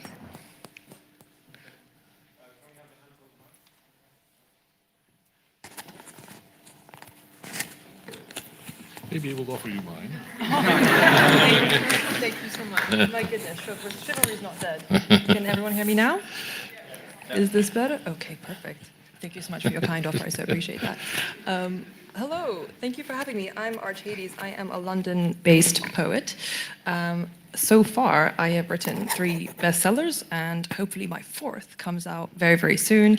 And normally I write traditional lyrical poetry, mostly about philosophical subjects such as existentialism, which is my absolute favorite. And recently, I've decided to shift my focus onto the intersectionality between spoken word and different mediums. And so I'm sure you guys are all familiar with the world of NFTs at this point. If not the whole world of NFTs, at least you would have heard of it, I hope. So this is something of a specialist area that I really enjoy delving in myself. And my debut project called Arcadia, named after my 4th volume, was sold at the Christie's evening sale last year, making it the most expensive poem ever sold. That's how I want to carry on making art in that particular world, but of course poetry is ultimately my focus in terms of making art. Thank you. Thank you, Arch. And Arthur? Can you hear me? I can. Can we hear Arthur? Yeah, okay. Hi, thank you for having me. So I'm a French painter. I make stained glass as well. I studied at the Slade, actually, which is a part of UCL. So it's quite nice to be here today. Yeah, my work is rooted in magic, intuitiveness, spontaneity, and energies. Okay, thank you very much, Arthur. And Jan? Hi, do you hear me? I can hear everyone. Yeah? You're okay. I'm a film director from Poland. I'm based in Warsaw. I made 4 films, 4 feature films, a couple of documentaries, 2 TV series. I make a ton of commercials. Also, I come from a family of artists, so we're always kind of creative, like a creative team. We also critique our work heavily, which always helps. Sometimes it doesn't. I teach at film school in Łódź as well. And yeah, happy to be here and share my experience with you. Thank you, Jan. And the other Jan. Oh, hi. Can you hear me? Yeah, I guess. All right. So I'm a London-based artist working in painting, and originally I come from Slovakia, studied in Czech Republic, then moved for a couple of years to different residencies in Europe and in East Asia as well. And before moving to London, I lived for a couple of years in Belgium, and well, I do painting, as you can see. Thank you very much, Jan.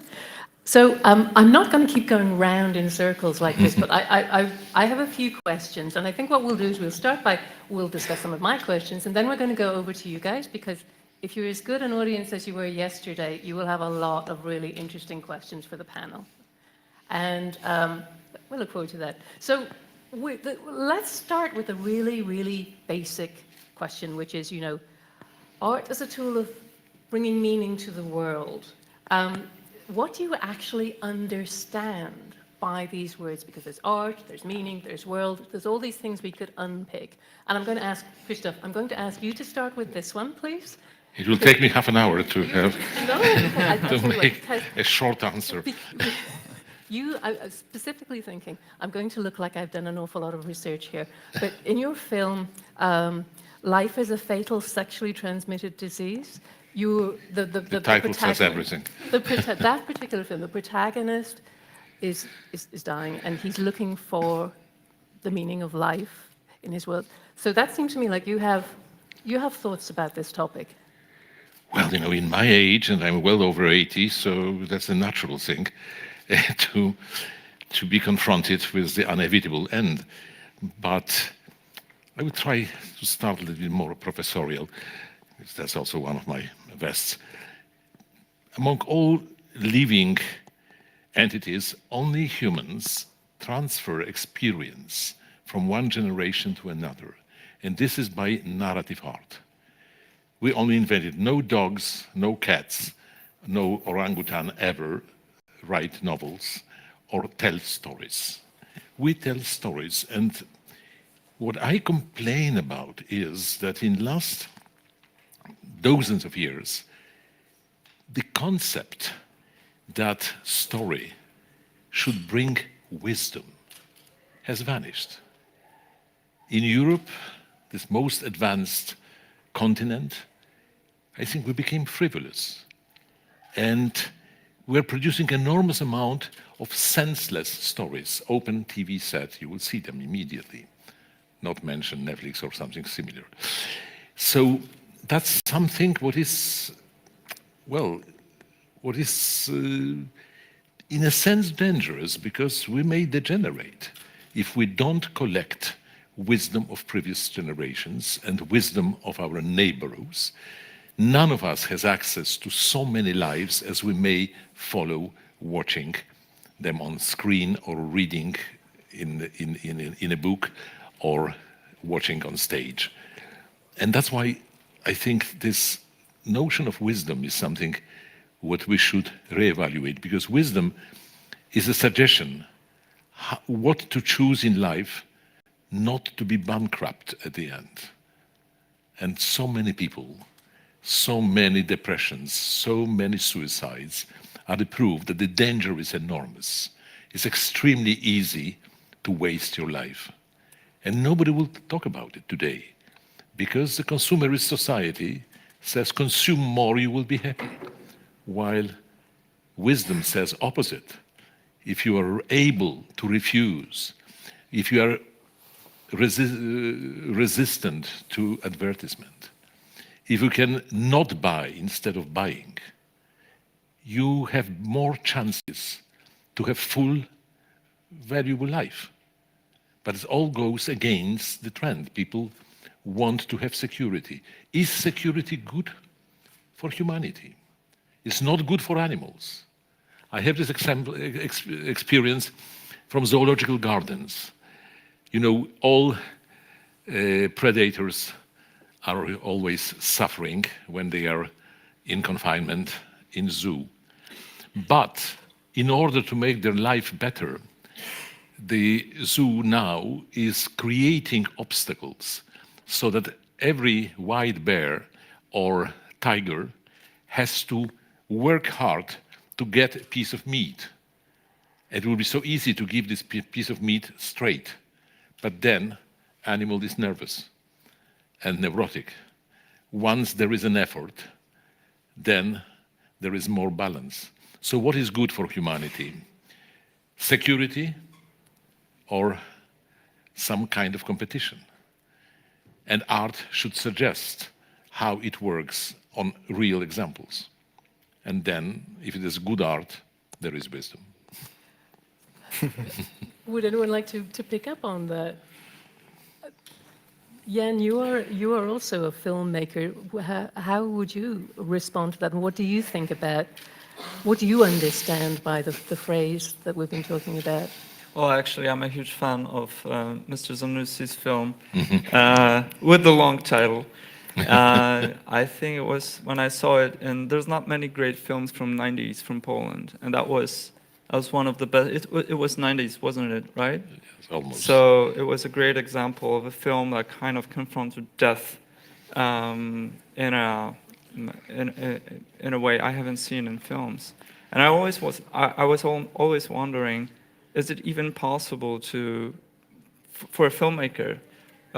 Because basically, what do we have? Our platform is 2 hours of your life, and in those 2 hours, that's I would say, opportunity window for us to say something, confront you with your beliefs, and provoke you into thinking differently for a second. So, as a director, I always come from the place of first having something punchy enough in terms of thought-provoking concept, and then extrapolate it into something bigger, like a story, finding certain characters, and then finding a way to create a certain type of narrative around it, and then find, obviously, the storytelling style for it. So it all comes down to the concept. And I think if people, my view, if people leave the cinema after watching my film and they don't talk about anything, it means I failed. Because, you know, I would love to provoke people into discussion. I remember once I watched a film with Leonardo DiCaprio,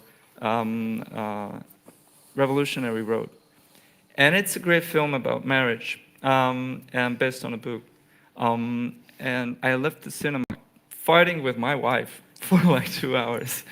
And till this day, it was such an amazing example of an art spurring people into thinking, speaking their own truth. Because usually, as Mr. Zanussi said, usually we tend to fall into this comfort zone of you just go by, you create wealth for you and yourself, comfort zone, right? I think, if there's any obligation for us filmmakers, is to provoke people to leave their bubble and to reach out to a different world for a second, at least for 2 hours, or maybe 40 minutes of the like a TV episode or whatever. That's, if we're successful in doing that, that's great.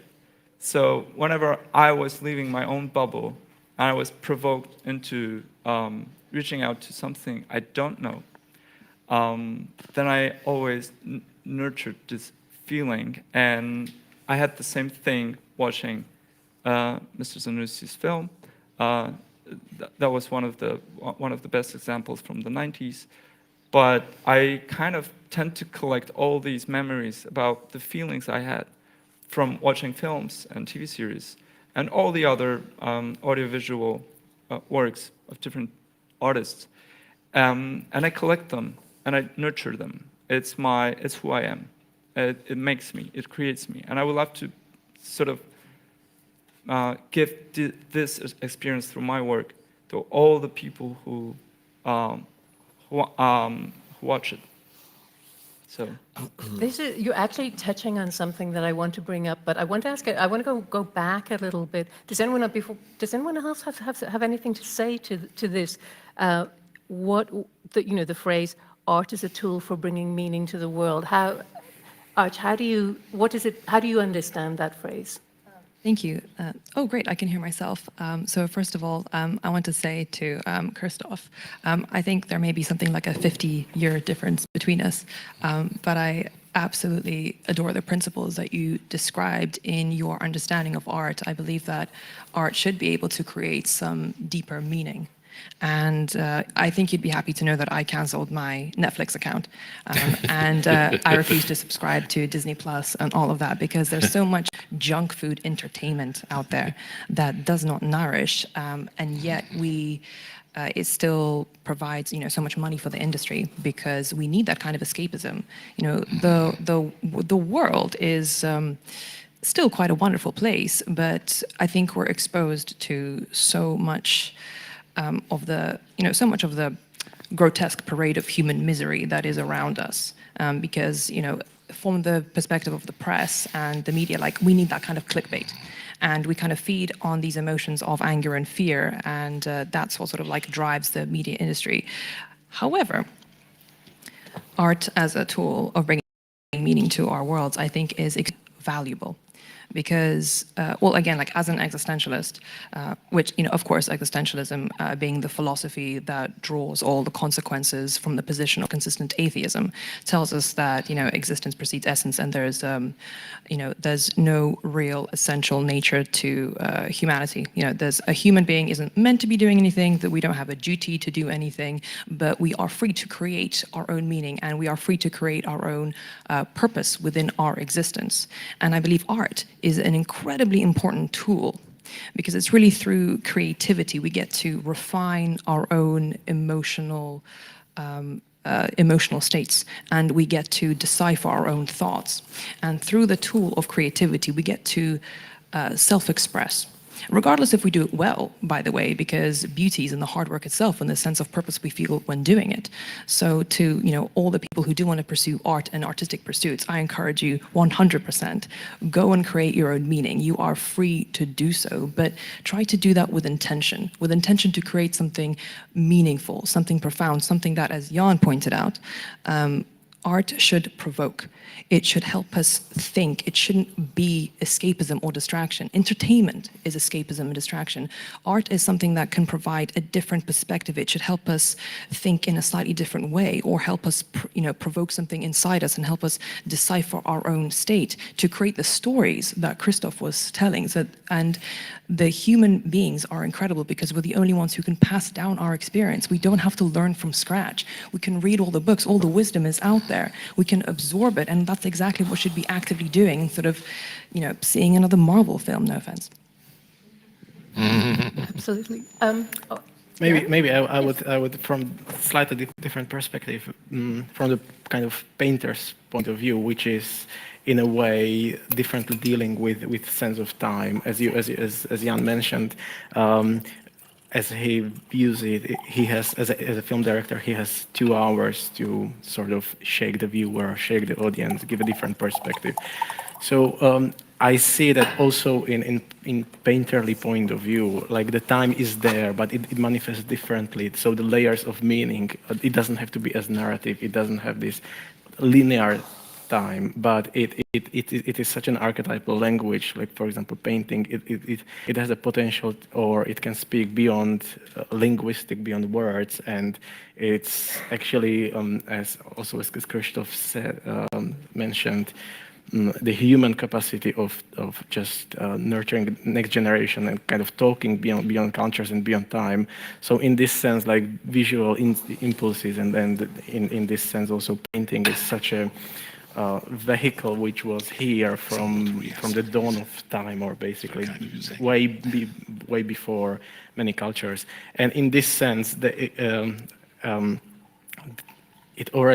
word meaning has such many ways of how to look at it. But as I see it, it's such a kind of layered cake in a way, like infinite layers, because we can go back in time. We can actually, within contemporary art, of course it's of our time, but at the same time, like we are in discussion somehow. We can be with discussion with different times, different cultures, different authors and topics, and that gives another sense of meaning. And sometimes I will just finish on the thing that as most painters, you basically face, let's say conventionally, like blank canvas, like there is nothing, right?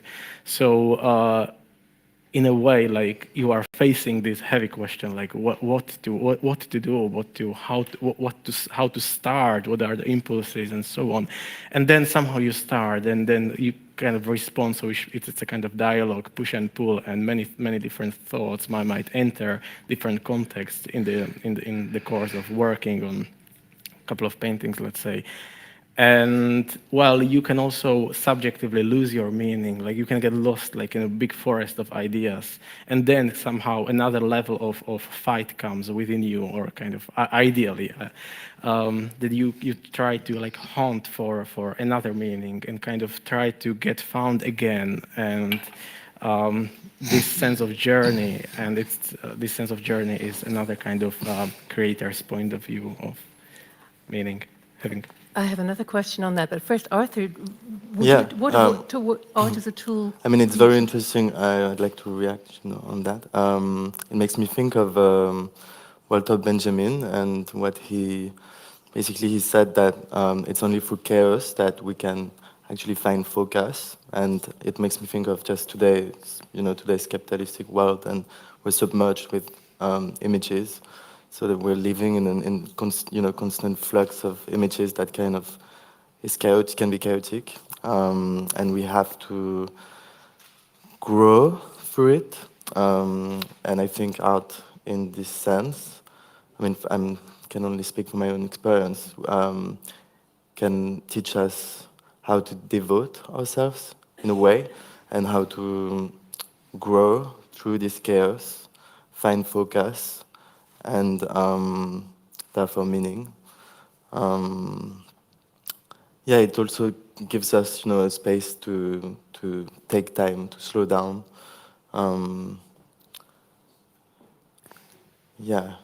Yeah, also, if I can add to it, on that note, talking about painters, for example, the other day I was at Victoria and Albert Museum to just, deliberately see John Constable and William Turner's work at this Romanticism section. And it's amazing because you have two painters of the same period, but two very different approaches. One was creating in Suffolk, which is John Constable painting landscapes only, without any, at the same time in Europe, there was one of the most horrific wars. Napoleon was basically on his way to Moscow at the same time, right? So there were many things happening at the very moment, but John Constable, you don't find it in his work. Whereas in William Turner's work, also he was painting landscapes, but he was trying to find, through the landscapes, he was trying to refer to the situation. And it's a stark contrast between the two artists. And I think it's there on the two sides of the whole spectrum of different approaches and attitudes artists can have. I think it's kind of, to talk about architecture for a moment, I always think it's amazing that the same time that in the US skyscrapers were being built, in Bavaria, King Ludwig was building the fairy tale castles. There's so many different things going on exactly at the same time in different locations in different parts of the world. And one thing I wanted to ask you all is, do you, as an artist, as in your disciplines, do you feel a need, or do you feel any need, let's call it a need, to respond to events that are going on in the wider world? Christoph, you're referencing human history and acquiring wisdom, and Jan, you're talking about the building on the work of the past, and Jan, you're just talking also about Constable and Turner and so on. Do you feel the need to respond to events in the world? Is it important? Is it not important? Maybe not an immediate response, because for immediate response we have other means. But if we will look for sense of our life, every event is a test, it's a verification. Are my ideas right? And I try to redefine what I believe is good for humanity and is good for me. And I have growing doubts, because very often things which are believed to be good for humanity turn out to be not. And then I have to rethink my own ideas. And this is an impulse that comes from the outside world. Yeah. Do you think this is something that you have always, has it always been like this for you, or has it changed over time? I'm too old to remember. I'm afraid it was always the same. But that's an illusion that most people have. When you don't look at the mirror every day, and artists should rather avoid it because we are tempted to be narcissistic. So better don't think about yourself in the past. There is still some little future, and that's enough to focus on. Good answer. Art, how about you? What do you think about that? And also, so I just want to say that because a lot of your work and your poetry has been influenced by what's happening in your world, not just the wider world, but you specifically. So how do you deal with that? How do you balance it even, or do you? No, that's a very good question, and perhaps Christoph just answered that question for me. As artists are very self-absorbed, and it's a lot easier to write from your own experience. It's much easier to sort of stew in your own world and sort of write and write from inside out. But I guess to answer your question more directly in terms of if artists feel a certain need to engage with their external circumstances and reflect, I think it's a highly individual choice that we make, and perhaps this need can be reflected much more effectively and much more efficiently in different type of art mediums. But I guess the main kind of point that I would kind of want to make on this topic is whatever needs you may have, whatever duty you may feel towards yourself, it's a highly individualistic choice. And I entirely respect that, because all we have is choices, and each of us is the sum of our own choices that we make. So I guess as an artist, you feel a certain calling, people say, to self-express and to create your own works of art. But as far as it goes to engaging with external environment, just like Jan mentioned, John Constable, I don't believe you particularly have to have a duty to react to anything that's going on around you. And I know that in our very reactionary world of, Twitter and, Instagram and Meta, it's always quite tempting to engage with something. And if an artist does choose to engage with some kind of political or social or environmental issue that is pressing in the public eye, it's of course their choice, and they are very free to do as they wish. But I guess I would just say be very careful about entering public discourse, especially if you're going at an angle that you may not be particularly well versed about, because at the end of the day, artists are not politicians, and we are not privy to the kind of information that politicians and journalists and a lot of other, intelligence officers do sort of get. So if you're going to enter the public discourse arena, I would just say be very, very careful. However, if you feel compelled to share your perspective on it, or if you want to, platform a certain issue, you're very welcome to do so, but I guess just be wary of the consequences of doing so yourself.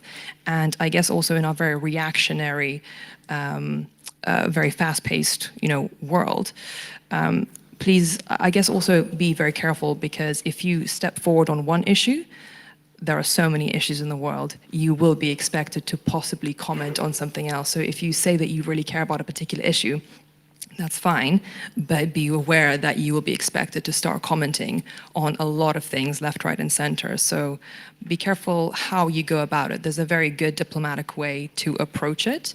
And again, it's a very personal choice, but more importantly, I don't think any other artist should feel pressured or feel duty-bound to comment on external, variations, because no one has a duty to do so. Also, I think we have to be aware, just as you said, of entering this rabbit hole. Because once you start, you're going to be probably totally taken advantage of by politicians who would use you and politicians love artists. So whenever you speak your truth in a very politicized manner, then probably you're gonna be siding with one side or the other. Always, and that makes you a tool. And I think we as artists, first thing we should do, if there are many different attitudes though, but if someone wants to be an independent creator, the independence is a hard one, I would say virtue, and we have to nurture it in church. I would connect it to this, already like being in, well, I would again point out, like, painters are more or less always isolated in a way, like working in their studio kind of, and they need to find, or they are in a search for some sort of bridge between their own immersive studio practice and how to communicate all this, let's say mostly non-verbal stuff to the outer public, and how to make a meaningful conversation and all this stuff. And this independence, which Jan mentioned, is sort of, you can't in a way be apolitical anymore, even Constable. It's in the retrospect, of course, so like it's a solitary position which is as relevant as many others, of course. And even now we can, like in very well researched books, you can even find very, very subtle nuances how they actually a little bit reacted against their own times. So I think in a way, especially now, like the world is so over-connected that on some level we can't not to react or not to take something on board which is happening. Of course, in terms of urgencies, such as what is happening now in the world, and also COVID, there are definitely some things which need to be taken politically and just now, and has to be like in a broad spectrum. There has to be a strong reaction against something or for something. And if an individual artist feels this urge, while there is, of course, a big section of activism, and you can step out of your artistic practice, you know, and just speak publicly in a way, or kind of making some manifestos. You know, modernism was full of manifestos, very political charge as well. And we are, I think, as a culture, we are slightly past beyond it, past beyond those just manifestos, because we moved on. We see that it doesn't work as plainly or as directly or as easily as we imagined as artists. Yeah, art has also this capacity to kind of work in a long term. You know, we are reminded by different generation, different artists of our times, which in a way, like, time can, you know, not really repeat itself, but we see definitely similar issues ongoing, and we are reminded that this is not the first or the last issue of similar magnitude. And well, there is also this memento on individual and cultural level as well. And history repeats itself, yeah, no matter what. This is an interesting point, though, because the theme is art is a tool of bringing meaning to the world. And the thing is, if you kind of go, yes, but I'm cautious about what, I'm cautious about what I'm putting out there, what I'm creating, how I'm responding, and so on. Are there sort of devil's advocate question, but basically, if artists don't wholeheartedly put themselves out there and say, I need to make a statement about humanity, I need to speak the truth of what's going on. If artists don't do it, who will do it? I know, Arch, I'm coming back to you on this one, because another question I have is there a separation between the artist part of your life and other parts of your life? Or as an artist, do you feel that you're always on? Arthur, what do you... Yeah, I think, so on a more practical, you know, I can only speak from my own experience, and on a more practical level, you know, there's a necessary, I think, consequence of just the relationship between myself and the work, which is the process, and which, you know, reveals itself to me. It reveals things that I have to learn, you know, on the way. So, you know, it's not about my ideas, but it's about how the ideas evolve and how I become at the service of the work, which I think is a good analogy for how we can navigate the world today, you know. I think that we have to put basically this relationship pushes my ego aside. So I need to get away from my own ego. And it tackles, you know, new ways of looking at things. Which is quite, you know, it's a good lesson for everyone. It's more about growing, so again, and you know, the only duty I think that I can, that I think I have is to, it may sound really simple, but it's to love life in the same way that, you know, I learn to see the work evolve and I am at its service.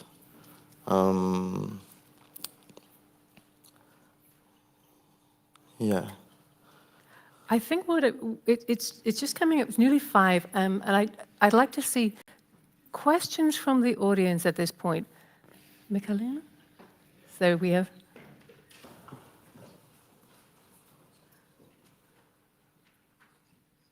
Hello.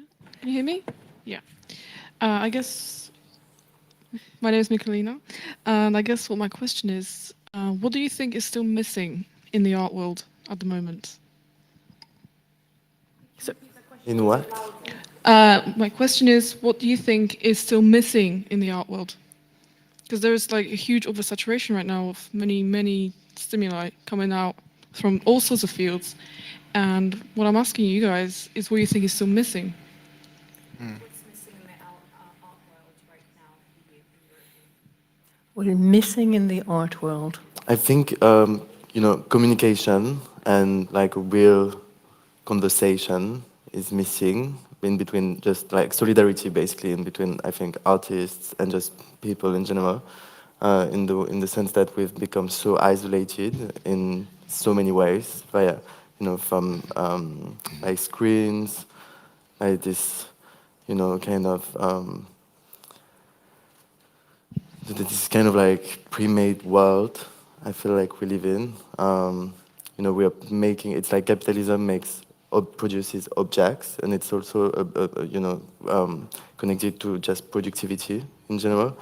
And I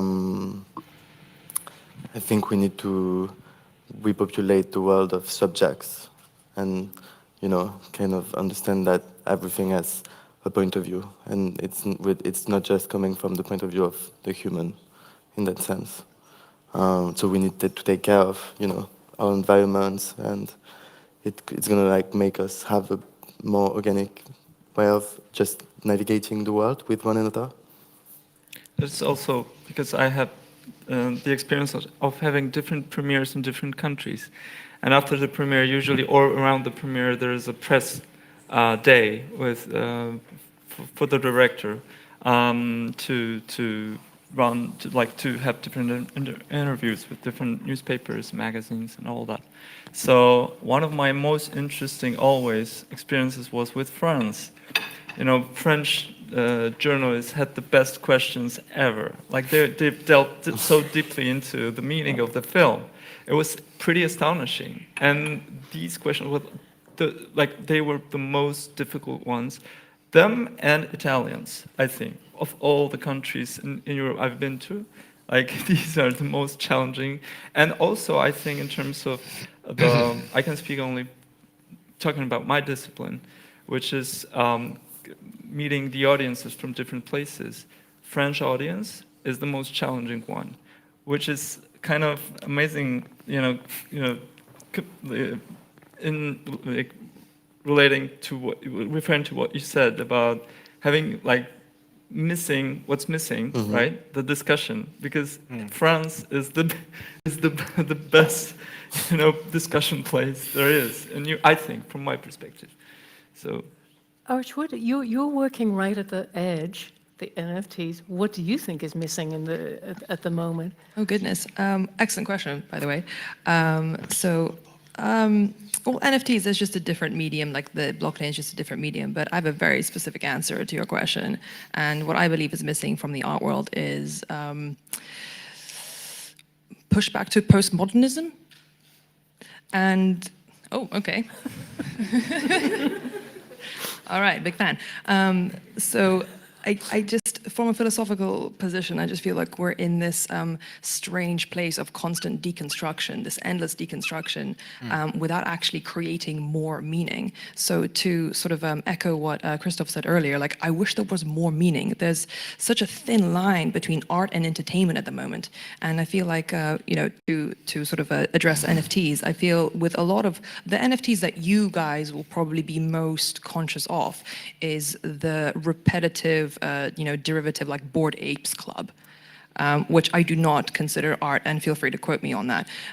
That is, to me, that is like frivolous junk food entertainment. Whereas I believe that it's,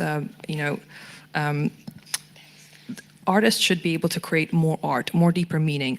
It should be provocative, and it should be able to make us think and to refine our own individuality.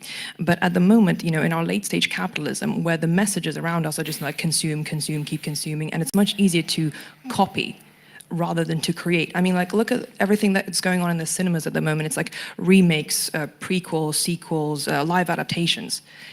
Where is the original thought? I wish art could provoke more critical thinking, critical reasoning. Let us question what's going on around us instead of just passively consuming whatever it is around us. Everything seems to be retinal derivative.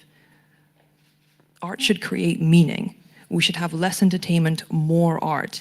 And I don't have all the solutions to this, but I definitely think that we need, as artists, perhaps, if somebody else is to take up the cause, we need some kind of pushback to postmodernism. And, like my pipe dream is to, revive existentialism from its left bank slumber, because that's how I feel we can create more meaning, more, individualism. That's how we can refine ourselves against like the masses of the crowds. So for me, my personal mission is to push back against postmodernism, revive existentialism, reject junk food entertainment, create more meaningful art. That may mean less art, but I feel like the quality could be higher and better and enrich us and nourish us.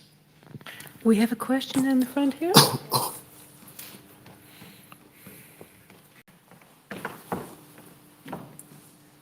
Hello, my name is Matilda, and as a fellow painter, I would like to ask a question that's been bugging my mind quite a lot when I've been trying to explore my own artistic journey into creating painting and meaningful art, is how could you be unique where, as one of the topics discussed in this conference was the history repeating itself and the different art movements kind of repeating itself. How in this world can we be unique as artists, and how we can create something new that is still meaningful?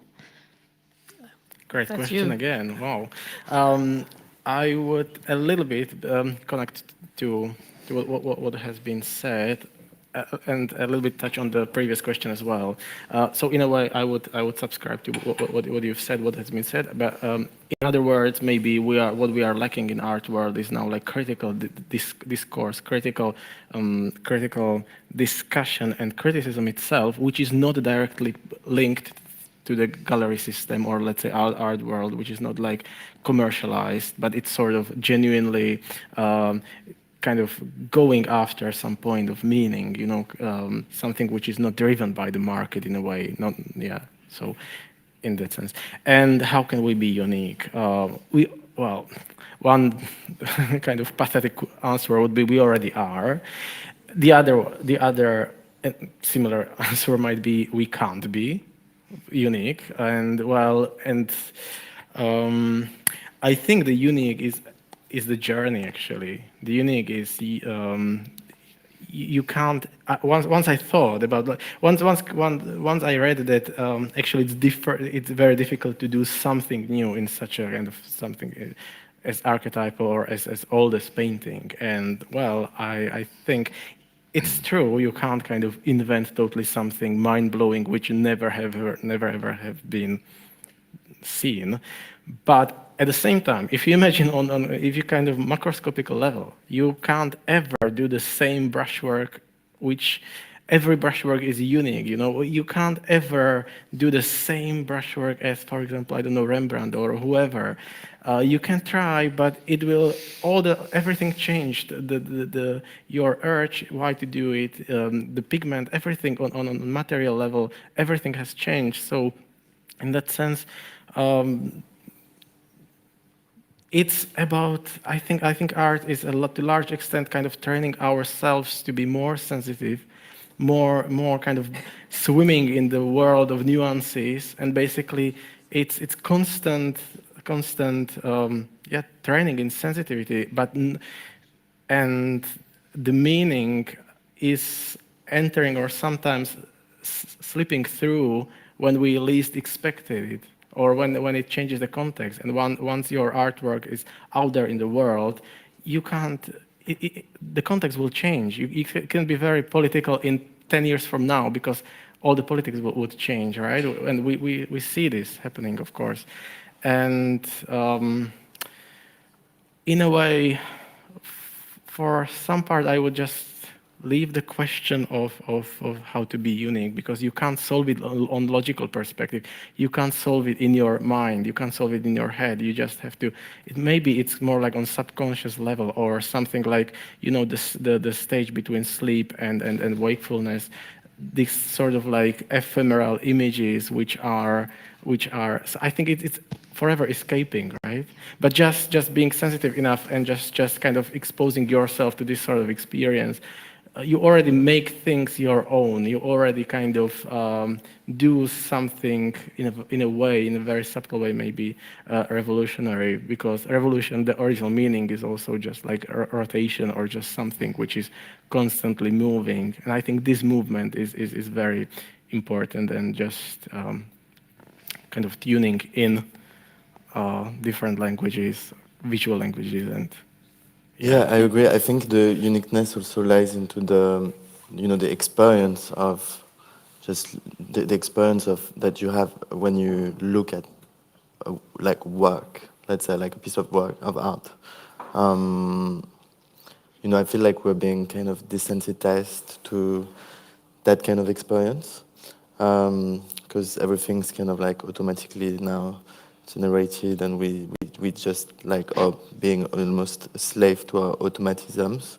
And I think we need to, with like a lot of humility, just reconnect to these moments, this experience, and they bring you so much meaning if you, if you put your ego aside again, and you just engage with things you see.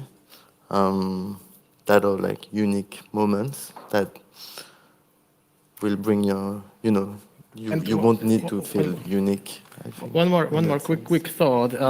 The concept of uniqueness actually is quite new, even to our culture. It's like kind of fairly like 19th century idea. Like before that, nobody really wished to be unique. It's sort of like master to pupil, to generation, sort of like craft and so on. And also, but it's I think it has another emergence in our current digital age. Like we feel the sense of individuality, and we have different identities, and each of these identities are making us unique, of course. But at the same time, it's sort of a little bit like myth of our age as well, and we need to be aware that actually we would not talk about individuality 200 years ago. We would talk, we would not have choice. You can't choose to be an artist unless you are born, or basically you are the child that they just push to some workshop, right? So yeah, it's just great to be aware that this idea is kind of shape-shifting through our ages as we are. So it's quite interesting because you in the past, just to react, painters used to paint for someone. It wasn't, as today we paint for, it's not, we don't have. It was a collective work, yeah, right. Yeah. And they so, even didn't decide, yeah. if you have to. So we have a question about here. Sorry. No. We have a question up there. Yes. Yeah, question in the middle. Can you raise your hand? No, we have a question. This girl with the hand up. Sorry, to be waving. But yes, I mean the idea that we have to have individual. It's almost a style thing, as much as anything else. There. It's also there's this urge to be unique because it can be easier monetized today. That's the whole thing. Yeah, thank you so much for the interesting talk. And my name is Marlena, and I have a question. So the main goal of the artist, as you said, is to be provocative, to be thought-provoking and willing that the audience of your art starts thinking about the art you produced. And one of my questions is like, what do you think were the most successful strategies you used to make your art so provocative? I think that you should be you. Yeah. Strategies. Well, it starts with anything you respond to yourself, and it's basically it's not my. I think there's a lot of different attitudes. This is just mine is one of the many. So I look for certain things in culture or in society that move me. And if I find it moving enough and I can't forget about it, and I come back to it, then it starts to matter. So for example, I'm now working on a film about a family. The whole film takes place in one house over 5 years, and the title is Anniversary, and we just show them gathering just for this one day for their parents' anniversary, the anniversary of their marriage, right? So we see 3 sisters and 1 brother. I was inspired by Chekhov's 3 sisters, but I want to see it in an American culture, how the American family in Washington, D.C. gathers in this very one residence by the Potomac River, very significant place for America. That was basically conceived there, right? And the whole concept of this film is to show over 5 years how the family changes, because there's something happening in the society. There's a change. And so by the 3rd anniversary, suddenly the sister is missing. She had to flee the country. She was a stand-up comedian, and she became too contentious in the country.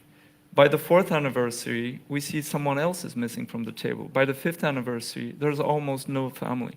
So I call it social horror, and it's something that moves me. It comes from my imminent fear of losing my own family. And when I think about the family, I come from a big family, and it was always something that was very important for me to live within, to observe communities and how they react, how the individuality is confronted by the community, a lot about independence within a community, etc. So family is like the community, or even a sect to a certain degree. And then to have this family destroyed by something. We, especially over the last 5-6 years, we had this ongoing debate about polarization, families being broken up by, I don't know, here, for example, in UK, by Brexit, right? One member of the family is pro-Brexit, the other one is against it, etc. And in Poland, it was the same thing in terms of the right wing, left wing. In America, Trump, not Trump. In every country, probably, the polarization is the thing. And many families are suffering from it. And suddenly, the members of the family are torn apart by it. And I wanted to see it, in my mind, it's about the apocalypse of a family. So I want to make film about it by basically take this pretty much theatrical Russian concept of Chekhov's 3 sisters into America and film it within one household over the 5 years period, which is, I think, this is something totally new and for America. And Margaret Atwood actually did the same thing with Handmaid's Tales, right? She brought this Puritan concept of the America and tried to recreate it in a very dystopian way. I love it. When I think about it, it moves me. I'm scared of it, and I want to confront it. And I feel I'm not the only one who's scared of it as well. So I think you'd be interested, at least some portion of the audience would be interested in this film.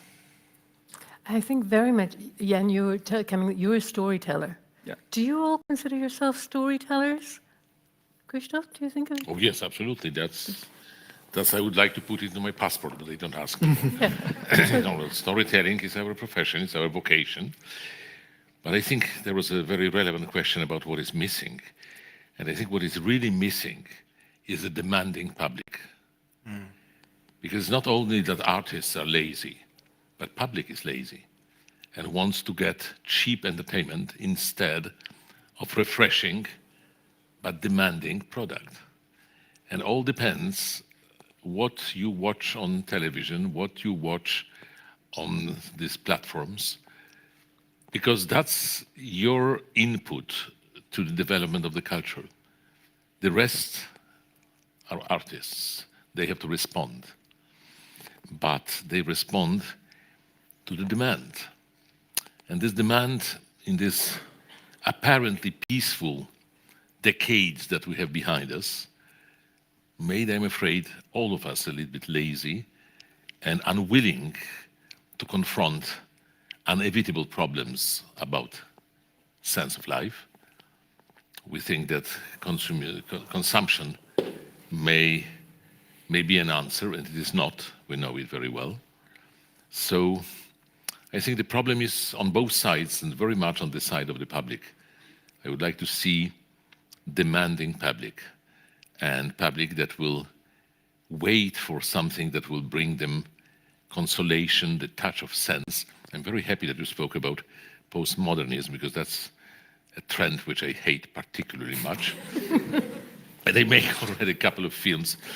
In one of my films, an old millionaire who is afraid to die contemplates what to do with his fortune to make biggest harm to humanity. And he says, give scholarship to postmodern philosophers. They will destroy the world. And that's my answer. We have a question.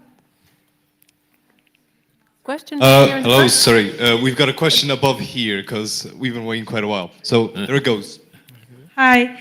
My question is to Christoph. Like you said, you studied science in university, but then you pursued arts and cinema in your career and become very successful. How was that transition process? Can you give like any tips from studying another thing and then pursuing something else? Well, I mentioned it took me 4 years to understand that I have no perspective to be a Nobel Prize winner in physics, and nothing less would attract me. And one of my professors, who was a physicist, but he was a good psychologist, he just mentioned that he has an impression that I'm more interested in a person who is touching an instrument than on the data that instruments are telling.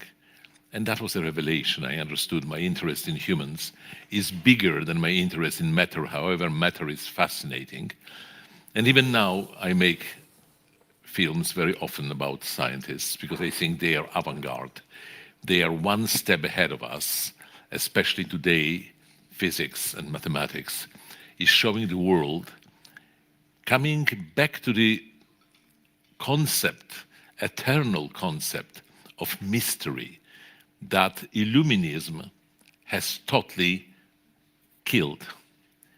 We live now in the world when everything seems to be easy to explain or possible to explain, while old intuition, which is a new intuition of physics today, says there is a mystery behind it. Our cognitive capacities are limited, and they are not only linked to reason, they are linked also to other capacities of our mind, intuition. And that's why mysticism is not such a nonsense as Illuminists will say.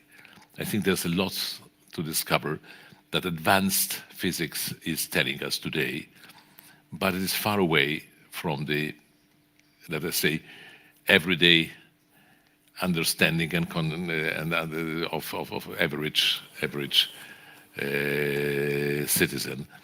So I got fascinated by physics, but I talk about physicists and their view of life, not always, but quite often. They are not most popular, they are not as popular as pop singers, but still some people want to see what is the perspective of people of science, because in my opinion, they are one step ahead of us in understanding of universe. Hi, I have a question up here. Up here, super high.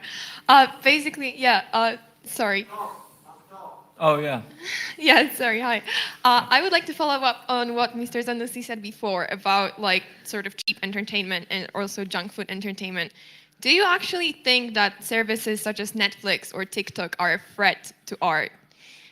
I mean, obviously, like what you said, like some of you mentioned this, that this is sort of junk food entertainment, but at the same time, it could be argued that this sort of platforms, they sort of give artists a way to promote their art, beyond big studios and maybe, I don't know, promote less common artists, promote less common films, and basically give everyone access to it. So if you could just please maybe elaborate on that. And I was but that's a very, very vast area. And we have to touch the very delicate point which we avoid, democracy, that everybody is equal. That means that majority is always right, and majority has bad taste. So bad taste is a good taste, and we are in postmodernism immediately. So I don't want to criticize Netflix, because I still hope one day they will call me and say, please come. But if they don't do it in time, I would rather pass away without being promoted by this great vehicle of mass culture. So I only address the audience, because it is in your hands, the choice, what you watch. If you don't enjoy fast food of Netflix, Netflix will improve. But that depends on you, on the spectators. There's another question up here, if there's still time. My question is just, you've been talking so much about meaning and that art has to have meaning. Oh, sorry, it's up top in the gallery. You've been talking so much about art needing to have meaning, and that, you know, if there's no meaning to art, what's the point, to paraphrase. But a lot of times, most of the time, you're not going to be there to tell the audience what your art means and how you want them to think about them, and or what thoughts you want to provoke. So how do you strike the balance between the message you want to convey and what the audience can interpret from your art and your work? Thank you so much. I know we're running out of time, so I'll try to keep it super brief, but I actually would like to very briefly address some other things as well. Number one, you asked a question about how to be unique in your own art. Number one, seek solitude, because that's going to refine your individuality and that's going to make you question what your priorities are. Number two, think about what's unique about you. So for me, it's like my handwriting, my voice. Start there. It's not like the end goal, but like it's a good starting off point. Number two, you had a question about how to be thought-provoking and potentially controversial. I would say number one, in terms of controversy, never try to be controversial for the sake of being controversial, because then it becomes its opposite, boring. Always try to do what I think Jan described so well. Whatever moved you has a very good chance of moving a more universal audience, because we all have the same emotional spectrum. We're all so similar. It's a joke why we fight over our differences, honestly. And I guess for my personal starting off point is like, I always try to think of the most traumatic thing that's ever happened to me, and then I try to write about it. Like the most painful breakup, the most like horrible thing that's ever happened to me, like any kind of like horrible like depression, suicidal thoughts, that's my starting point. And then you explore that, and that's how I believe that can create something more thought-provoking. But again, just a starting off point. Number three, you had a very good question about platforms like TikTok and junk food entertainment. So I guess from my own perspective, you make a very good point, and I shouldn't be making too much controversial comments about the state of our democracy at the moment, especially within our late-stage capitalism. However, TikTok has very different algorithms. Obviously, it's a Chinese-owned company, so they're mining all our data.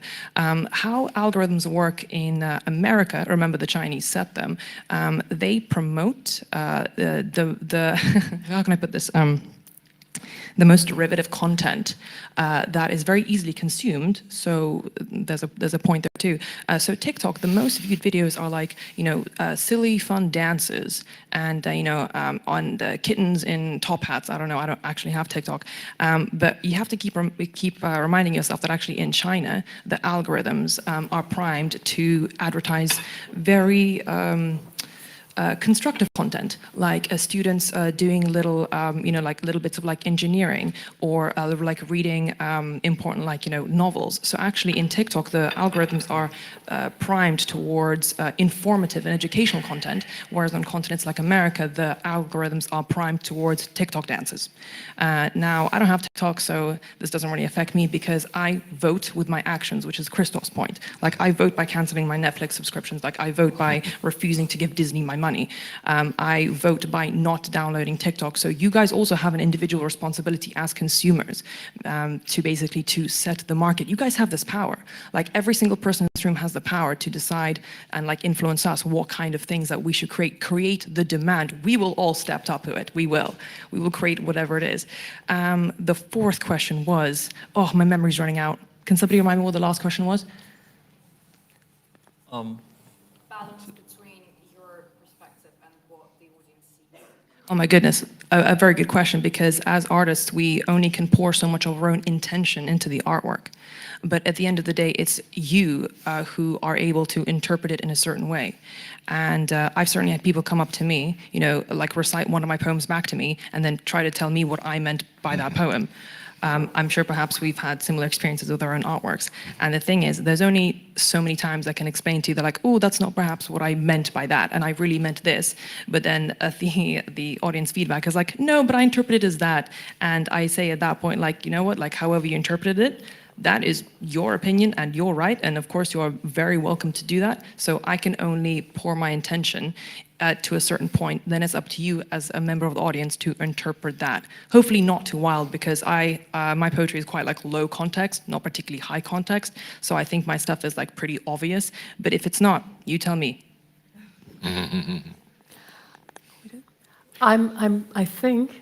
I think, guys, even though I can tell everybody has a ton more questions, and I have a ton more questions, we could keep going. We'll have a road show. We'll take it on the road. But I think we're going to have to wrap it up. Can I ask one quick question of everyone? Just for last word before we go. Meaning, art and meaning. Can you tell me in like a couple of words, if I go around, what are you optimistic about in art at the moment in terms of art, bringing meaning to the world? What are you optimistic about? Am I going first? You are going first. Oh, what am I optimistic about? Unless all right. Optimistic. Well, all right. Yeah, I'm optimistic that whatever the circumstances, the art going to be there in other forms. I'm optimistic that all these platforms which we are given now are very timely, but 10 years, 5 years from now, we have no idea. The algorithm might change. But basically, the human urge for art, for creative to create meaning or response or feedback, critical distance, all this spectrum of, let's say, like overlapping synonyms will still be there. And basically, it will still stir our imagination, our capacity to think differently, our dreams, and as well as fighting back on political, social levels and equality and all the bad heritage of past, including like colonialism, racism, and all the stuff which we are going through collectively. But at the same time, there will be a lot of there still will be space for human individual narrative and basically. That's a lot of optimism, thank you. Yeah, and what about you? What are you optimistic about? If I think about art, I think a lot about being true to yourself, and then kind of showing the truth to the audience somehow, so the audience relates to the truth that's in the film or in somehow probably in your art. The truth element is very important. So I think my father is he's a theater actor, and so many times people talked about the death of theater, and still theater, it still exists, and it's been thousands of years, right? Think about Greece, ancient Greece, etc. So it's still with us. So I think truth in art will always find a way. Fantastic, thank you. And Arthur? I'll say I'm optimistic for passion. I think art gives us like an energy that will, that can give us, I hope, more time to slow us down and to maybe, care more for others and, just for our environment in many ways. Thank you, fantastic. And Arch? What are you optimistic about? I'm pretty optimistic. Just the fact that like we still have so many young artists. People still want to create. People still want to speak their truth. People still ask. We say that the truth may not matter so much. It does, because we're still looking for it. I'm very optimistic in the fact that even if there's a few artists out there, it doesn't matter because those voices will still break through. So art will never die. Thank you. And Christoph? Well, I subscribe to this hope, but I will quote Leibniz, who was a great philosopher, and he asks this basic question: is there something or nothing? Sense is something. If art is able to revive my hope that life makes sense, then it is worth being produced. Fantastic. Thank you very much.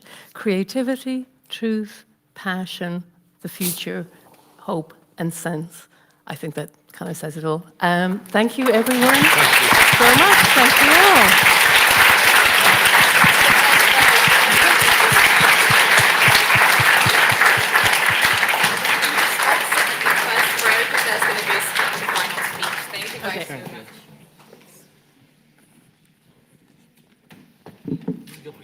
On your list of Just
Just one small request. I know that you'll achieve amazing things in the future. I'm quite sure of it, and it will be my pleasure to follow your footsteps and see what you're doing. Maybe not follow your footsteps, but see what you're doing.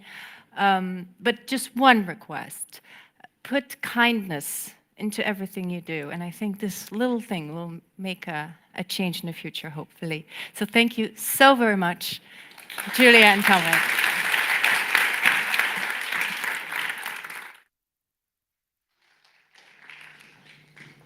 Thank you very much. Yeah.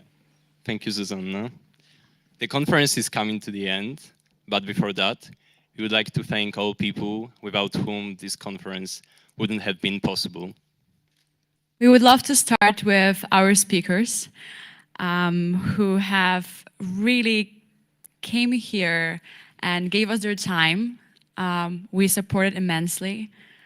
But obviously, there's literally 24 of you, and I would love to list every single one. But, you know, this just shows how much you care about the future, and, you know, it leaves me kind of breathless. However, I would love to thank one person especially, and that is Zuzanna Lewandowska.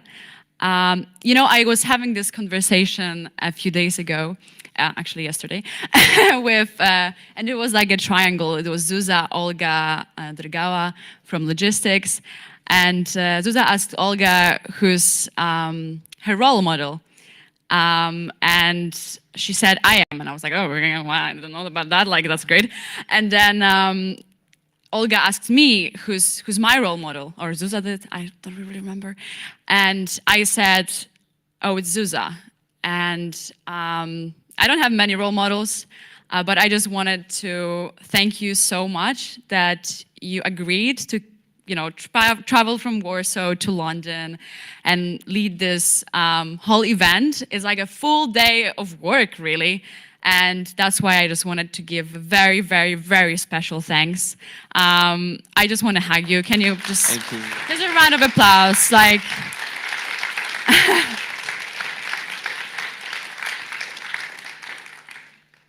We'd like to also thank our workshop leaders who conducted interesting workshops yesterday. These are Fiona Hayes, which is still with us, Thank you very much.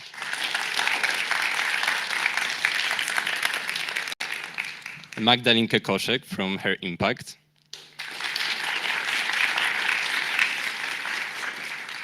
And the workshops conducted by representatives of our sponsors, which are Paulina Bernabieni from Amazon, Marta Kowalska from CVC, Jakub Legat from EY, and the representatives of BNP Paribas.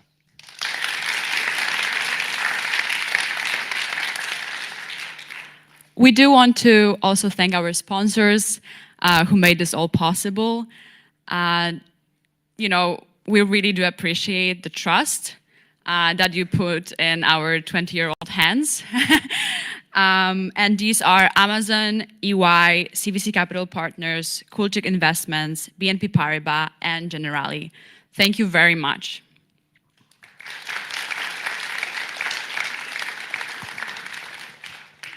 Apart from that, we would also like to thank our partners, like PR partners, media partners, especially also for Peace We Stand Together and Save EU students who join us today and have their speeches or stands. Thank you very much for joining us.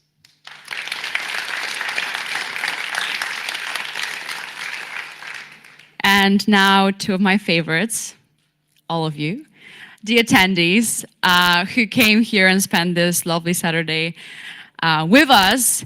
And, you know, really, thank you for coming. I hope you're proud of yourselves. I hope, you know, all the questions you've asked have been incredible. I feel like it really sparked the debate, and this was one of the goals for us, really, to just like have this open discussion. And, well, can you just give yourself a round of applause, please?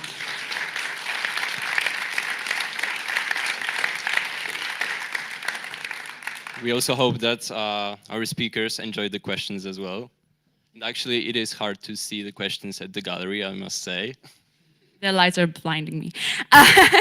But finally, you know, last but not least, definitely not least, our amazing team that has been working on this conference for months. It happened today. It's still happening.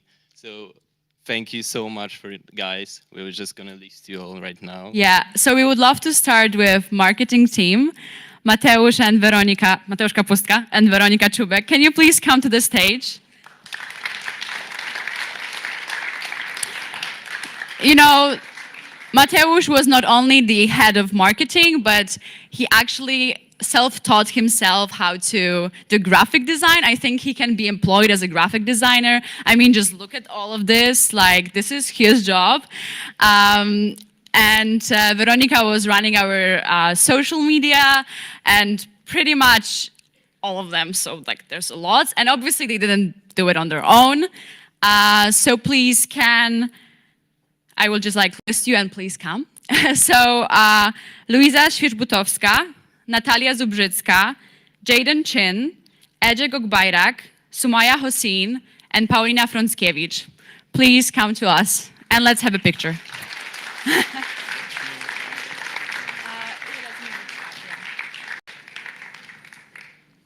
Now we would like to invite our speakers team.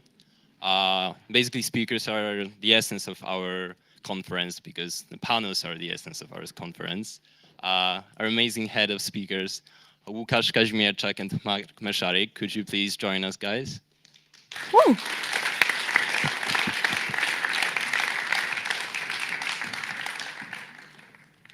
And again, it wouldn't have been possible without support of their team officers and head of some panels.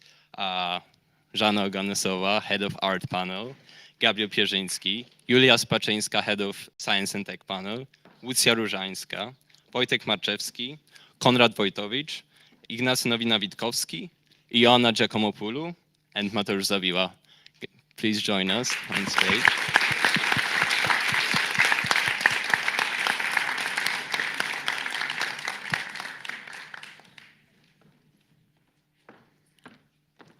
Now I would love to thank the partnerships team, headed by a very special person to me, James Dawson.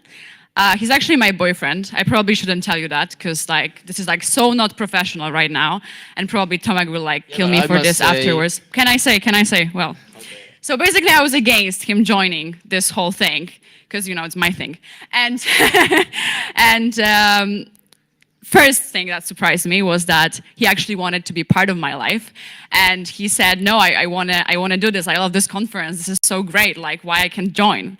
And then he actually did the whole interviews with like Tomek and a few other people, and like I kind of didn't know about it, kind of did. And he turned out to be a great head, but also like my personal supporter. So in a way, my success is also his success. So James, can you please come here now? Because you know, despite you know like being the head, he also you know went through all the turmoil that I was feeling. Whatever I was feeling, he was kind of feeling. So you know, a round of applause for James. But maybe don't stand here. But obviously he wasn't in his team on his own, and the successes go to Jędrzej Niepolski, Olaf Łozowski, Jakub Pala, Reini He, and Zuzanna Małysz. Please join us.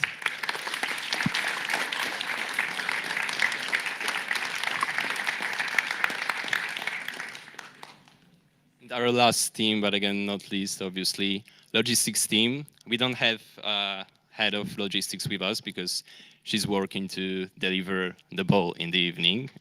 But please give your applause to Iga Franz, the head of logistics.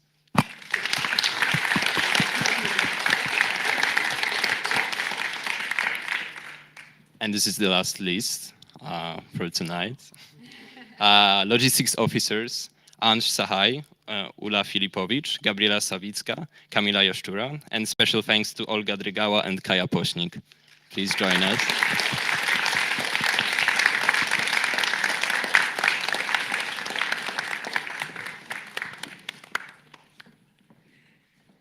Yeah, we're just gonna take some pictures right now. Can I just say something? Yes, sorry. I just wanted to take this little while to thank Julia and Tomek because they've actually done a great job this year. You know, I don't know if you know, but this conference is kind of developing, and this is the first edition that's taking a more global perspective. And they've literally risen the bar of this conference very high. They've really invested into all of us as a team, as individuals. They've provided us with a lot of support and guidance.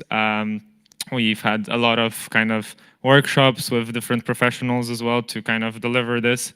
And I think for the future, there's a lot of prospects for this to be an even greater event. And I think the bar will be even higher next year with all the people, some of the people staying in the team, some of them leaving, but this will be a great event, and each year it will be even greater with all the support we have from our partners, from the team members, and yeah, thank you, and a big round of applause for these two, so yeah.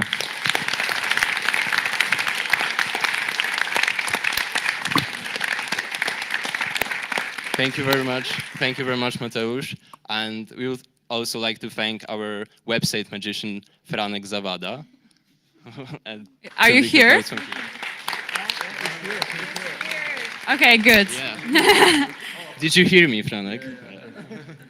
Okay, now like really the last one, I guess I just wanted to thank Tomek for, you know, being on this very, very, very bumpy road with me.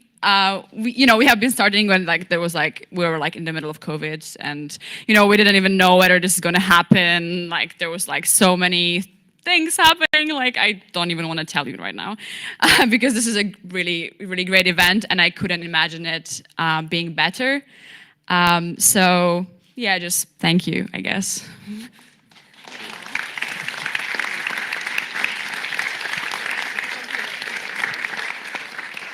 Yeah, and obviously I would like to thank Julia as well. As well, yeah. You saw that coming. You saw that coming. But yeah, I mean, especially like my friends know that whenever they ask me like how is it going between us when it comes to the conference, I was like always saying it's amazing. I mean, it's the best co-project leader I've ever had. And the only one. But the best I could ever imagine. So thank you so much for all the moments, for all the process of delivering this event. And this is the last thank you, I guess. Yeah, I guess we all want to just go to the ball. Thank you very much. Thank you so much. The ball is beginning at 8 p.m. So hopefully we'll see you all there and see you next year as well. Yeah, do join next year, please.